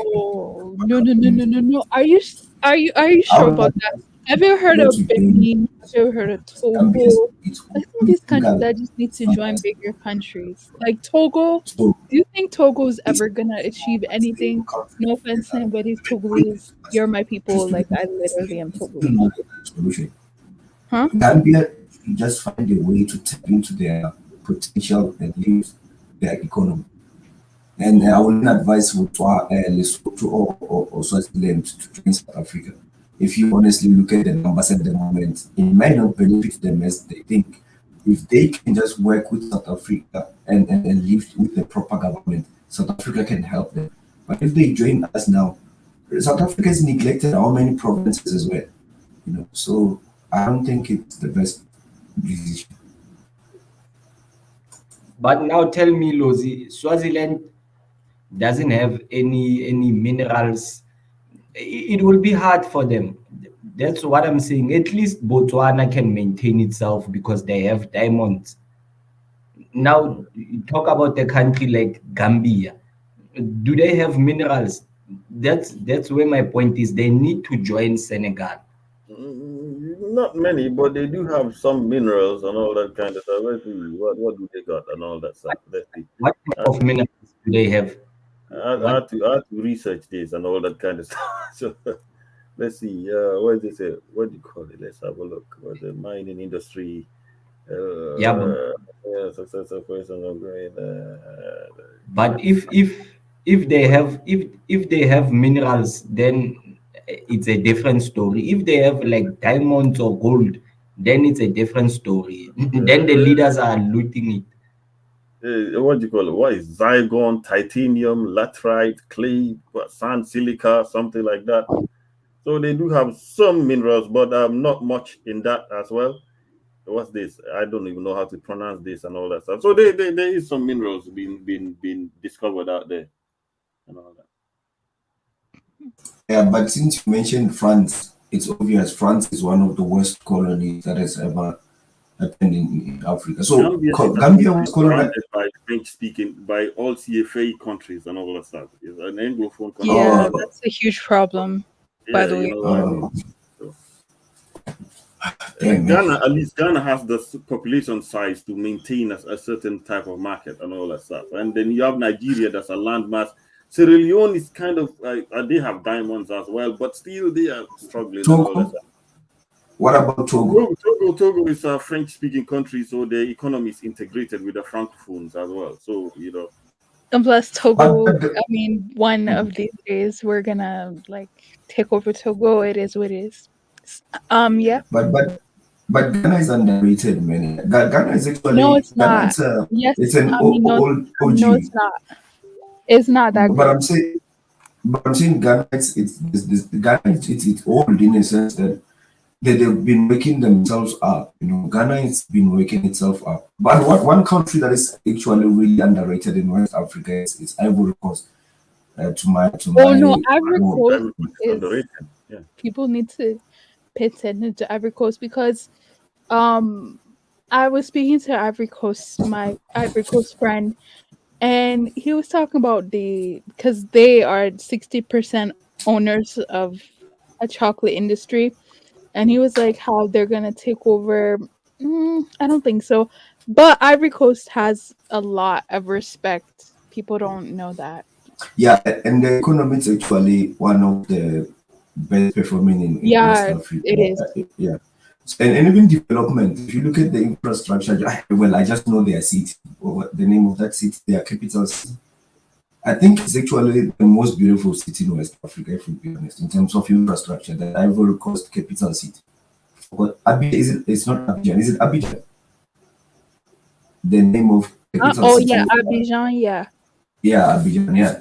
They do have like the quality of infrastructure there. It's really not bad. It's good, and the good thing is I was listening to the president of Ivory Coast when he was in South Africa. They're actually one of our biggest African countries that we trade with. So I love Ivory Coast for business. Ivory Coast is highly developed. Don't be shocked Yeah. if they take Yeah, number they 3 spot because Ivory Coast is really a good country. It's really the people are really nice. I can't even lie. And they are lucky. They don't make noise. I like people of countries like that where they're not too boastful. Yeah, are they French speaking? Ivory Coast? Yes. Maybe that's why. Yeah, maybe that's why. I'm not exposed to them. Yeah. Okay, cool. Ivory Coast, aren't they the ones that kind of like torpedoed West Africa's plans to integrate some kind of monetary thing or something, currency? Wasn't it Ivory Coast that did that? The Echo?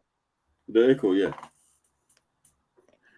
Yeah, I think so because I think Ivory Coast and Senegal are kind of close to the CFA, if I'm not mistaken. Yeah, the French are not even using that anymore and all that stuff. And so because the French is gone, now they've been tied to the euro and all that kind of stuff. It's quite a peak. But I was going to ask actually, because Ivory Coast, for a country that was colonized by France, if I'm correct, they have done well for themselves. I mean, most countries that were run by France, it's bad news on this continent. But Ivory Coast stand out. What did they do different? I'm saying. Yeah, I'm asking what makes. All I know about Ivory Coast, not much, but I know that there was a civil war that kind of put people in check, and now they're kind of working on unity and how to come together. So how did Ivory Coast become what? Successful compared to many French countries that were colonized by France. I mean, I think Ivory Coast is the best. It's or maybe Gabon. Was Gabon colonized by the French? Yeah. Okay, then it will be. I think Gabon then is the top well developed in terms of GDP per capita. then I think Ivory Coast will fall second. I'm talking about countries that were, yeah. But how does that amount to the ordinary people living though? Do the ordinary people live all right as well? Or are you just looking at the capital city? What about the countryside, how people live? Yeah, that's a good question. Because so there's just countries... they built skyscrapers and all that stuff to look like, you know, charge people extortionate rates of rents and all that stuff. And, you know, make congested cities, but people are not really having a good standard of living. It's just nice skyscrapers. But if you look It's in like... the countryside, it's as dusty as any other African country. It's similar to Angola. It's similar to Angola, like, you know, Luanda, the capital city of Angola, one of the well-built, beautiful African city. But the moment you walk out of the city, you don't see anything. You don't even get to see pictures of the rural side of, you know, those African countries. You don't get to see the rural side of them. There's a big problem. So, did you and did Isn't any that of the you guys same in have Ghana as well, African millennial? Like Accra and Kumasi. Huh? What happened in Ghana? Yeah. I got a closing statement. At least, although they need to, like many Gambians are saying on the Facebook chat, enough of the bullshit chatting. They need to actually go to the hotels and actually put a stop to this and all that stuff, and actually encourage the hotels to ban this kind of behavior. Or the people need to come as a community and kind of reject this kind of business or trade happening as well. So for at least the government recognizing it, it's a step in the right direction as well. But we don't just want it to be lip service as well. The people must rise as well and kind of stamp this out as well. Other than that, you need a full resolute leader as well to come and put a stop as well. A very intelligent leader that could fucking know how to exploit what's offer. I don't know if Kezo said differently, but whatever. Anyway. I have one problem with Ghana, and this is directed to African millennial. I love the Accra city. I love the way they're going about with their architecture. I'm talking about commercial buildings. There are a few high-rise buildings they built there. I like how they infuse the Kenyan, the Ghanaian pattern, you know, and all that. You can see being what is the word, being translated on their style of architecture, and then that's all good. And then you look at the private residents, like their houses. I'm coming to open an architectural firm in Ghana, African millennial. I need to build proper houses there. The houses in Ghana, they look ugly. I don't like them.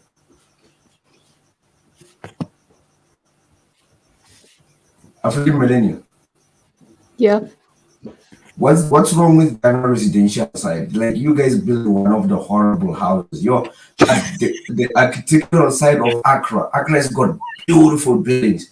You know, the commercial side of it, I can see the buildings you infuse them. But the houses, man, I'm like, the houses you guys, it's like the architects there in Ghana, they just, I think there's no pattern. They just put blocks, and then it's, no, man. We need to improve on that side. We need to improve on it. So I'm coming to open my firm better. Honestly, don't ask me, please. I don't know. I think what's happening is there's something that's cultural, or it's passed down to generation, and people don't feel they need to fix it. I think that's what's going on over there. It's like the mindset. It's like, why fix it if it's not broken? I can go into more stories, but I won't, because they'll get offended. But there's certain things that are happening that you'll be like, what the? You'll be like, are these people actually real? But how can you have so much beautiful buildings in Accra, especially the new developments in Accra? I love the style, the commercial buildings. They're beautiful. I like it in how the architects, be it in Ghana or if it's a foreign architects. I think the concept is they work close to translate the Ghanaian patterns, on the buildings. That's beautiful. And then when it gets to the houses, it's as if there's two sides of Ghana, where don't know what happened between your commercial side of properties and then the private residence. It's crazy. It's like, maybe I haven't seen them all, you know. Maybe I haven't seen the best houses in Ghana, but I'm not impressed so far. Yo, houses. You're not? The houses, I don't like them. They look too basic. I think generally in every country, especially in Africa, the houses look basic for common men, right? But you get the best side of probably every country where the architects are building like nice residence for the rich, you know. In Ghana, I feel like even the rich, they just give me the plan and I'll just see how I go about it. I'll find a contractor myself and we'll work it out, you know. I don't see the quality as compared to in Accra, the city itself. The city is beautiful. I wonder. Accra doesn't. The story about Accra doesn't even belong to regular Ghanaians. It belongs to the foreigners. Or the most. Okay, let me say it properly. Like, not the original Ghanaians who are the Akans. It belongs to somebody else, the other tribe that they don't like that much. Have you seen the architects in the buildings in Morocco? Be it the commercial side of it and the residents, the private restaurants. The Morocco is on point. Yes, it's one of the most beautiful African countries. I don't know what to like. It's beautiful. No, definitely, I agree with you. African millennial. I don't have much to say about this topic. It is what it is. You know, it's kind of shameful, but it's a step in the right direction to kind of stamp it out. Other than that, I because I don't have personal experience with that, so I don't know. Yeah, the Gambian man. I'm about to leave as well, African millennial, but I think I was on their side, but until I saw the numbers, their population and GDP doesn't make sense. They should spend less time on the coast prostituting themselves and all right, Lucy. They spend less time on the coast prostituting themselves. Aye. That's harsh, man. Go on. Go on, Lucy. Finish your statement. Kid, don't know where. Everyone is laughing at what Liz said. But no, I mean, sometimes you have to. I know, never mind. Because if I say the Gambians, I know they hate me, but it's like, bro, you gotta do better. Like, your government has to do better. Like, that's just the reality. Your government has to create a job. Gambia, the continent, actually has a lot of something-year-olds. They have a lot of young people. So what are these people supposed to do? What do these young people end up doing, African millennial? Aren't they crossing the Mediterranean trying to come to Europe, and a lot of them just die in the Mediterranean Sea? This is not just coming from Gambia. There's Gambians, Senegalese, Nigerians, and people in Faso, Mali. They all just come, even Somalia and all that stuff. So whenever you find countries that have these dusty leaders, you have people fleeing. You know what I mean? So when you go to Italy, you find some people from Somalia. You know, all these dusty countries in the Sahel. You know what I mean? Even Cameroonians. But this is the thing about Sahelians, especially, that I don't understand. Well, most Sahelians is that Sahelians are stereotyped to be some of the most man people, like very manly. But so they'll sit here and fight each other, but they will not fight for better conditions in their country. African millennial, if you look at the Japanese men, will you think they appear to be men? Look, they're losers. Yeah, but they look dominating. They look tiny. They look tiny and short, right? But you know what those guys did in World War II? Check the kamikaze history and all that.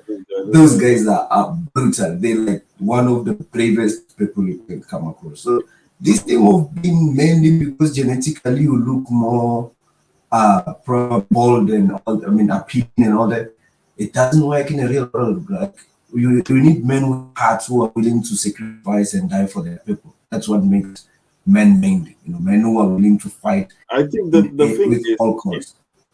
Like I said before, people become very individualistic in chaotic environments, and as well, when there's no order. The only time you find Africans willing to self-sacrifice is if they're dying for their family or dying for their tribe as well. But they don't give a shit about the nation state. That's what it is most of the time. People are willing to die for their people. You understand? For the Yeah, I actual agree. nation state. That's what I tend to find. You could say that you could. I think to that extent, that's what it is. You know what I mean? So, but it's Yeah, I changing agree. African millennial. I'm surprised to see that Ghanaians are starting. There's this idea of revolution and protest is starting to pick up in Africa. So I think you will see a lot more of that in the next coming. I mean, it used to be, but they used to be repressed back then, like with guns and all that stuff. So they used to get killed like that. But now that they got media to see that it's their right to protest and all that kind of stuff, it's a lot more of it is happening nowadays as well, and it's kind of frowned upon to go around shooting your people, except in Ivory Coast. I think the I leader agree. doesn't, Oh, go on. You remember what? Do you remember what the Egyptians did? I think it was in 2011 or probably 2005. I lost. I can't. My memory it's struggling between No, the I know what period. you're talking about. Yeah, the Arab Spring. Yeah, brother. It's like sometimes our African government in the Sahara region they get away with a lot because I feel like we black African men, modern black African men, we attained of our true nature. Like it could be colonization, it could be the engineering of colonization, but I feel like we attained from our true nature where we are brave and we can take control and die for a great cause. We don't have that. We don't have that mentality at all. Looking at what the African The government tend to do. mentality is there. That's what I was making a distinction. The mentality is there, but is the mentality there for the nation state that is artificial? That's what I worry about. For a chaotic nation state that's not working, that's dysfunctional. But the mentality is there. When you are in phase, you have to save your own personal family. You are willing to die. So individually, like many people have discovered, black people as individuals, we do wondrous things, but as a collective, we fail. As a nation state, we fail. But individually, we are willing to go that far and self-sacrifice, even for our tribe. Until I don't know what tribe you come from, Lucy, but if you started hearing that the South African government or some people are persecuting your people, I'm sure you will lay down your life to die for your people. You understand? Yeah. Look, I agree with you 100% because that's the advantage we have as South Africans. We were tribal as well, but at some point, because we had a third enemy invading us and wanting to settle, that made us to come together and that we forget about the tribe because now we have got this one common enemy to fight, which is still here. I think that's what makes us not be that tribal at that level. And I can imagine, if I've got my tribe and the other tribe it's attacking us just because of my tribe, they killing us. And then it can really get to that level. And it used to be that at some point it was like that in South Africa. It used to be like that. So, Because this nation states are artificial. If you're talking about people like Japan who have existed or they've had futures where they unified, divided, but they pretty much very, very much homogeneous as well. They have one Japanese culture, one religion, and all that stuff. So when Christianity came to their country, you can see how many Japanese rejected that and they just start push the Christians to the rims of the country as well. So they definitely will be like that. True, but what I've realized is also that the Asians, the leaders tend to run propaganda on their own people. I mean, if you look at the World War II, what the Japanese soldiers were doing, you could see that some engineering was behind it. It was not just them being brave; they were really engineered to think in a certain way. Whereas I feel like the Japanese, what they justified it. They said that they wanted to take over the rest of East Asia because a strong East Asian nation, a strong, more educated East Asian nation must take over to unite East Asia and all that stuff under Japan. So so that they can fight back against the Europeans and stand up against this white supremacy. So they fought, it was their fight against European colonialism, but they must be the ones on top of East Asia. That's what the Japanese justified their And so and if we look at West Africa, I think West Africa has got more languages and tribes in Africa, right? If I'm correct. Yeah. It's got a lot of different kinds of tribes. Even in small Gambia and all that stuff, there's many tribes as well. You know what I mean? So that can be a problem. And you know, it's funny because Gambia and Senegal are the same. They're the same. So that's why sometimes people see me identify with different type of names. So because what are you? Are you Senegalese or Gambian? What are you? Are you Senegalese or Gambian? I have family in all three countries, like actual close family in all three countries, blood family. Oh, in Senegal, Gambia, and Togo. Say that again.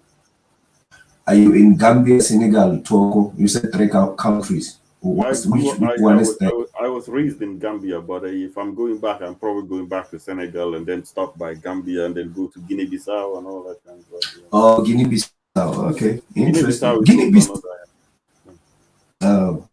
West Africa is interesting, man. I must start to pay more attention to it. I think one thing, African millennial, one thing people misunderstand is the history of wars in West Africa as well, especially against France, because people know about the Zulu wars, they know about the wars, but they don't know about the rebellions against the French as well during the colonial times as well.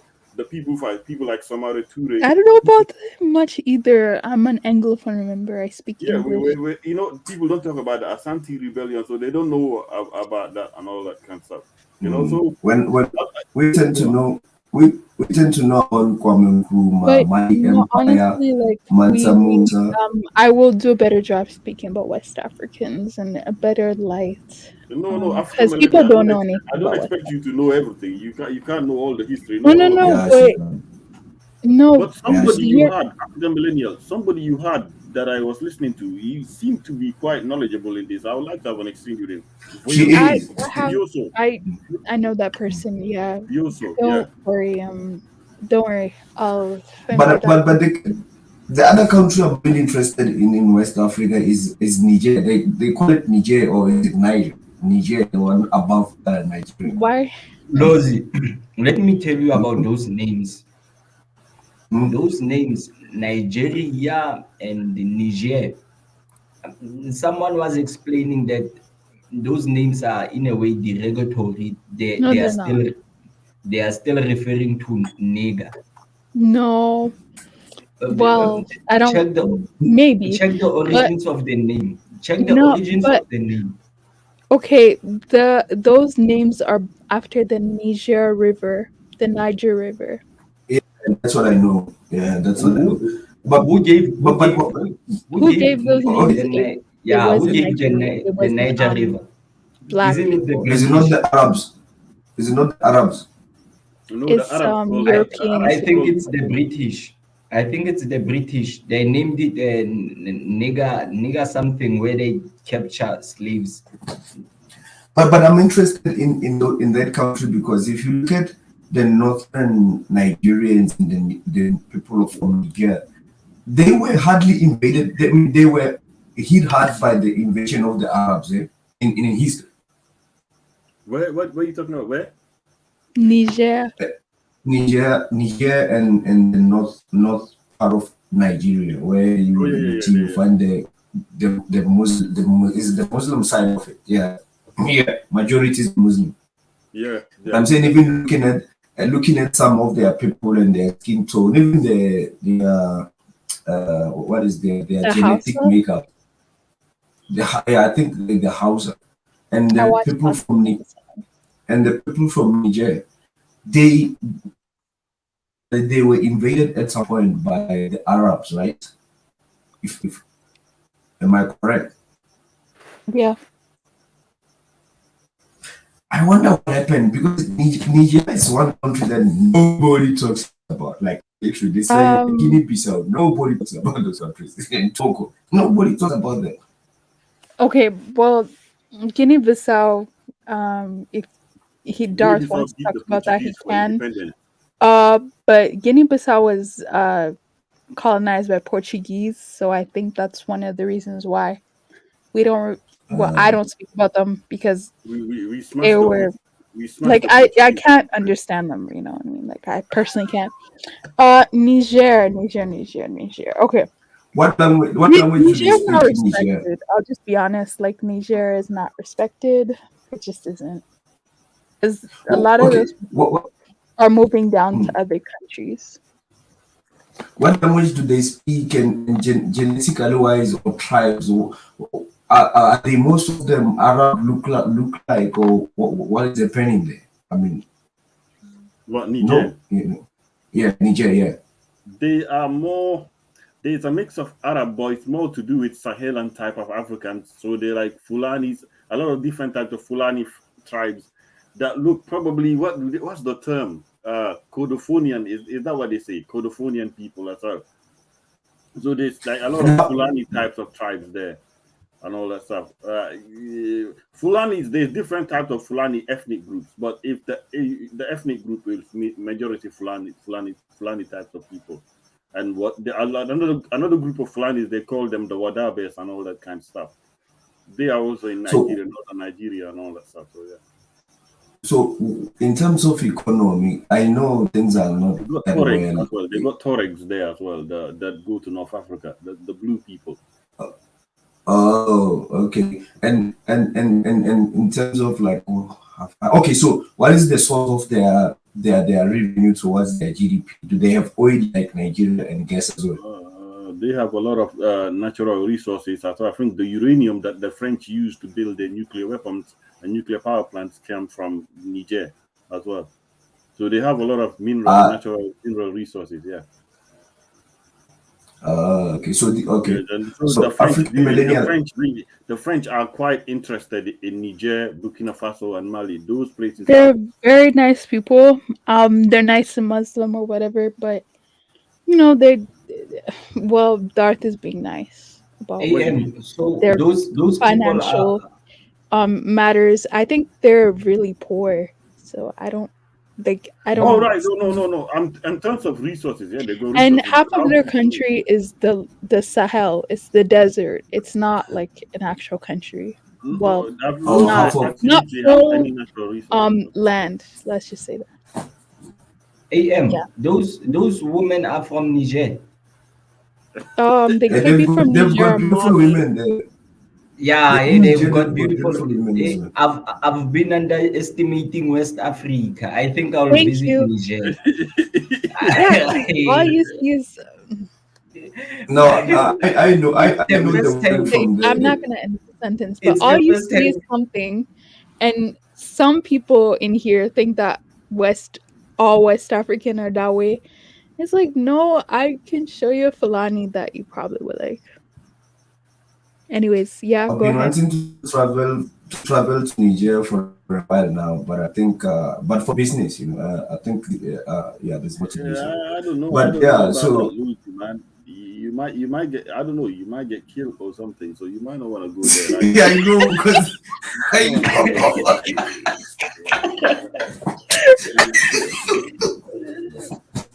I know, bro. Because it's hectic. Because I think they're breaking havoc in Nigeria. Like Nigeria is one of the biggest. You know, guys, you remind me of Prof Lumumba when he said if he decides on traveling by foot through South Sudan, he would be a daredevil because he might even die. Yeah, there are hosts of people. Are these African millennia? Are there more hosts of people in there or something like that? Northern areas, yeah. Even in Niger, are there hosts of people or something? Yeah. Type Wadabe people. These people scare me, bro. These people. What? Why? What's wrong with? Anyways, they do that. They do those things with the teeth. But these people were there, like an ancient people from ancient Egypt and all that stuff. Wadabe, yeah. So Raven, if I go to Niger, if I go to Niger now, what could possibly get me killed? Well, you know, there's religious terrorism beliefs. happening over there, and you are black. Oh. That Bantus are not too far looking from Nigerians and all that stuff, and you might Oh potentially shit. be Christian and all that stuff, and terrorists will get there, so you get killed. They would think he's Nigerian, Say but that he again. doesn't have a Nigerian accent. Oh no, I don't think he has a Nigerian accent. I think like because he's Bantu, he's close enough to Yeah. to look Okay. like I'm gonna go Nigerian. down. Yeah, they're gonna. Yeah, they. I'm gonna go down. No way. Yeah, So you don't those definitely look people like you don't are look about like that them, life, do you you? know. You don't look like these people. Do you look like them? No. Do you look like these Wadabe people? The ones the you mean the red guy, the The people with the Sahel red? No, no. desert people. Yeah, Nah, we No, don't no, look no, that no, like that. no, we don't look. No, we don't look like that. Also, I mean, they are brown dark people, you know, but we probably by the features genetic makeup, you can tell them different. Like They're more like a reddish skin tone and all that stuff. People from Sahel have like a reddish skin tone and all that stuff. They And look you have more people from Kenyan. Yeah. They look like people from Kenya. You see, it's Guys, interesting I why you might say have that. to talk about these people in the future No. because Yeah, we're they're quite getting a bad interesting. reputation that everyone is from a certain country. So we're just getting our region is getting a bad reputation. Because Nigerians are the majority in there, so they go. Yeah. If I go to Kenya, they say you're Nigerian. Everywhere I go. Yeah, Nigerians too. It's Listen, African millennial. We still have to support Nigeria because if Nigeria does well, No, I support Nigeria. Don't get me wrong, but I just don't like being labeled Nigerian. AM, let me tell you, there's a Ghanaian, a pastor from from Ghana. He's here. People don't want to go to his church. They think he's Nigerian. So I get your frustration. No, because some not all. Okay, we're the okay. Some Nigerians use other African passports because those passports there's less stigma. Like we just need to be honest about that. So someone can really not believe that I'm Ghanaian. They'll literally think I'm Nigerian, and I have to show you my birth certificate. I have to show you all the proof that I'm not Nigerian. But that's where stigmas are dangerous, because it gets to a point where it's just not fair. One of the nicest Nigerians that I've ever engaged with, but it was online. He was from the North Nigeria, and I hardly meet up bump to a North Nigerian. Hey, I've never met a good person like that person online. You know, and that's when I got interested in knowing let me about tell you the something. northern Let me Nigeria. tell you from my experience, right? Yes, of course, you heard that to be cautious and around Nigerians and all that. You hear all of that. But to be honest, they are some of the coolest people to be around and very hardworking. They are actually very. I used to underestimate that until I went and I saw how Nigerians work hard. They have like beast energy and all that stuff, and they're very creative. Very creative people, and they're actually good people at heart. So I actually enjoy being around Nigeria. I'm gonna be careful, but I still enjoy them. I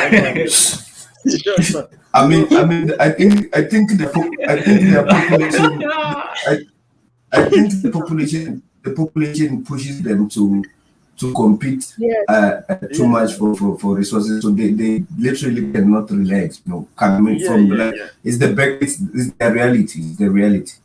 It's the reality as well, and it's very scarce, very desperate. So everybody's just, and the country has built an air and set a tone about money and everything, and people are willing to do the worst, juju, all that kind of stuff just to be rich, and it's kind of created a negative air. So you have to be careful. So when it comes to Nigerians, my thing is I don't deal money with them. I enjoy them, but I just don't deal money with them. I don't deal money and all that kind of stuff.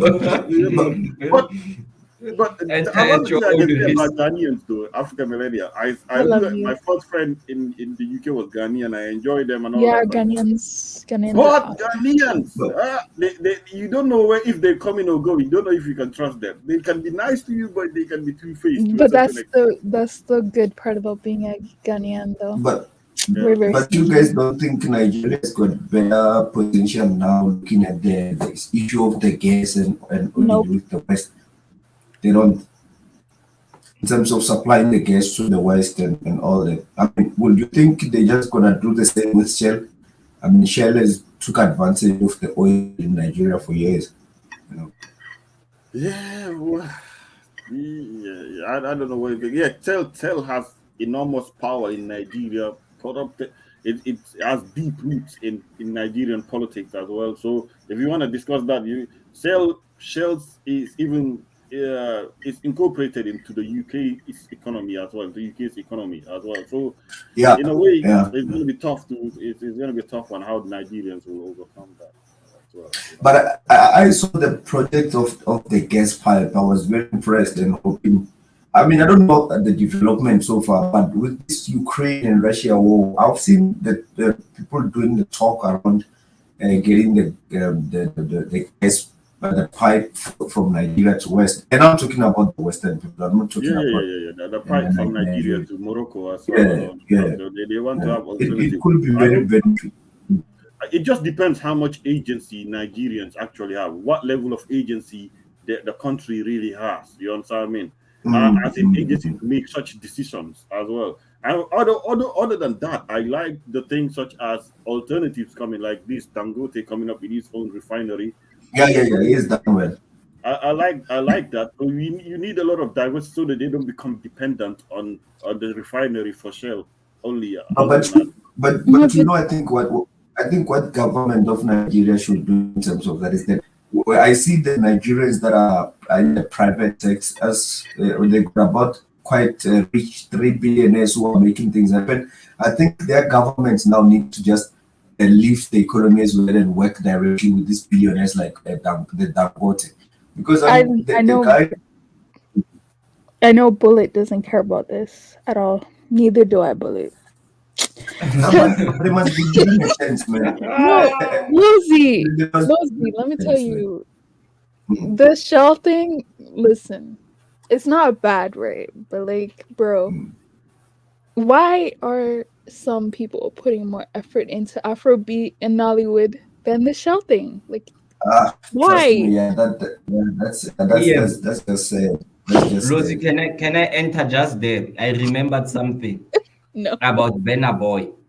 Benna Boy stole our dance and he even gave it a name. Let's not start that topic. Let's not go there. It's gonna be but that is our dance. We should respect the name of that dance is Baleka, not Afro Moonwalk. We'll talk there when Nigerians are on the panel. Now it's gonna be unfair, it's not gonna be fair. I was more interested in the economy because that matters. This music and movies and dance, it's really not helping Africa. It's not helping Nigeria. But I think I'm impressed with what Dangote has done, and because look, if Nigeria doesn't lift its economy, we all gonna sit here and complain about Nigerians in our country. So when Nigeria succeeds, it's not all for it's all benefiting the continent. Guys, I want to know. I'm practically. Wait. I want to know. As chaotic as it may look, Nigeria has a lot of potential. And when I say potential, it has a lot of reachable potential. You understand? So don't look down on it. The next couple of years, you'll be surprised. No, I just like to make fun of Nigeria. That's all. I think. Wait first, guys. Wait first. Lozy, wait first. Yeah. Guys, I want to know. Why is everyone saying that if Nigeria does not develop new countries in Africa, because of the population? Yes. No, we can block them. No, we can block them. That is a lie. No. It's not that one is not gonna. Oh, Nigeria has to be there. Come on. That's by 2050 they're gonna be 400 million. It's not gonna happen. Nigerians. Let's check China and Japan. Japan developed before China, and China is 1.4 billion, but they did not have the. Only China counts. Look, I don't. No, but I'm making an example. Go ahead. I don't buy that story that if I don't buy that story that says if Nigeria succeed, Africa is succeed. I don't even know where that comes from. I believe each and every country in Africa, when it succeeds, it benefits Africa, all of us. But I'm just because Nigeria is the largest population. If they don't know well, then they've got more numbers. The numbers. It's just the numbers game. That's all. People are using their personal experience of Nigeria. We can check Japan. We can check Japan and China. Japan is 100 and something million people. China is 1.4 billion people. But Japan was the first to develop, and there was no problem. So yeah, I fully understand that, Bullet. You're right. To me, I always wondered. I understand Nigeria's significance in terms of population, and I understand its significance in terms of its resources and its influence in the continent, especially or in the region in particular.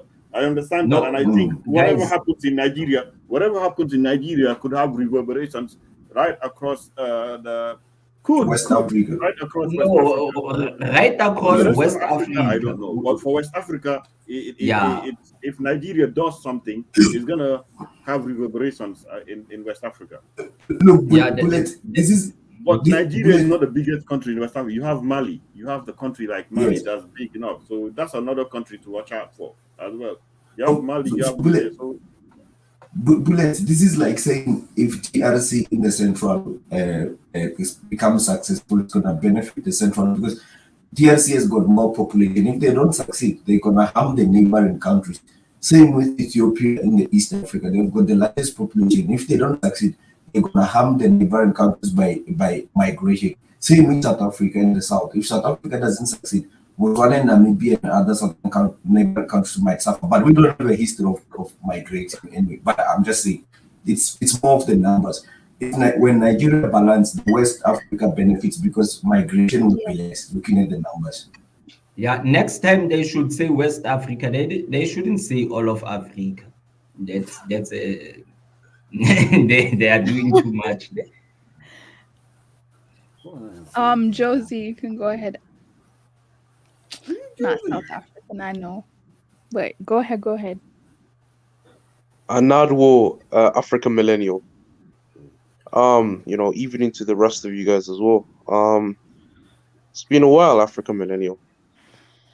Not being on a panel for a bit. Yeah, it's been a while, man. I think that's I'm not sure. Maybe I need to speak about West Africa more. I think. You need I was just hearing. Invite Vioso in when you're speaking about West Africa because that guy has a lot of historical knowledge. African millennial. Okay. Who? For next week. There's a guy called Vioso. He has a lot of knowledge about West Africa that is quite useful and it keeps the conversation balanced and all that kind of stuff. So I think he's useful and Vioso. Okay. When I say history about a lot of the Francophone countries, he has a lot of history on them, which we Anglophone countries, we don't know. Yeah, we Anglophone country don't have that. Yeah, we don't know. That would be interesting. You must make a day for that African millennial. I'll be independent. I would love to know. I mean, I would say my knowledge on African history would prominently be East Africa, North Africa a bit. Not all of West Africa, but certain countries. And I know very little about South Africa, except the common details. Can I ask a question? Yeah. Which West African country do you like, or West Africans do you like? What Africans do I like? Which West African do you like? Oh, which West African countries do I like? Okay. I like Ghanaians. They're very cool people to they're very good people to be with. They're not cocky as the counterparts, but they're very good to be with in a way. I would also say Senegalese. Very humble people. Senegalese are very nice people. Senegalese are cool. Very humble people. I gotta say. Who else? Definitely not Cameroonian. Who else? Wait, hold on. Did you say Cameroonian? Yeah, because there's two parts of Cameroon, right? There's They're the part not that's West. West African. No. They are not West African. They're always tethered to West African history. It's very annoying. They're cool with Nigerians, right? So they think they can speak for what you can't speak. They're not even part of ECOWAS. They're not even part of African West millennial. I African keep hearing agreement. somebody saying So West Africans stop. are claiming And Bantu. Darth, whenever Cameroonians speak on West Africans have to stop them. They're not West Africans. No, what annoys me is I keep hearing somebody saying we're claiming to be Bantu. Like, African millennial, are you claiming to be Bantu? No. I don't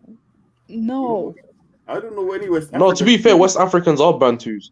I mean, if you're looking at it from a linguistic point of view, or even from like again, Bantu Bantu linguistic group is very different to the Afro-Asiatic. Afro-Asiatic group, again, the reason why I say it's different to the Afro-Asiatic group because the Bantu linguistic is not just linguistic, but also genetic as well. Very close, similar people. Genetic. More, we're not similar. We're our language groups with Bantu. When you talk about, does the language group in Senegal sound like the ones in Cameroon and all that stuff in Congo? It's not the same.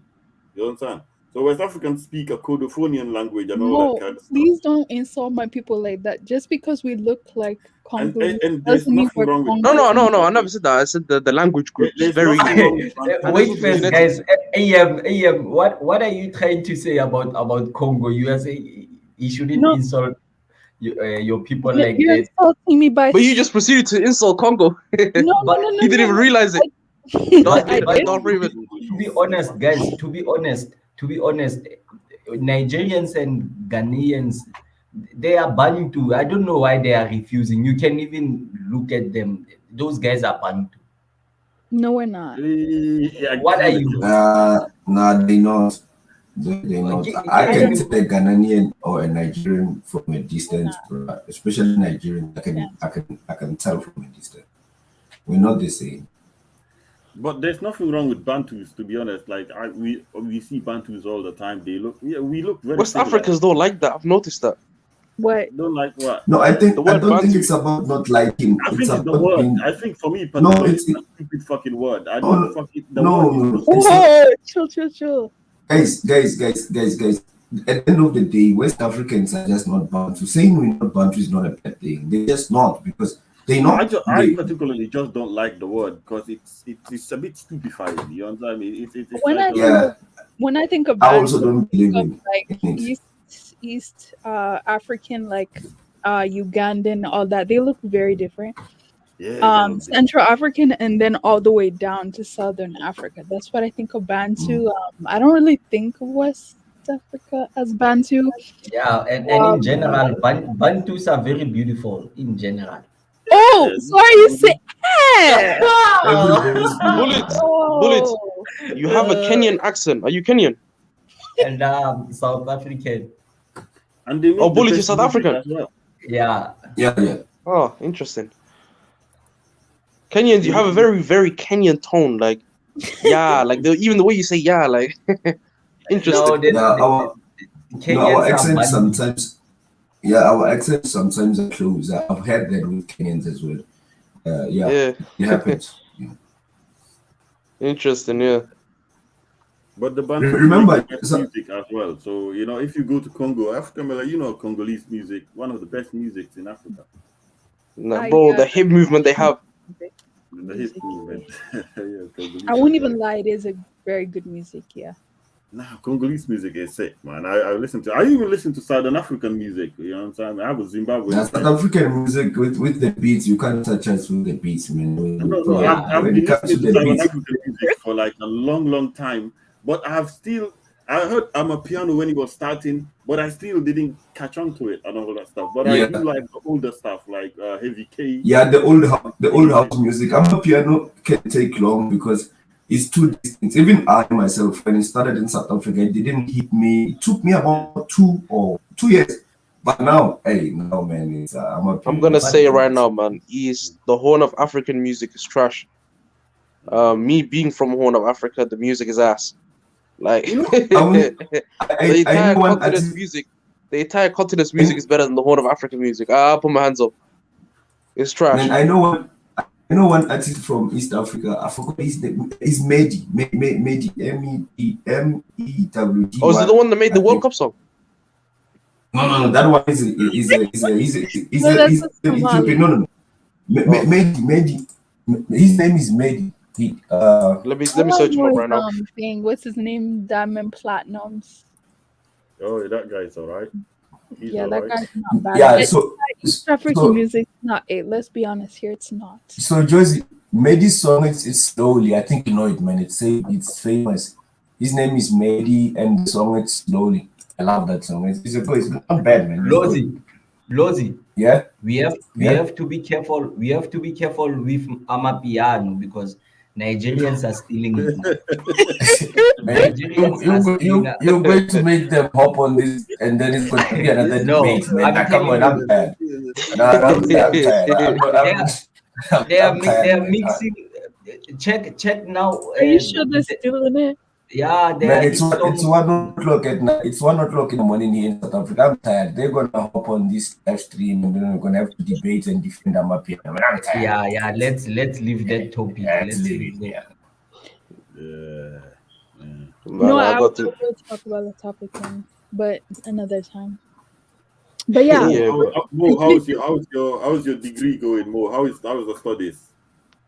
It's going good, thank you, brother. It's going good. Okay. So remember to pay attention. Don't be too much on the panels. You have to hit them books and all that stuff, and do those of course, and all that stuff. Yeah, there's a lot of balancing to do. Yeah. You know what I'm saying? Because you be hitting too much panels. Say, this guy is too much on contributing on every panel. Is he paying attention to his dissertation? No, but to be fair, I haven't been on panels for like I think good couple of weeks now. I've been ghosting, but yeah. All right. Think internationally as well. The UK gain experience with the UK and think international. Yeah, especially now where, to be fair, the whole UK is on mourning/lockdown due to the Queen dying, so we're kind of off of everything. It helps. Oh, Josie, Mehdi's from Burundi. Sorry, he's from Burundi. Burundi is in East Africa, right? Or Burundi. Central? Yeah, it's East Africa. Yes, towards southern eastern region. Yeah. Yeah, he's from there. It's not bad. He's not bad. Okay, Yeah, I think East African music just never got. They just never got a chance. Trash. Yeah, because even Beyonce collaborated with South Africa. Absolutely. It's dog shit. Like, I'm being honest there. Like, East African music, especially Horn of African music, is absolute dog shit. It's good music for like them because for their fan base. But like it's some bullshit tribal music, absolute dog water. Guys, have you heard music from Malawi? No. Yes. What? It's West. It's West. I think I know. I think I know what you're talking about. I think I know it. But some music it's only worse because you're not used to it. I think every sound, if you give it an ear for a while, it gets you. Yeah, I think so. I think Horn of African music, I think it depends. It's the dog water. Brother, be nice. Don't be nice. Say the truth. I think it just needs to be refined. I think it needs to be refined. No, just say how it is. It's dog shit. You know, I could send some samples and you guys will probably say turn it off. You know what? I'll do that. How about that? Yeah, you want to hear some dog shit music? Gladly. Buddha Princess, I know how nationalistic she is. She really loves that music. No. I'm being honest here. Like, there's no time to be nationalistic. If with honesty, you have to speak with honesty. And I'm gonna tell Punta Princess. I'm gonna be honest. I'm saying every country in the Horn of Africa's music is dog shit. Like there's no two ways about that. But you know that. How much just have this thing where they keep using their voice up and down? Somalis love overcompensating with their hand movement and the bullshit ass drumming at the back. It's I'll show you. I always hear people saying Congo is good music. Trust me, I've listened to Congo music. I don't know. I never get one. No. I never liked it. I don't know. But me too. I've never liked I don't know. I'll Yeah. be lying. I'll That's be a lying if I say. that's a line right here. Let's AM. Let's be serious. Which hit do you know that's from Congo? They're not in One English. one but song. One song that became a hit. You know that song Carolina or something? Yeah, I think I know that one. I think that I know that one. Yeah, I think that's a good song. I mean, think I If know you like play the that song, beat then out. you'll probably hear a lot of them that sound like that. And there's many hit songs with Kofi Olomide collaborated And with. the Ivory Coast music's not bad. Look, the music is not trash, but it's not something that I'll wake up and play or listen. Unless if someone is Because you playing. don't know how to dance. If I visit you, African millennial, and you play your Congo music, I will listen. But I won't tell you, hey, switch off that music and be arrogant. I will listen to it in that way. Yeah. So, but I wouldn't say it's a music that it's like I've listened to Mali music. I love Mali music. I've listened to Ghana and Nigeria. Nigeria, I love old artists like Said and Azar. You know, Azar. I don't know how you pronounce the name, but but what I like about Congo music, it's very authentic. It's it's unique. It's unique. It's rich. But I wouldn't say I feel it. You know, I don't know. I'll be like, you know, I don't want to lie. I don't like it. AM, you know what I like? I like Amapiano of Ghana because I've seen Ghanaian artists that are doing Amapiano. I need to. It's not because you hate Nigeria. No, serious. They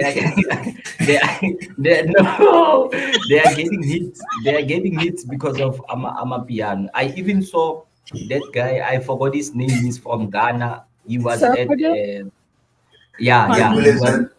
he was at McG's podcast. He was saying how Amapiano is helping the African millennial Ghanaian artists. I don't want to start on this Amapiano defense stuff, guys. It's gonna be a long night. Let's not look at the private. I'm not making a beef. I'm just saying the first and the second link. Ghana also.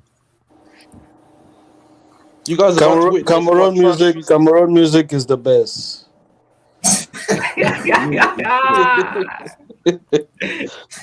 I don't know Cameroon music, man. Introduce me, man. Yeah, I haven't heard after you heard the shit show that I'm about to put on, African Millennial, you can play it now. It's called play the first thing for about like 15 seconds and play the second one afterwards.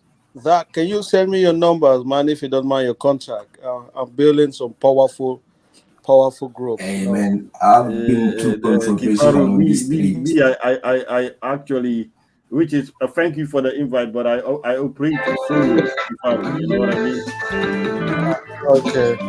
I operate solo and I don't exchange numbers or something. You guys waking up in the morning and playing this? We are listening to Arab music. What's Arab music? What's playing Arab music? This is not Arab, this is Ethiopian music.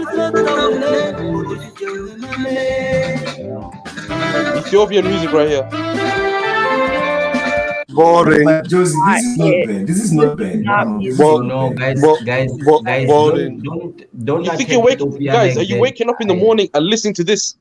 I don't know exactly. My guy, Josie. African Millennial, play the first link.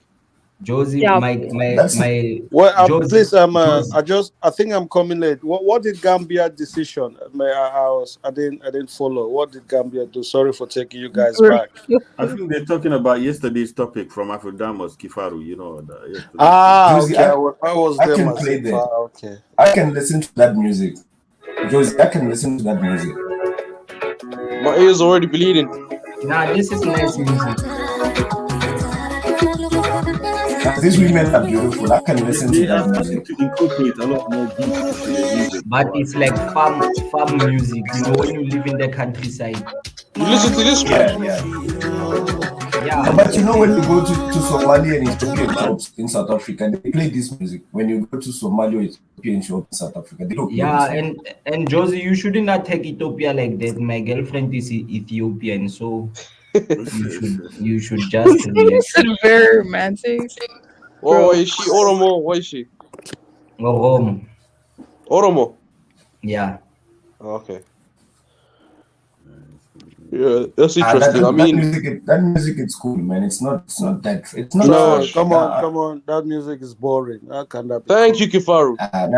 That's boring That music. music is boring. Like, let's be honest. Thank you. Boring. You'll find me AM, dancing to that music. you are also aiding, and we helped your artist with our Amapiano. You are aiding to the topic. Amapiano is nice. I'm saying Yeah, Afrobeat is better. Thank you, Kifaro. But Makosa is the best. Who? What? Makosa. But Tosa. No Kosa, Makosa. It's Cameroon, typical Cameroon music. No one knows Cameroon. Oh, okay. Yeah, no one knows Cameroon music because we have a dictator, bro. That's why. Okay, play. Are you West African or Central? Why people always asking me that question? No, because West Africans want to know: are you West or Central African? Well, if you I know there's two parts of Cameroon. I would say I'm both, to be honest. No, you're not. I tell you why. I tell you why. Because Cameroon is part of West African and Central African communities. Well, that's true, but yeah, you're not part of West Africa. Why? You're not part of ECOWAS. But we have a special No, privilege. but you could have joined SEDAC and ECOWAS, but you chose to ignore your West African brothers. Listen, yeah. You know why we're not part of that? Because the first economic community is CEMAC, UTMS. It was UDAO. We created that in 1952 before ECOWAS came out. It's the oldest. The Central African community is the oldest one. Congo was part of it. I don't know what they did to Congo. You're cool with me, but why is it that some not you, right? But some Cameroonians talk about they just speak on West Africans. It's kind of annoying. Yes, like, this is the thing. This is how I explain. Yesterday was like, oh, we need AA in our country, or we need why is Ghana not? This is the thing. Quiet. Okay, I'll explain. I'll explain why. Cameroon was ruled like Nigeria, the English part of Cameroon. Okay, so it was part of this British rule with Nigeria, and the French part of Cameroon was different. These two countries need to merge and form one. The English side of Cameroon was West Africa. It was British Southern Cameroon. The French side was Central. So that is the mistake. Okay, so now these countries, they become one. So the West one and the Central ones are now one country. Okay, so if you meet English-speaking Cameroonians, they'll probably tell you they're West Africans. You meet French-speaking Cameroonians, they'll probably tell you they're Central African. That's just a dynamic. I just noticed as well. With I've just looked at the African map, and again, I've just noticed that again, I've looked at the country of Cameroon, and I'm looking at exactly where it is and what it's surrounding. Okay, so what would you say? Is that West or Central? In my opinion, I would say it's both, and the reason why I say it's both is because it's pushing towards, like, you can see that it's right next to, or just southwest of Chad, west of Central, basically Central African Republic, south, basically similar with the surrounding countries. They call it the hinge of Africa because it's just at that point that you can say it's Central or West. It's hard. Exactly. That's what I'm trying to say. And also, I've got a question about Mali as well. Mm-hmm. Mali is an interesting country. Would you guys consider it to be West Africa? Because I wouldn't. I wouldn't consider Mali. I think that's also the Sahel area. Huh? It's West Africa. Even Mauritania is West Africa. But the problem is Mauritania has cultural ties to North Africa. So Mauritania should actually be West Africa. They have cultural ties politically because the Arabs there that rule Mauritania. But if the government changes, Mauritania will probably become more West Africa. African millennial, I don't think you should reject Cameroon. We need more. Yeah, African millennial, zoom in, please, because otherwise they're not going to see my. I don't know why they want to reject Cameroon. Why are Cameroonians? If Mali and Mauritania goes, West Africa. No. I explain African millennial. It's only the English ones. The French one will tell you they are Central Africans. I know this is very tribalistic, but Kivar, you have to understand, Cameroon did not join ECOWAS. But is Yeah, ECOWAS really the standard for we did West not. African? Yeah, we did not join ECOWAS because we are part of CEMAC. That's why. So you don't care about your West African brothers? Well, I don't really care, bro. All CEMAC, ECOWAS, all that's bullshit. It's controlled by the white man, so it doesn't still matter. Well, yeah, that's a good point. Yeah. What did ECOWAS do? See, and then that's Shit what on I'm Mali, trying to so- say. That's exactly what I'm trying to say. Because people love to get at, let's say us Somalis and Sudanese for being in the Arab League, but it's similar to ECOWAS. You're controlled by other people. No. You can't compare that. All I'm these just saying. people I'm just are saying. part of the continent. I'm just The saying. Arab League is, come on, man. I African watched millennial. something about Somalia. They're speaking Turkish, bro. They're But waving one Turkish. thing I will say about Cameroon. Nah. Okay, look. Y'all are Kafar, No, I Kifaru. always Let me. say Can I answer the question he said about the Turkish? I always say this, Kafaro. You Yes. can't lie. I always say this. Cameroon are one of the most good-looking people in the world. I don't care what anyone says. Cameroon You're are trying to very inflate his beautiful. ego. I Of always, course, of no, course. it's true. Look at the course. Cameroon tribes if you have time. They're very beautiful people. Like the I see, Fula. They're very diverse. there's this lady, you people laugh about her. Fang, that tribe, Bulu, they have very, very beautiful lady, to be honest. If you look at Fang, okay, Fang is almost 40-something years old, Yeah, she's but she very still looks beautiful. pretty for her age. That tribe, that Bulu, they are really, really Fang, the lady that used to come on and guys, threaten Nakmizi. Yes. African millennial. Wait, guys. African millennial. I'm going to post a link of one of the old South African song that came out in 2000 or 1999. It's South Africa by Storm. I just want to find out if you guys know this song. It's Kwaito music. If you guys have ever heard of what's called Kwaito music. The link is the last one. The African millennial. I've posted the link.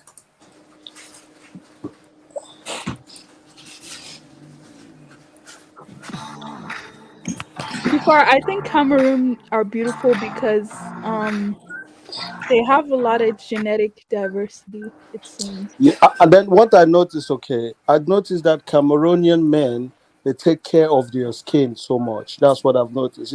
Sometimes, when I come, I see other West Africans, they might be rich, but they look dusty. You understand what I mean? They might be rich, but they still look dusty. African millennial, are you scared of inheriting the pygmy gene? That's why you don't want Cameroonians. If you see a rich Cameroonian, they would not tell you, no. Sometimes I see rich people from other countries, they still look like people who don't eat properly. They still look like really. Yeah, I think we should do a dusty. trade, man. I mean, East Horn Africans should give you guys, some of the hygiene, and you give us some of the muscle mass. Yeah, we'll send the pygmies over there, bro, to the Horn of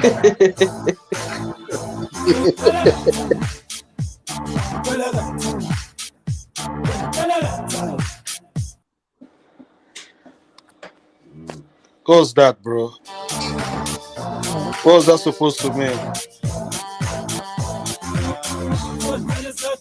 Karakat. It's a Zulu language. I'm not well. Well, I don't speak Zulu, but I think Galagata means like pause of like no. Hello. Is the language Zulu? Yeah, the language is Zulu. Galagata, I think it means the big boss among like the bosses among the gangsters. I think Bullet, it doesn't speak because yeah, we want to go. That's very interesting to know that. I don't want to take over your show. So, Mo, why are Somalia speaking Turkish, bro? They're waving Turkish. Oh my God. Look, you have to These understand. people like waving Turkish and they're speaking Turkish in Somalia. No, Kifaru. I'll answer. Is it a I'll lie? answer. So look, I'm not gonna lie. So you understand? Okay, Well, you is it a understand the lie? context. Just tell me if it's a lie or not. No, Is few it a people lie? do. Few people do. But Bro, look, let you me was explain the on context. National TV.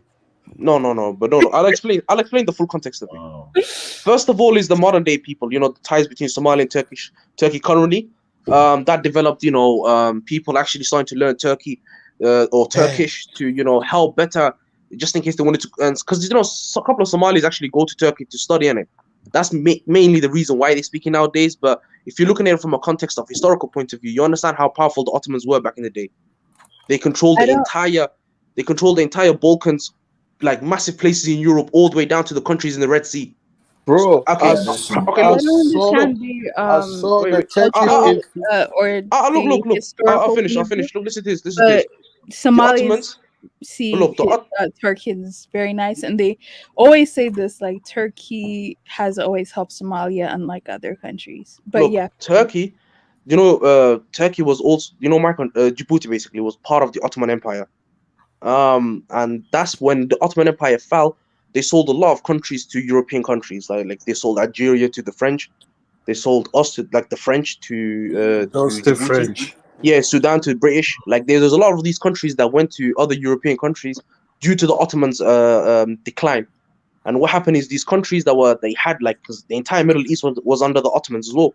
All of these countries, due to, you know, the Arab Revolution that happened in the Middle East, that was also partly the responsibility for the Ottomans falling. Also, the Young Turks, if you know about them. The waste man that's called Ataturk, if you know anything about him as well. Okay, this is the thing. I get you. Are Turks Arabs? Turks, no. Are they in the Arab League? No. Oh, then how can Somalia be dealing with Turkey, and they're not part of the Arab League, and they're dealing with the Arab League? That I don't understand. Look, there's the Arab League. There's a reason. Okay.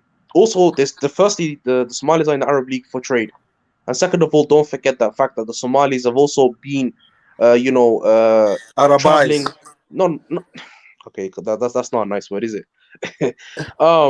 The Somalis have also been trading and basically interacting with the Arabs for a long time, prehistory as well, especially the Yemenis. But when I was thinking, and Omanis as well. There's also Somali tribes in Yemen and Oman stationed there and actually living in Oman and Yemeni society. Okay, so Somalia, has it got more ties with the Turks or with the Arab League, prehistorical? Arabs. I think the Turks are Arabs. Yeah. So who helped Somalis during the time of the Aksum? No, not Aksum. What was it called? It was Adal. the Turks. Are you talking about the Somali? Okay, you talk about Adal, which is the North Somalis versus the Ethiopians. Yeah, it was okay. That war was different. The reason why I say that war, look, first of all, you understand Adal also had Arab soldiers.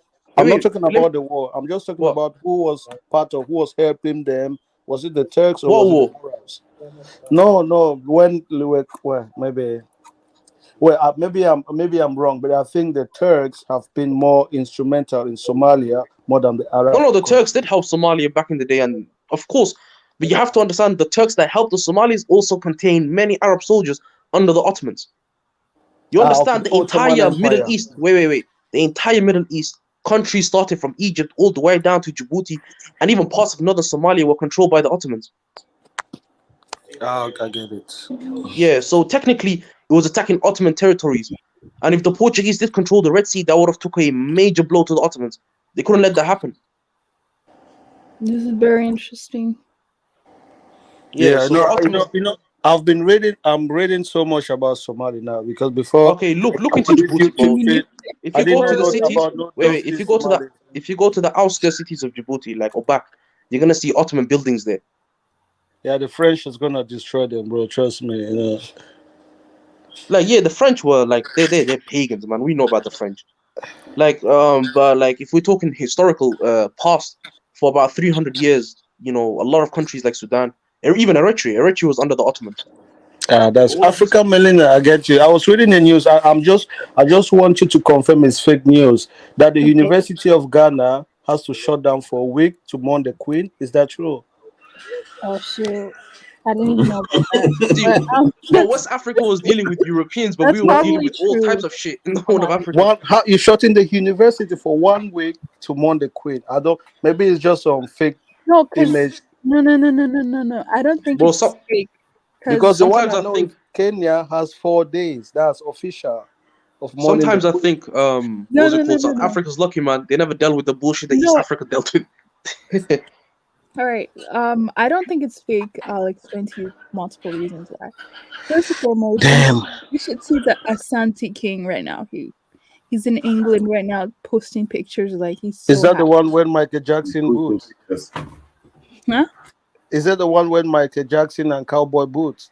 There's one Dusty King in Ghana. It's just like Michael Jackson. Is it the one?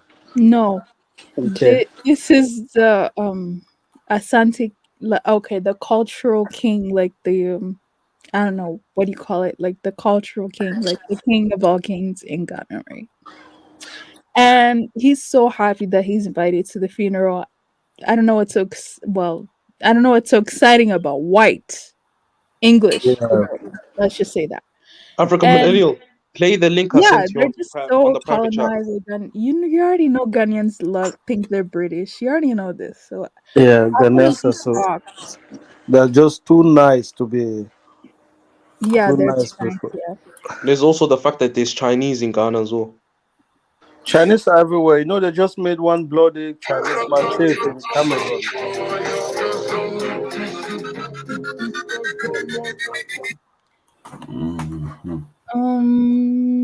Wait, hold on. Let me share my screen. Mhm. Bro, the Ottomans were a different type of power. These guys were powerful.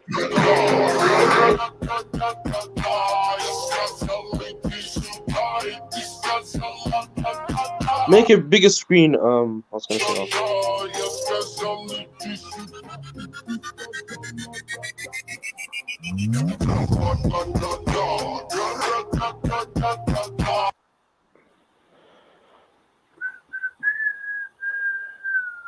The Ottomans controlled a massive strip of land. That's why there's a lot of hatred from the countries that they controlled, or it's like a backlash.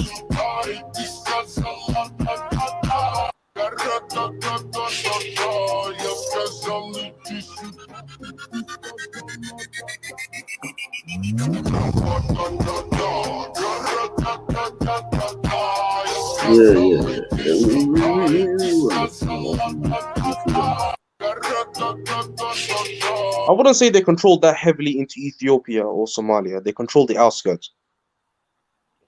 I didn't Yeah, know that all Turkey that area is was part of currently the making Ottoman inroads. Empire. I thought that was just like Middle East. I didn't know that they came into Africa. I had no idea.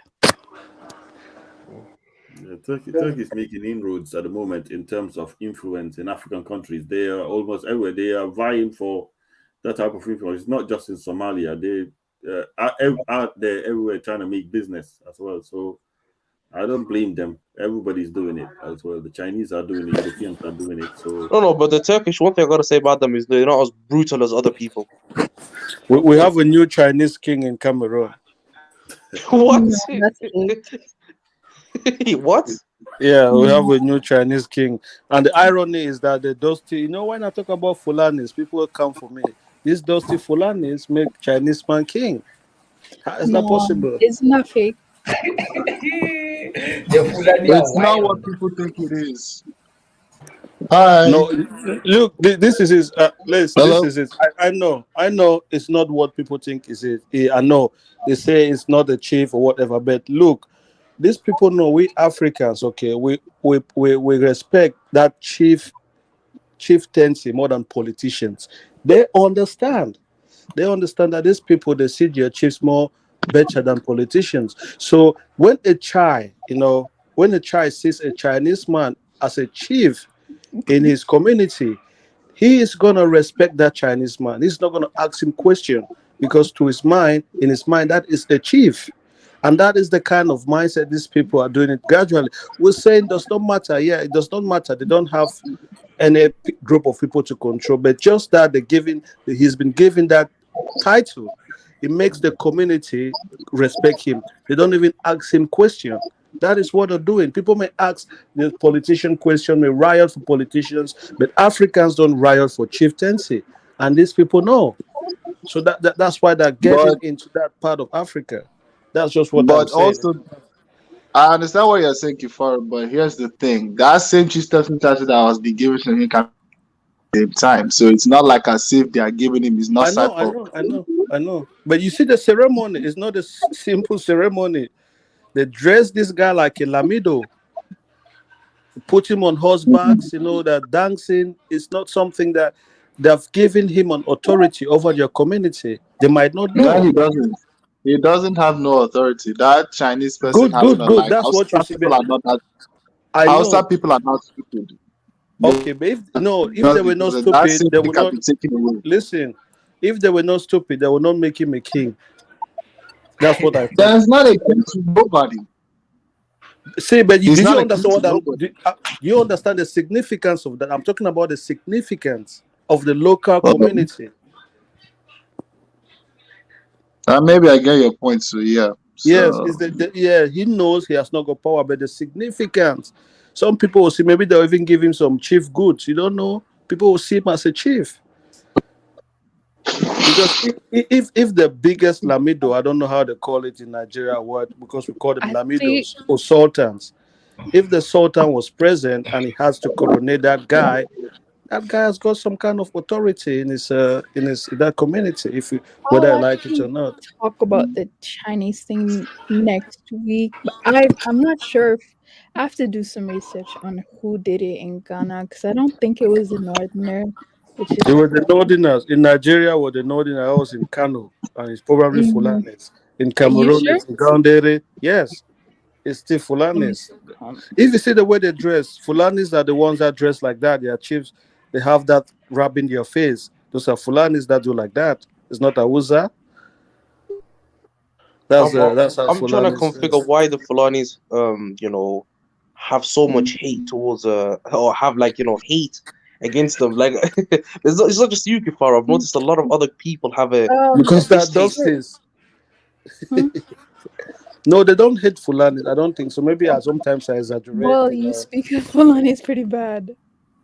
No, maybe, but you know what? The ones in Cameroon are in check, because in Cameroon we have a See, dictator. it's speech pattern like that. You say you Listen, check.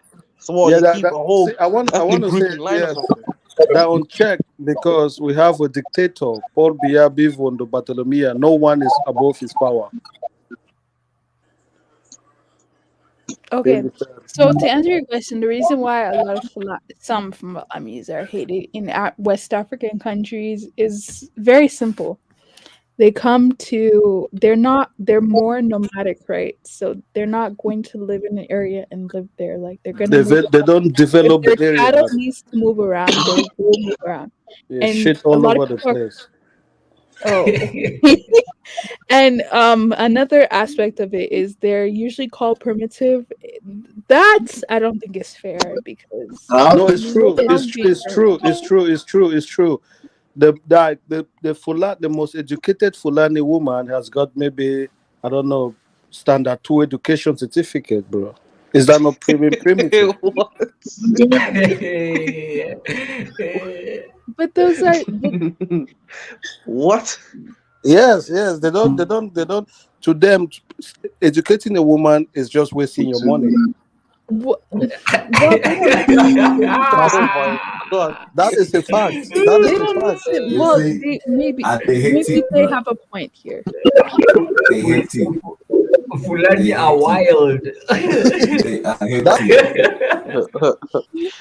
Are they the ones who are wreaking havoc in Nigeria? Are they the ones who are wreaking havoc in Nigeria? The Fulani headsmen. Yes. They're the ones. But that's Nigeria, though. That the ones. It's because Nigerian gave them so much power. I'm trying to figure it out, man. How one I ethnic think a group lot in can cause Nigeria havoc on an entire region in Africa. No, they're causing havoc only in Nigeria. No, they're big. See, they are big. I'm gonna block that. They are big. They're not just they are big. Like they're What's their numbers? all over the place. These guys, when they look at a person, they look at you as if you are a packet of potatoes. What? What did you say? I'm saying when they look at a person, they see you as if you are a packet of potatoes. I don't understand. I don't get it either. I kind of do. I know what you're trying to say, but I get what you're trying to say. Okay. But here's the thing. Would you compare the Fulani herdsmen to the Maasais in Kenya? Are the Kenyans Nah, in Africa a lot more? No, Maasai are chill people. They just drink their blood from their cow and brother, they just brother. cross down. Masai's are chill. Masai's are chill. I'm not gonna lie. Yeah. Now they're Yeah, chill. Masais are chill. The Fulanis are the only ones As long as you who are don't come wild. into Maasai territory and try to expand towards Maasai territory, you're gonna have no problem with them. Yeah, that's why they had to smoke them from Tanzania. They're doing nothing. You know, they just you can't do that to the Fulani, bro. Try to take them out of their land. That's gonna be a fourth world war. If you try to take Fulani Just land, you're gonna. try to evict Fulanis from their land. That's a war in fact, bro. But here, Where did they get Kifaru, guns? Kifaru, tell me, where did those guys? can I ask the final a question? Yeah. Can I ask the final a question? Yeah. But here's the thing: when people outside of the African continent says that there are still pastoral African nomads still existing on the continent, and these tribal members are considered primitive, that they don't innovate in their own advancements, what would you have to say?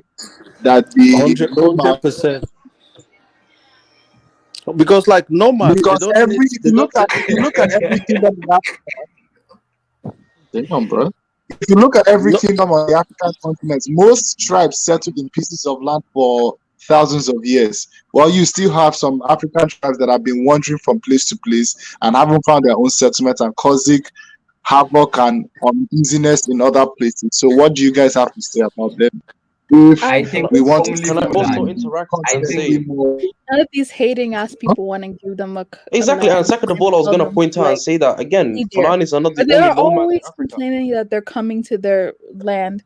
Why don't you give them land so they don't keep going to your land to raise? They are never You know satisfied. how They have they have land. to raise cattle. How about you make it Fulani country? Like all the Fulanis of West Africa get a certain would they country even stay and they there don't bother. Listen, okay, listen if to me. Fulanis have their own countries, the question is, would they stay there? Would they They will innovate the not. place? They will not. They will not. They will not. What They is will the not. That's GDP just of that like country? What is the educational standard of that country? How is the family structure like? What would the people be doing for a living? These are the questions that people would be asking. Listen, more. If now they say Nigeria needs to divide, the Fulani will say no, we don't want to divide. Yeah. We want to be in Nigeria. Exactly. First, Kifaru, why would they divide if the oil is in the south? Those people don't care It's about not oil. They anything to just do want with to shit over the place, bro. So the Fulanis don't care nothing about the oil that can give them riches. Okay. I'll give you an example. Okay, in Cameroon, okay, they have the Gaundere where they made that Chinese man a chief. That is mostly Fulani territory. Okay, or someone's echoed. In that area, they have bauxite. Okay, that's where they have almost the largest bauxite deposit in the country. But these people don't care, so they had to take that bauxite. Someone is echoing. They have to get the bauxite from their region and send it to the central province to make it to aluminium. These people don't care. They have deposit of bauxite, but just they still take their cattle and go elsewhere and shit on other people's territory and bring back their cattle in just going out of causing the mess. If they were really interested, they will build a bauxite plant in Gaundere, but they don't care about that. They just care about their cattle. That's what they like, having cows. You're talking about all this innovation. They don't give a damn. How They about have their cows. North Nigeria belongs to Fulanis, and the rest of them take southern Nigeria. The country splits because a lot of people want the country to split anyway. A lot of the South Nigerians want the country to go into two ways. So if the Fulans did take the north and the Fulani started ruling the north, and the country did split Guys, and they made an agreement, They will if they say let them split, they will say no. They will not want to. It's Buhari Fulani. It's Buhari Fulani. He's Yes. Half, He's half. I think. He's half He's- Fulani. He's Yeah. Hausa so the Fulani, president of Nigeria is half Fulani. Yeah. He's Damn. a nomad. I mean, look. To be fair though, I understand. Look, if you're looking at the regions of like Africa in terms of like development and like countries that want to like the African regions that want to further their side of Africa. I mean, I would say East Africa's dead last in terms of development. Dusty ass region. South Africa, North Africa, and West Africa all are regions that are developing. And that's the truth. Central Africa's with us. Central Africa's joining East Africa, man. The two dusties. More, I want to ask you this question. I've noticed Somalis, they've got this love for the Fulanis. Why? Why do you attach yourself so much to Fulani? Look, no. Somali. No, look, listen. I'm first of all, I'm Ghanaian. Second of all, I was gonna say the reason the reason why I say like But do you no, accept? Do you accept that? I know Faro, I ask questions. That's because I've not just heard from you. I've heard from other West Africans that they despise Fulani. So just the question that came up to my mind, like, why is it that they despise Fulanis this much? Because you can't have a certain hatred for a group that badly. It's crazy. Okay, I'll give you an example. Like in Cameroon, people, the Fulanis are like three or four, like maybe 3 tribes of Fulani in Cameroon. We have the Wadabes. People don't even talk about them. They have like marking on their faces. They're normal. Those ones are not Muslim.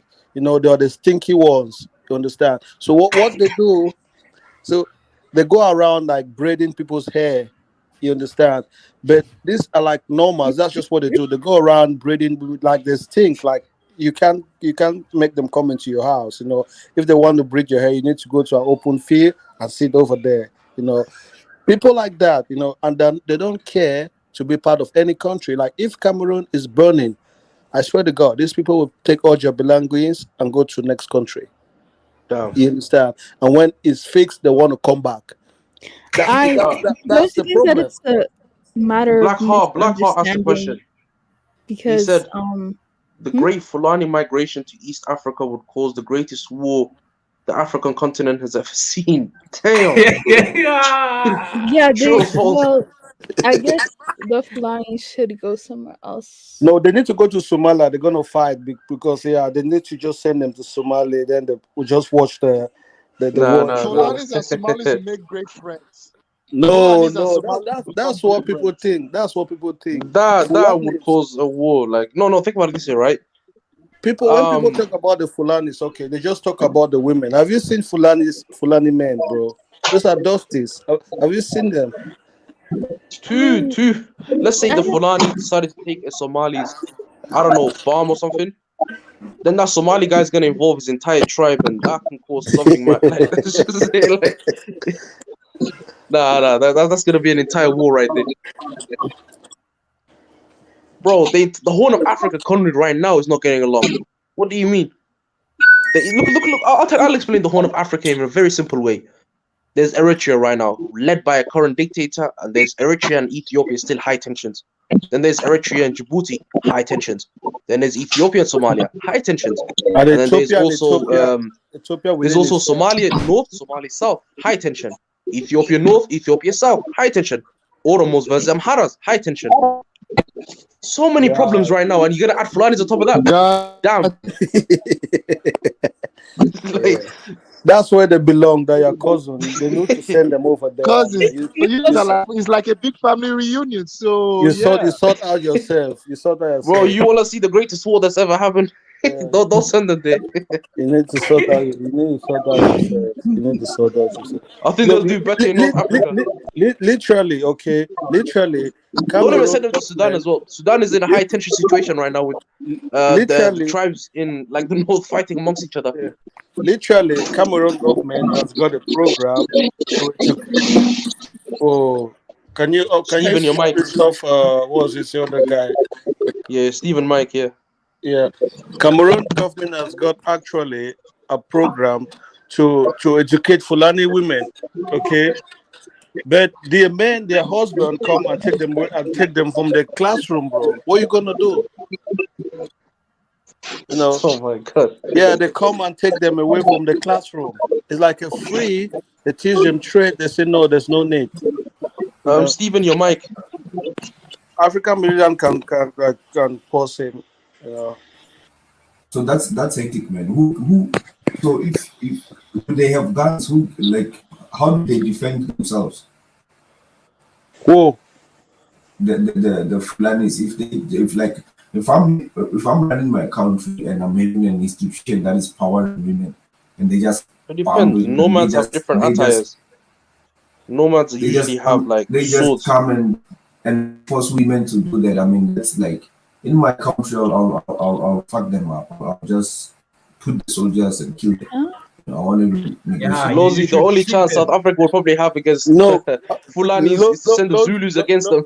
Largely because they know the community is not developing, it's not advancing, and it's holding the whole region back. You can't have a region that just you and where girls 13 years, 12 years, or maybe 14 years, they're mothers of 3 children.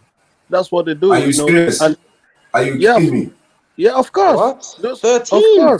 Of course. Fulanis, they get married to old people. There's no marriage. It's just old people. What the? They don't have it. No, that's the truth. No, but that's not funny, guys.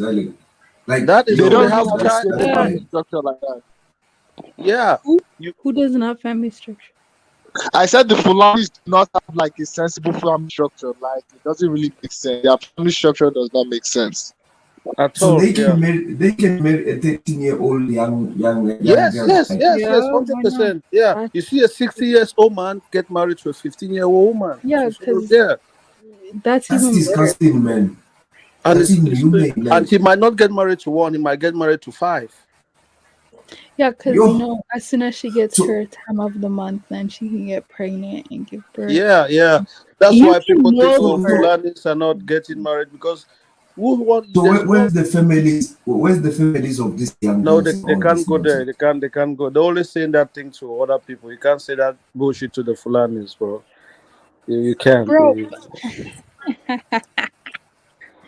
I mean, Fulanis are they're interesting. Have you ever seen a Muslim feminist talking bullshit to Muslim? They'll probably be in another country, bro. No, They can't be in the same country. But is this a good thing? Is this a good thing for a It society? is not. It is not. It is not. People like this must be wiped out of like our gene pool as human beings. It is not. Did you heard about the Bamoun King in Cameroon? The new Bamoun King. Oh yeah. That they told him to get married to a young girl. He said, "No, I need to stop this bullshit tradition." Yes, and that was.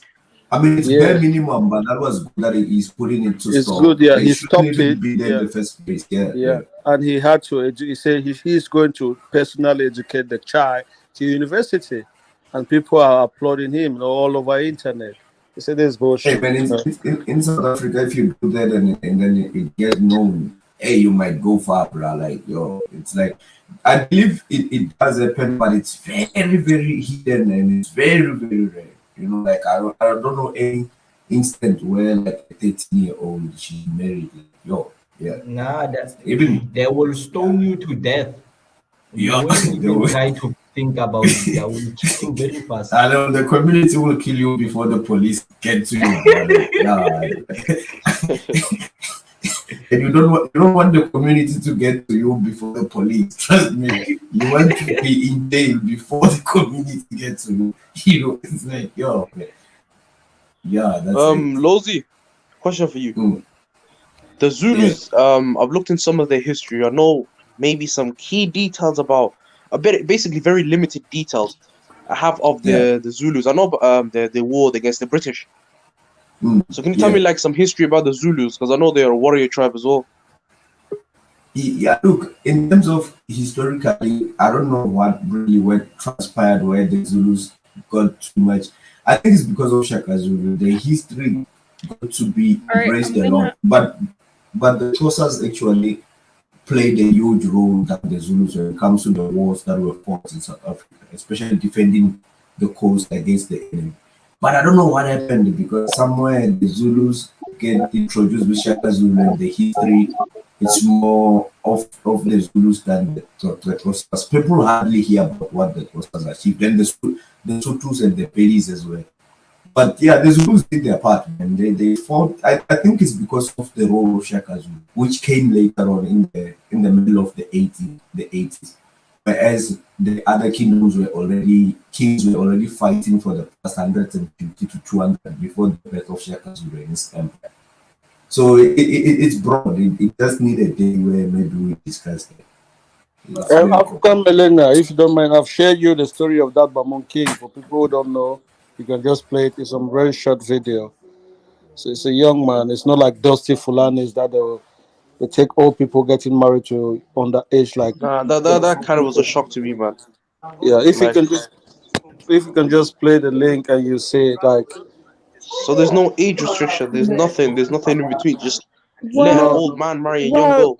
okay, Mo. Well, to be honest, here, I don't know why these people are acting so surprised because there's in a lot of these countries there isn't a legal age. Like you have to be, I think, 14 or 15 to get married. So I don't know why they're acting like all brand new. Like if you don't want, But now, I'll Salva Kiir in Africa has decided to shun the cruel practices imposed on them. He thinks that those practices are irrational and insane.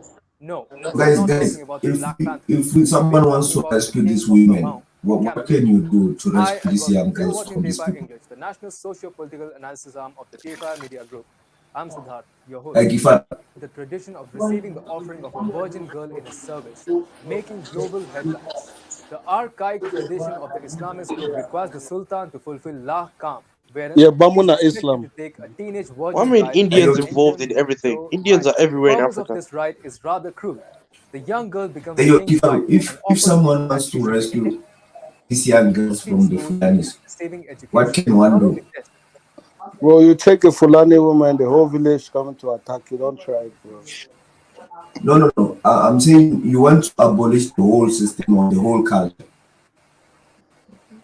It's the men. They need to educate. It's the men that can stop that. You know, it's a tradition that is. They even like it. Sometimes you get a child that is just born has been appointed someone's wife.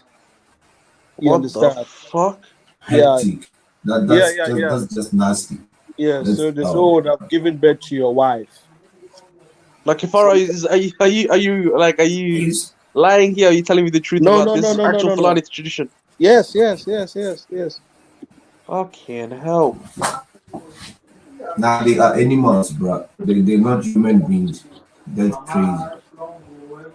And the father's okay with giving the daughter to a grown They are ass man. happy. They're well, happy. They're happy. if the guy has money Yeah, So yeah. what African or millennial? The not, father and the yeah, family is happy. he's They're willing to respected. destroy their honor and their family name to give their daughter to a grown man, and she's 13. Yeah, but they What? don't give it. Yeah. They don't give him the daughter yet.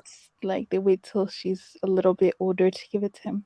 Like, No, how old no, is a little bit no. older? African millennia. Go to Fulani's country.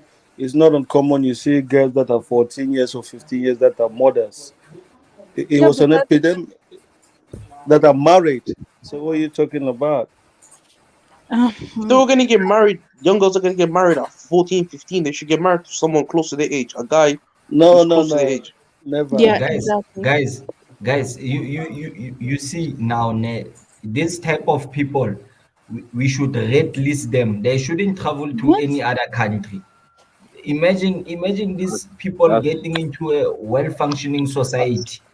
Damn. No, the Pan That's Africans true are rescue. busy saying we That's must true. open our Have you borders. have The you Pan seen those Africans, people? Lozy. Stop. Now I the see Pan why Africans South are Fulanis busy Africa. saying we travel must open our nowhere, bro. borders to these animals. This kind of animals is the people we must open No, our no. borders to. Imagine Lozy. opening your border to these animals. It's going to be cash out. It's going to be the best time for them. They're going to rape Now I your see why South children and everything. Africans are very mad Yeah. about No, letting we people don't into want their anything to borders. do with it. Crocodile. That's true red pillism for you, bro. That's true We red don't want pillism for anything you. to do with them. Every We don't single want one, it. every single one of you is a That's why red South pill Africans are like, fuck until it's this. time Close the borders now. to Yeah, actually be but red pill. because What you not you crying can't for? the thing is, I'm going to make an example. Some people are running from war. You take them in, they are not even, But the how about if they government bring should that war culture to your country? wait first. Listen to what I'm saying. If you are running from war, the first thing when you go to another country, the government is supposed to maybe take you to a social worker. You understand? Because you have seen maybe people killing each other, that type of thing. But now when it comes to Fulani, how are you going to solve the problem? Because it is in their culture. We're not You What going what to what understand? wait, open wait, our. wait, hold on, Lo- Bullet. What war are Fulani people migrating lo- from? Wars where am I going from? No, I'm talking. I did two examples. Basically an Luckily example. for you, they don't migrate, so you don't even worry about them. No, Well, let they Bullet don't answer the flipping migrate. question, man. Listen, You not sharp. guys, you don't understand my point. The first point I made is that you should counsel people who maybe if you came from a country that's in war, they should counsel Oh, you so first before you Bullet. are So what you saying, Bullet? What you saying is that the Fulani people are going through some traumatization, yeah? Maybe No, we I'm need to not open like a talking. social program for them or something like that. So, but you Yeah, No, literally no, no, no. stepped in. You're mixing it up. He said These are people who marry 13-year-olds, guys, like 11-year-olds. I made, Come but on, guys, you are not listening to my point. I made 2 shall I explain points. it for him, Bullet? Yeah, explain it to me, to Okay, them. no, no. So basically, what he's trying to saying is basically, if like let's say when somebody runs away from a country and they're running away from a war, he said the government, the first thing they should be able to do is send them to a counselor, someone to check if they're in the right state of mind to help them, because they may have seen things that are that have traumatized them, like somebody killing somebody, death, Yeah, destruction. exactly. Yeah, that's what he's Yeah, trying to but say. the question I'm asking is this, right? What? Maybe I missed something within the conversation, but what war are the Fulani people running away from? Like, No, what but the prevents them? Fulani, about the Oh, so this is a Fulani, different I said question, not the same question as Bullet. the Fulani, about the Fulani, you should just red list them. They shouldn't go anywhere. They should stay where they live. No, okay, Because maybe Mad Dog. So this is what we're saying. We're talking about this Fulani's culture of old people getting married to really young people. So Yeah. Josie was saying like people like that should not be allowed to bring certain cultures in other community. So that was the point we're talking about. So what do you have Oh to say no, about that? they should not be able to at all. Don't get me wrong. I think that's utterly grotesque that they're able to marry off young women of that age. But what I'm saying is that we shouldn't use Whoa! What do you mean, Somalis? I didn't say Somalis, bro. Listen to me. I said it's grotesque that they're able to marry off young women of those ages. I didn't say Oh, Somalia. Oh, this is common. But what I'm gonna say is this, right? Like we shouldn't. I think even Bullet bringing up the talking point that maybe they're because of their history, or maybe they've migrated away from place to place because of wars, and this kind of make them do such things. Like that's like an excuse, even if you don't mean to say No, that's an excuse. no one said that. They're just Like those group of people. That's just a fact. that's what I'm about to say. Like they need some level of civilization within that Exactly. marriage culture. You know what I'm saying? Like And I'm you not know, necessarily about to sit here and say that they're uncivilized people generally, but when it comes to marriage, they need some level of civilization. You know what I mean? And it's weird as hell. Hey, you And man, that's everybody on the panel, you man them. I actually have a WhatsApp group, so if any of you guys are interested in having this What are you? conversation, I hope it's not by bisexual WhatsApp group. what WhatsApp group is that? what? Why would you? Wait, hold up. Wait, Why are you judging? hold on. Don't Because tell me that you got a WhatsApp group. Hopefully the one conversations time I know about Somali they Ablo put me groups in and that, bro. industry group and they were no, putting sexual Because photos. if it's one of them boring WhatsApp conversations where them Somalis just going on about their Ablo groups and that, might as well forget it, bro. bro. Delete the Why? WhatsApp group, Like, man. why is it when African people talk about millennial. Somalis, they tie us Asked with if you Arabs? can join, What's but the WhatsApp group about? What's the main topic? Is it Pan Africanism? not really. No, I Pies only here. know. Okay, then Whatever. just go Pan We'll do. Africanism. Never mind. I'm happy. AM, look, AM, it doesn't even have to be that. We're gonna support your team, whatever, regardless of what you're doing, we're gonna support it. As long Is, as is, there's is it a Somali match? over Is it there a match? Never Is it a mind. arguing matchmaking about Ablo WhatsApp As groups, long group? as I bro. don't hear some whining, people saying Black Unity, Black Man, Africa. man don't wanna If I be don't hear hearing that shit, no B1, African millennial. AB1 and Is AB2, it a BBC1 and BBC2 Ablo groups talk conversation. matchmaking WhatsApp group? Obviously if I was not. gonna get his third wife. Is it a Oh wait, AM, matchmaking WhatsApp group? is it There's like nothing. is it No. like a Tinder, Matchmaking. bro? Yeah, matchmaking. If it's Is it matchmaking, matchmaking? okay. Oh my god, AM, add me on now, bro. You love matchmaking? Hey, oh shit. AM, add me on now, fam.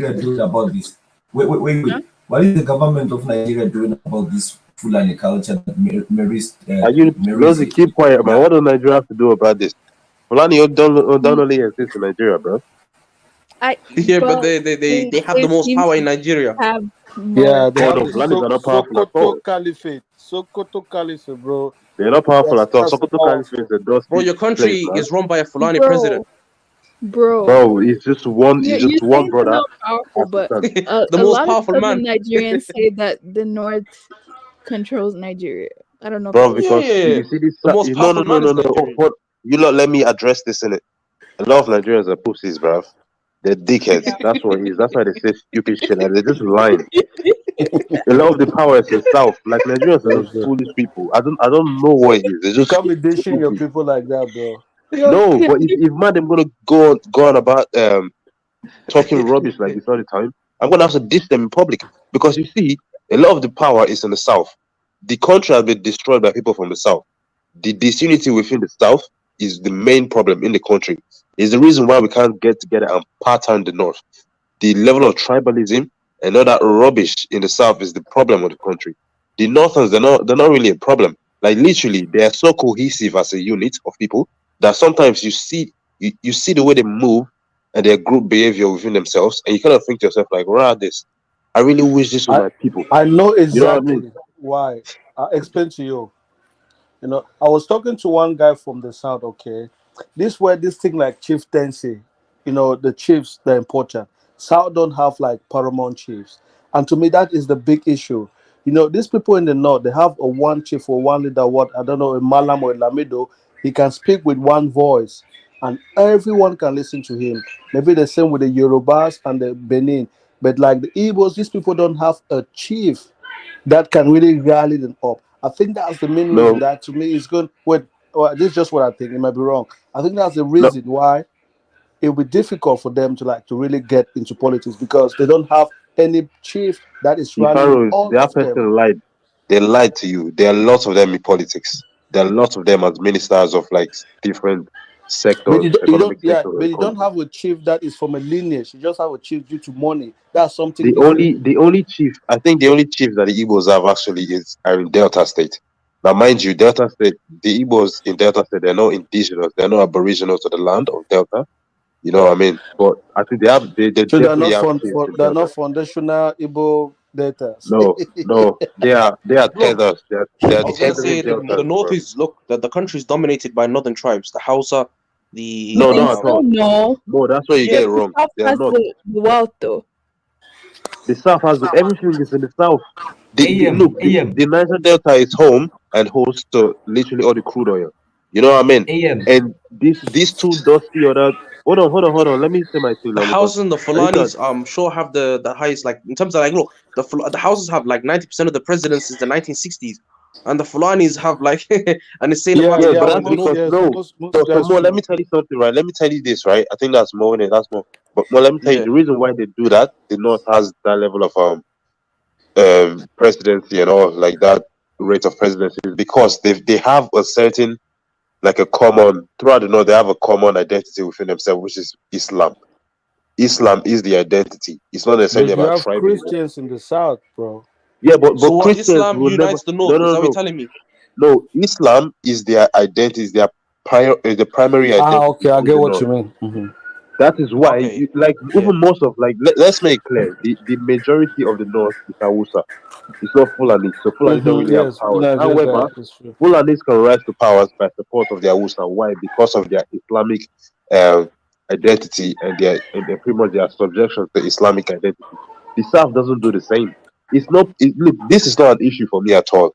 In countries, this is how countries work. And look at the United States of America. With an average population of 300 million people, you have 54, is it 54 states, I think, if I'm not mistaken. Correct me if I'm wrong, I think it's 45 states. But they're all in competition with themselves. People can be in competition with themselves. But when you have a group of people that are meant to stand together, however, inside within themselves and in their household, they are disrupted by their own selves. That is where they lose the battle. It's not the fault of the North. The South can stand up to like greater power and like greater, like literally greater quota of the power in the country if they could just put their tribalism away. But no, everyone in the South wants to dominate themselves. The dusty Yorubas, they think they're better than the Igbo people because the whole world is dancing to their fucking music these days. those the Igbos, they think they're better than the Yorubas because some way, shape, or form they are convinced that they're very innovative and business conscious people. The Niger Deltans, they think they're better than the whole flipping country because the resources that have been used to develop the country so far and make the country pretty much the giant of Africa is from their land. The Igbos want to dominate the Niger Delta because they feel like they should be in control of the resources, and without the Niger Delta, they're pretty much like a landlocked nation. The Yorubas want to do the same thing that the Igbos are doing. That is the problem of the Southerners. That is it. That if anyone tells you anything else, they're lying. They're Would you say lying. the That is North what it is. is more united than the South in terms of like the way things Absolutely. stand right now? Absolutely. Yes, yes, No that's true. conversation at all. North is way more united. Way united. Like That's why literally. they dominate. That's simple. Yeah. But like individually, the people in the South, individually, they are more richer and more wealthy individually. But in Yeah, the North, individually they're much collectively, richer in the South. individually they are not rich, but collectively they're powerful. But in the South, individually they're powerful, but collectively they're weak. Bullet, go ahead. Yeah. What was your Yeah, question? I wanted to ask you, do you have Fulani in Ghana? Of course we do. They're The Fulani everywhere in is in West every Africa. country. Hey, he asked me a question. Yes. Okay. We have Fulani there. But then are Yeah. they also causing havoc in Ghana, They or they are were, but chill? not so much anymore because we made a deal with the Fulani, to be honest. We made a What deal government is that? political deal What with deal them. is that? They're no Fulani be longer, terrorizing no everyone. longer breaking havoc anymore. But They're no longer breaking havoc anymore because they had to make a deal with no. I'm not saying they're not wreaking havoc. They're not really like that. Where do Like the these same people in come from? Cameroon. Why We have are they Fulanis, so? but they're not.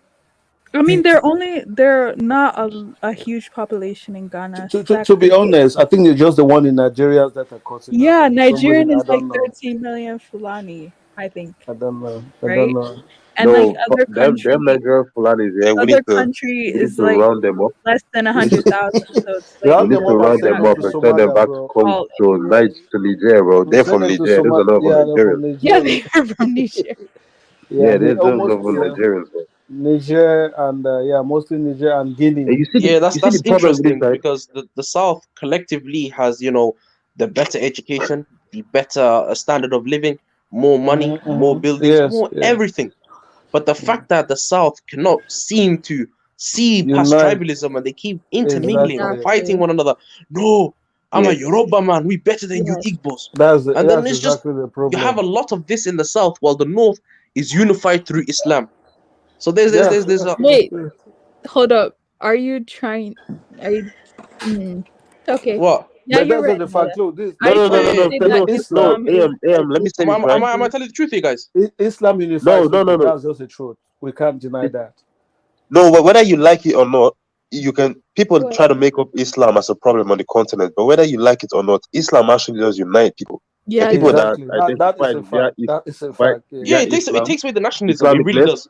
It really does. they are actually united. You know what I mean? It's these damn Yeah. gone Christians on the continent that think there's some kind of like mini Europeans or something. They're just trying to I've be got a perfect, question for girl. you. I've got you guys. I've got Like a question really. for you guys. Right?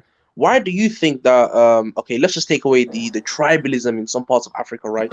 Why do you think like Muslim countries, like people or countries that's not heavily why do you think that? Okay, let's just historically, right? I'm gonna give you an example of two countries that are on the east, Ethiopia and Somalia. The reason why they fought was not because of tribalism, was because of religion.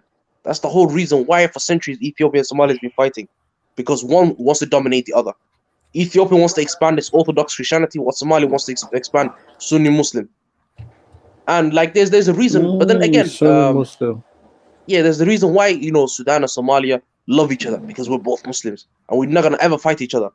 There's a reason why many Muslim nations they don't really No, go you, attack you each other. can't you can't say that, bro. Look, Muslim nations in the Gulf are fighting each other more. No. Muslim Muslim Sunnis, nations in Muslim the Sunnis. Gulf. Shia is a different situation. Josie, I want to ask you a question, but then check most Christian countries on the continent. They are not even having war. Whoa, you want to talk about historically, brother? Before NATO and all this crap, Christians No, were but slaying each other. I'm saying now on the continent, on the African continent, if you check the countries But that yes, are majority Christian, They are not fighting. Okay, no, you can't use Western Europe. But you can't use Western Europe because they don't even go by Christianity morals. Wait, Kifaro, wait, about the continent of Africa, Kifaro. not Europe. Okay, this brother made a context with Western Europe. You can't use that as an example because Western Europe don't even abide by Christianity anymore. They follow the law of man. They don't care about Christ and his teachings. They don't. If you go look, most of us live in Europe. Most of us live in Europe. Most of us live in Europe. You guys know on Sundays that the churches are empty. Nobody gives a damn about what's it called, the Bible anymore. You actually have people. Guys, Josie, I'm talking about in Africa. There are many countries that are majority Christian. The only country that I've seen that are full Christians that follow the teachings of Christ, I can't lie, is Ethiopia. Ethiopia has got their own Ethiopia, Christianity. come check the countries. The countries that are on the southern Africa. Most of them are. No, not all of Ethiopia. I would say North Ethiopia. Let's say this. Like, let's not make it sound as if Islam is going to be the answer as well to the continent's problem. No. Everybody has their own solution. Islam is not the answer either. We're just bringing up Islam there because it actually unites people together. I'm just curious. I'm not saying this and that. I'm just curious because you guys are explaining. No. Look. What I'm trying to say to you is like Islam, even among two different tribes in the north, like two majority tribes in the north, it still takes away like the ego and nationalism, and actually unifies them on a greater good because they see each other now as brothers through Islam. Well, they don't really see each others as brothers. I understand. I understand now. What I'm gonna say about this is let me say something about the original topic, right? So she said something about why people clapping up the decision of the Gambia to like pretty much. I don't necessarily know the details of the laws or whatsoever that was done, but I think they made a law that would keep them grannies away. You know what I mean? Like if I refer to me, what happened there? What did the Gambia do? No, the Gambia now is just a hot spot for if you want to make money, go to the gym, be yourself up and go get some grannies, man. Gambia. In 6 months' time, you're gonna make so much money. Yeah. What was the law again? What was the policy? There's no law. They're just making some fake law. It's something you really can't stop. How are you gonna stop grannies? Where are you gonna stop them not to come to Gambia, bro? But no, look, what I'm gonna say is this, right? Granny funny is not good for the health anyway. It's too dry and all that. Like, but this is the thing. You know that Granny funny ain't good at all. Of course. But the most controversial thing was, what's it called? Gambia is a Muslim country, bro, and the minister of tourism is a Dusty Fulani, and he is promoting all that BS. So it's just some kind of a mess. But I mean, the thing is this, right? I feel like you have a lot of men, a lot of young Gambian men or those bitches that are looking to take advantage of those sort of opportunities when they come to them. Of course. The thing is like if you and those opportunities are exploitative opportunities from both aspects, whether it be the foreigners going over to the countries to exploit the men, or the men sexually exploiting foreigners from outside of the country. Now, these are things that are not meant to be happening in a modern nation, if you understand what I'm saying. So it's like everyone goes on about how Africans need to build their own nation. Oh, Africans need to build it, Africans need to do that. If you feel if policies like this are being put in place to like hinder those sort of activities, don't you think that kind of like promotes nation building within the people? Instead of a group of men just sitting on the beach all day, smoking weed, drinking alcohol, and waiting for some fat bird to just come from you. They call them bombs anyway. So what do you expect from a bomb? Yeah. So Lozi, and then going forward, I do have to go. So Lozi, did you have a closing statement? Oh yeah, no. My close up is that let's have a day where we can discuss the situation of Fulani men marrying young girls, because that touches. No, it's not a joke. We will. No, guys, it's not a joke for me. That really touched me. If I like, the Fulani fucking up Nigeria, having any Nigerians pack up his country, bro. We need to start the Fulani situation. I swear. I want to ask another question about Nigeria right now. But let me guys let him finish and leave. Yeah. So I want us to have a solution in terms of how can we abolish that culture. We shouldn't be having such practices in Africa at this age, and also the situation of Gambia. I mean, yeah, it's a sad state, but I think the government of Gambia needs to lift their economy for the people. You know, the men of Gambia won't be doing what they do if they were having a better economy. Yeah, that's it. Thank you, African Millennial, and thanks to everyone on the panel. Yeah, no problem. Shout out to you, Lucy. Shout out to you.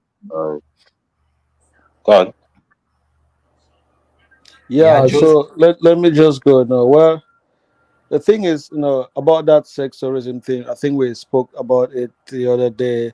These are mature men and old women. If someone is 20 years old and he wants to go and get a fanny that's 100 years old, that is his damn problem. If he has not got a pride in himself, you can't stop him. You understand? So I think at the end of the day, we're saying this is due to poverty.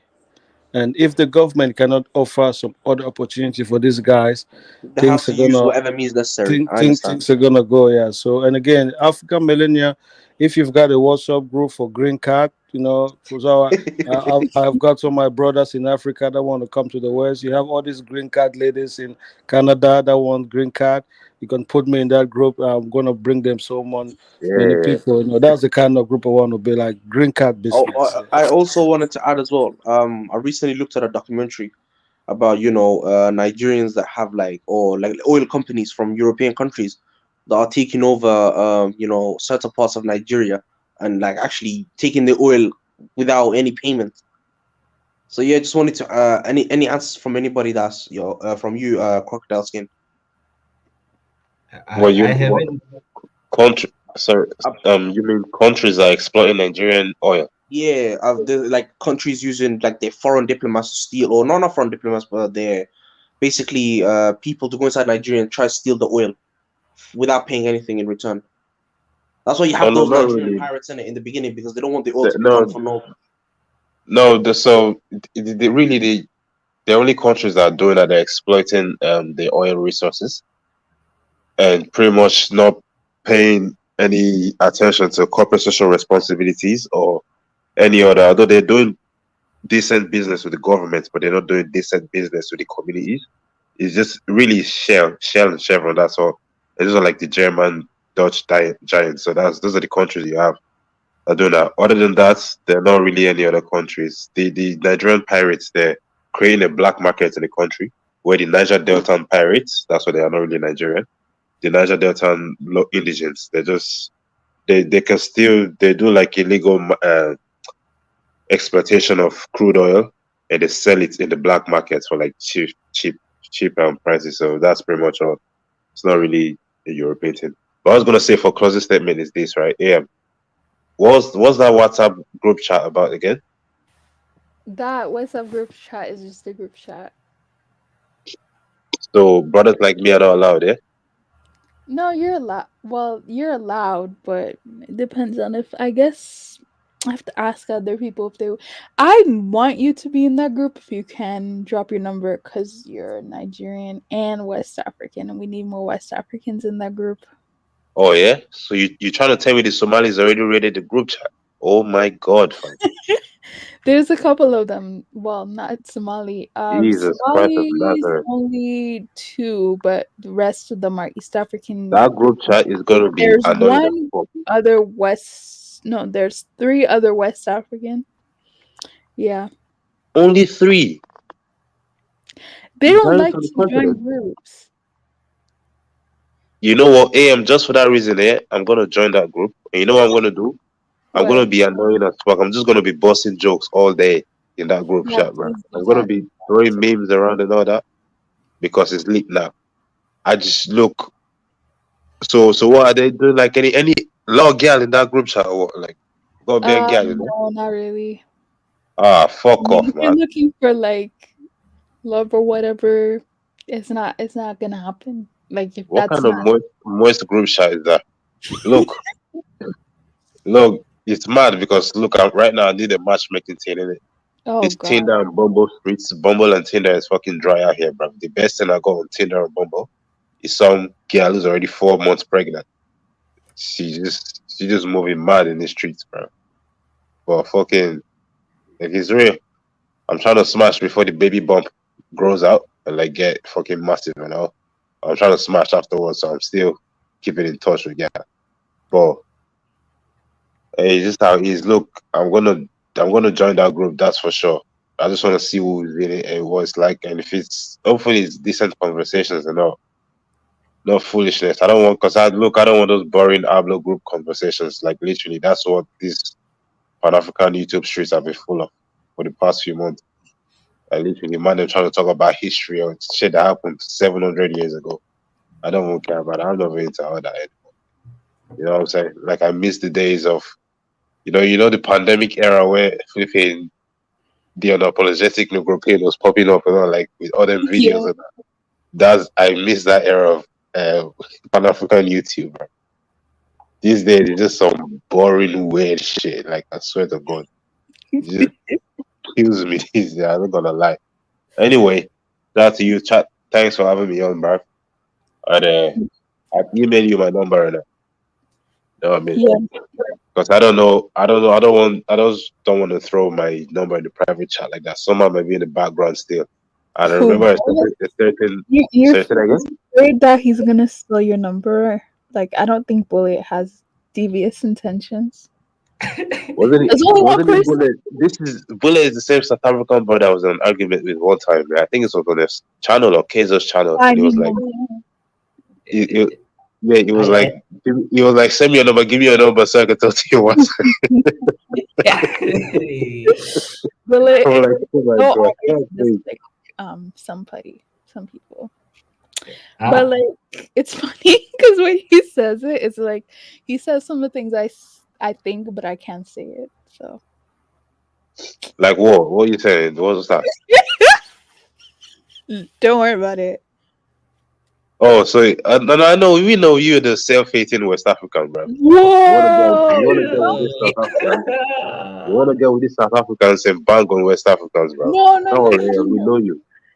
no. It's not. Well, South Africans are nice people, and I'm saying that because my friends, West African friends, go there all the time, and they never have a problem I know ever. the thing is this, right? Like, I haven't Ever. on that one. I pretty much stand with you. You know what I mean? Like these West Africans, they need to understand, like, build their nations up. I don't get it. No, no, Like, no, no. you might want to be giants They of need a to nation stop of a going to country. South Africa. Like, Yeah, bro, like stop you might want going to there be to look giants for a of a. job, man. That's just how I feel. Like, you can go there Yeah, for since vacation, but like since you going there guys for job is just like I don't think that's what you need to be doing right now. Yeah. No, I think the West African idea of being a giant and a dominatory force of a continent is to like go to other people's country and pretty much pile your numbers up there and put your flags up on Instagram and all that. You know what I mean? That's like the Nigerian way of appreciating your country. Represent Nigeria from Canada, living in Crocodile Canada, skin. living in USA, Australia, with your flag up on Literally. your Mad Dog. Just Yeah, dusty people, bro. Dusty people. Bullet, you don't hate Mad us. Dog. Mad Dog, I want to know, what do you think about Burna Boy stealing our Oh dance? God. Telling you what? Your content. No, our dance move. What do you think Burna Boy about didn't that? steal all of your dance move. But Burna Boy is helping use love promote your dance move to the planet. That's what he's doing. You should be appreciative of it.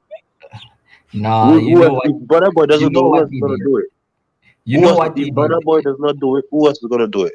AKA No, listen. The thing is, he's creating his own name for the dance that we created, and we gave it a name. Now he okay, created what his dance is own that? name. Bullet, what dance is that? He's calling it Afro Moonwalk. Afro moonwalk. Yeah. So Fufu and Egusi, Michael Jackson and that, bro. When I But is that the Fufu Michael Jackson dance, bro?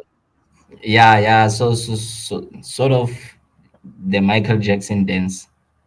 Look, I don't know what dance that is, right? I'll be honest with you, I don't pay too much attention to like Afro beats and all that. Like, they've got a few good songs that I really like, and from time to time I will bump those songs, but I don't pay a lot of attention to the culture and all that stuff there. Now, with that said, South Africa has got some very mean good music.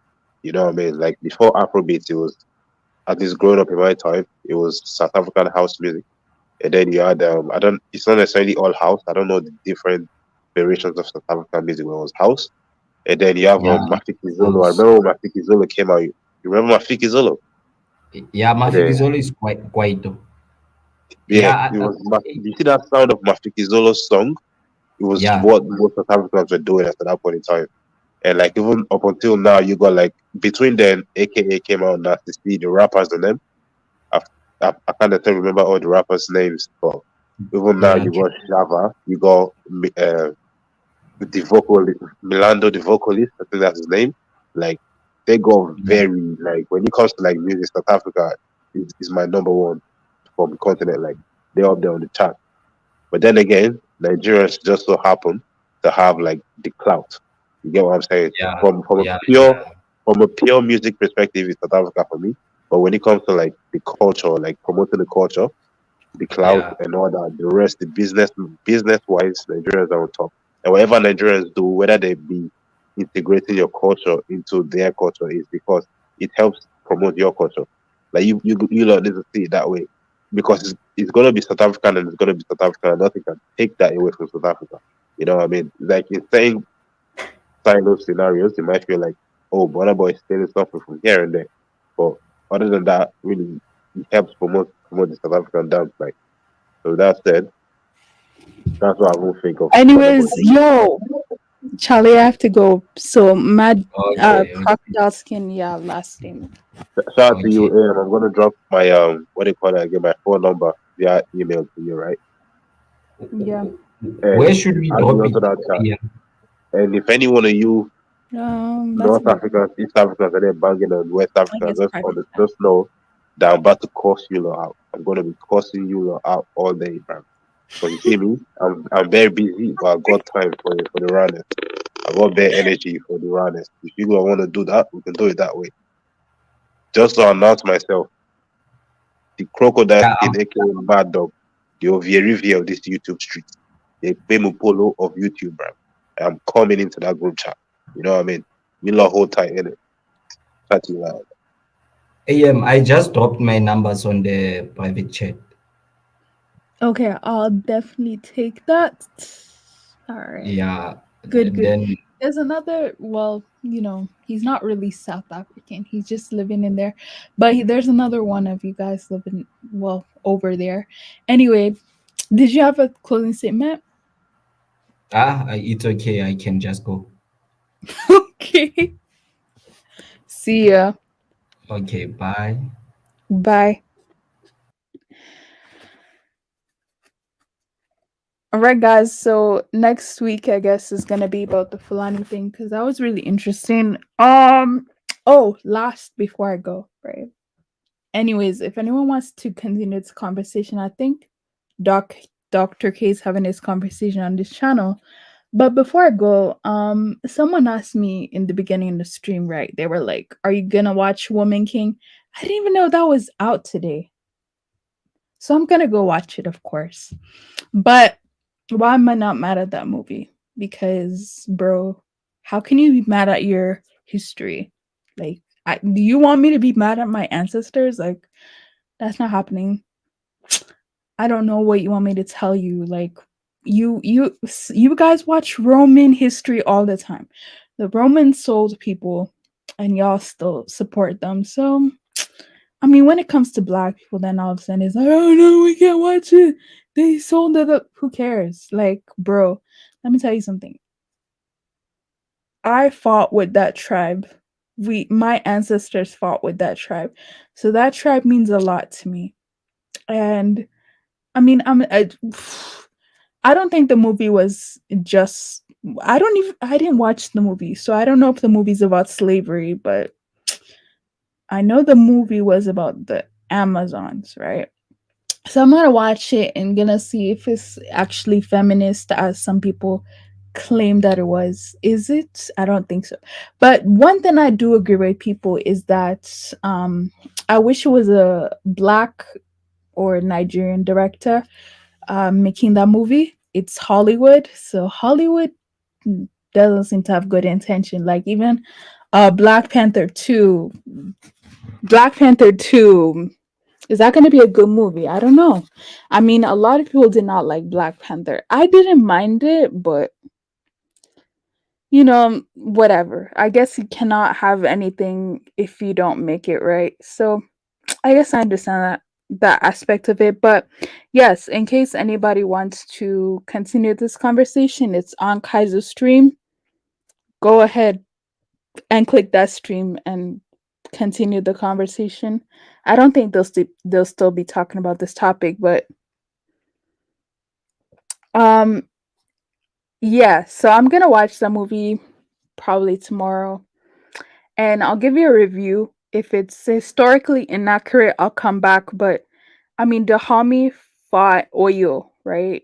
And Oyo is my people, so I don't know if I can just not watch it. Like, I'm sorry, I can't just boycott that movie like that. I can't do it because it has historical influence on me personally. And I know this the selling slave part is not good, trust me, I know that, but like I need to see that movie.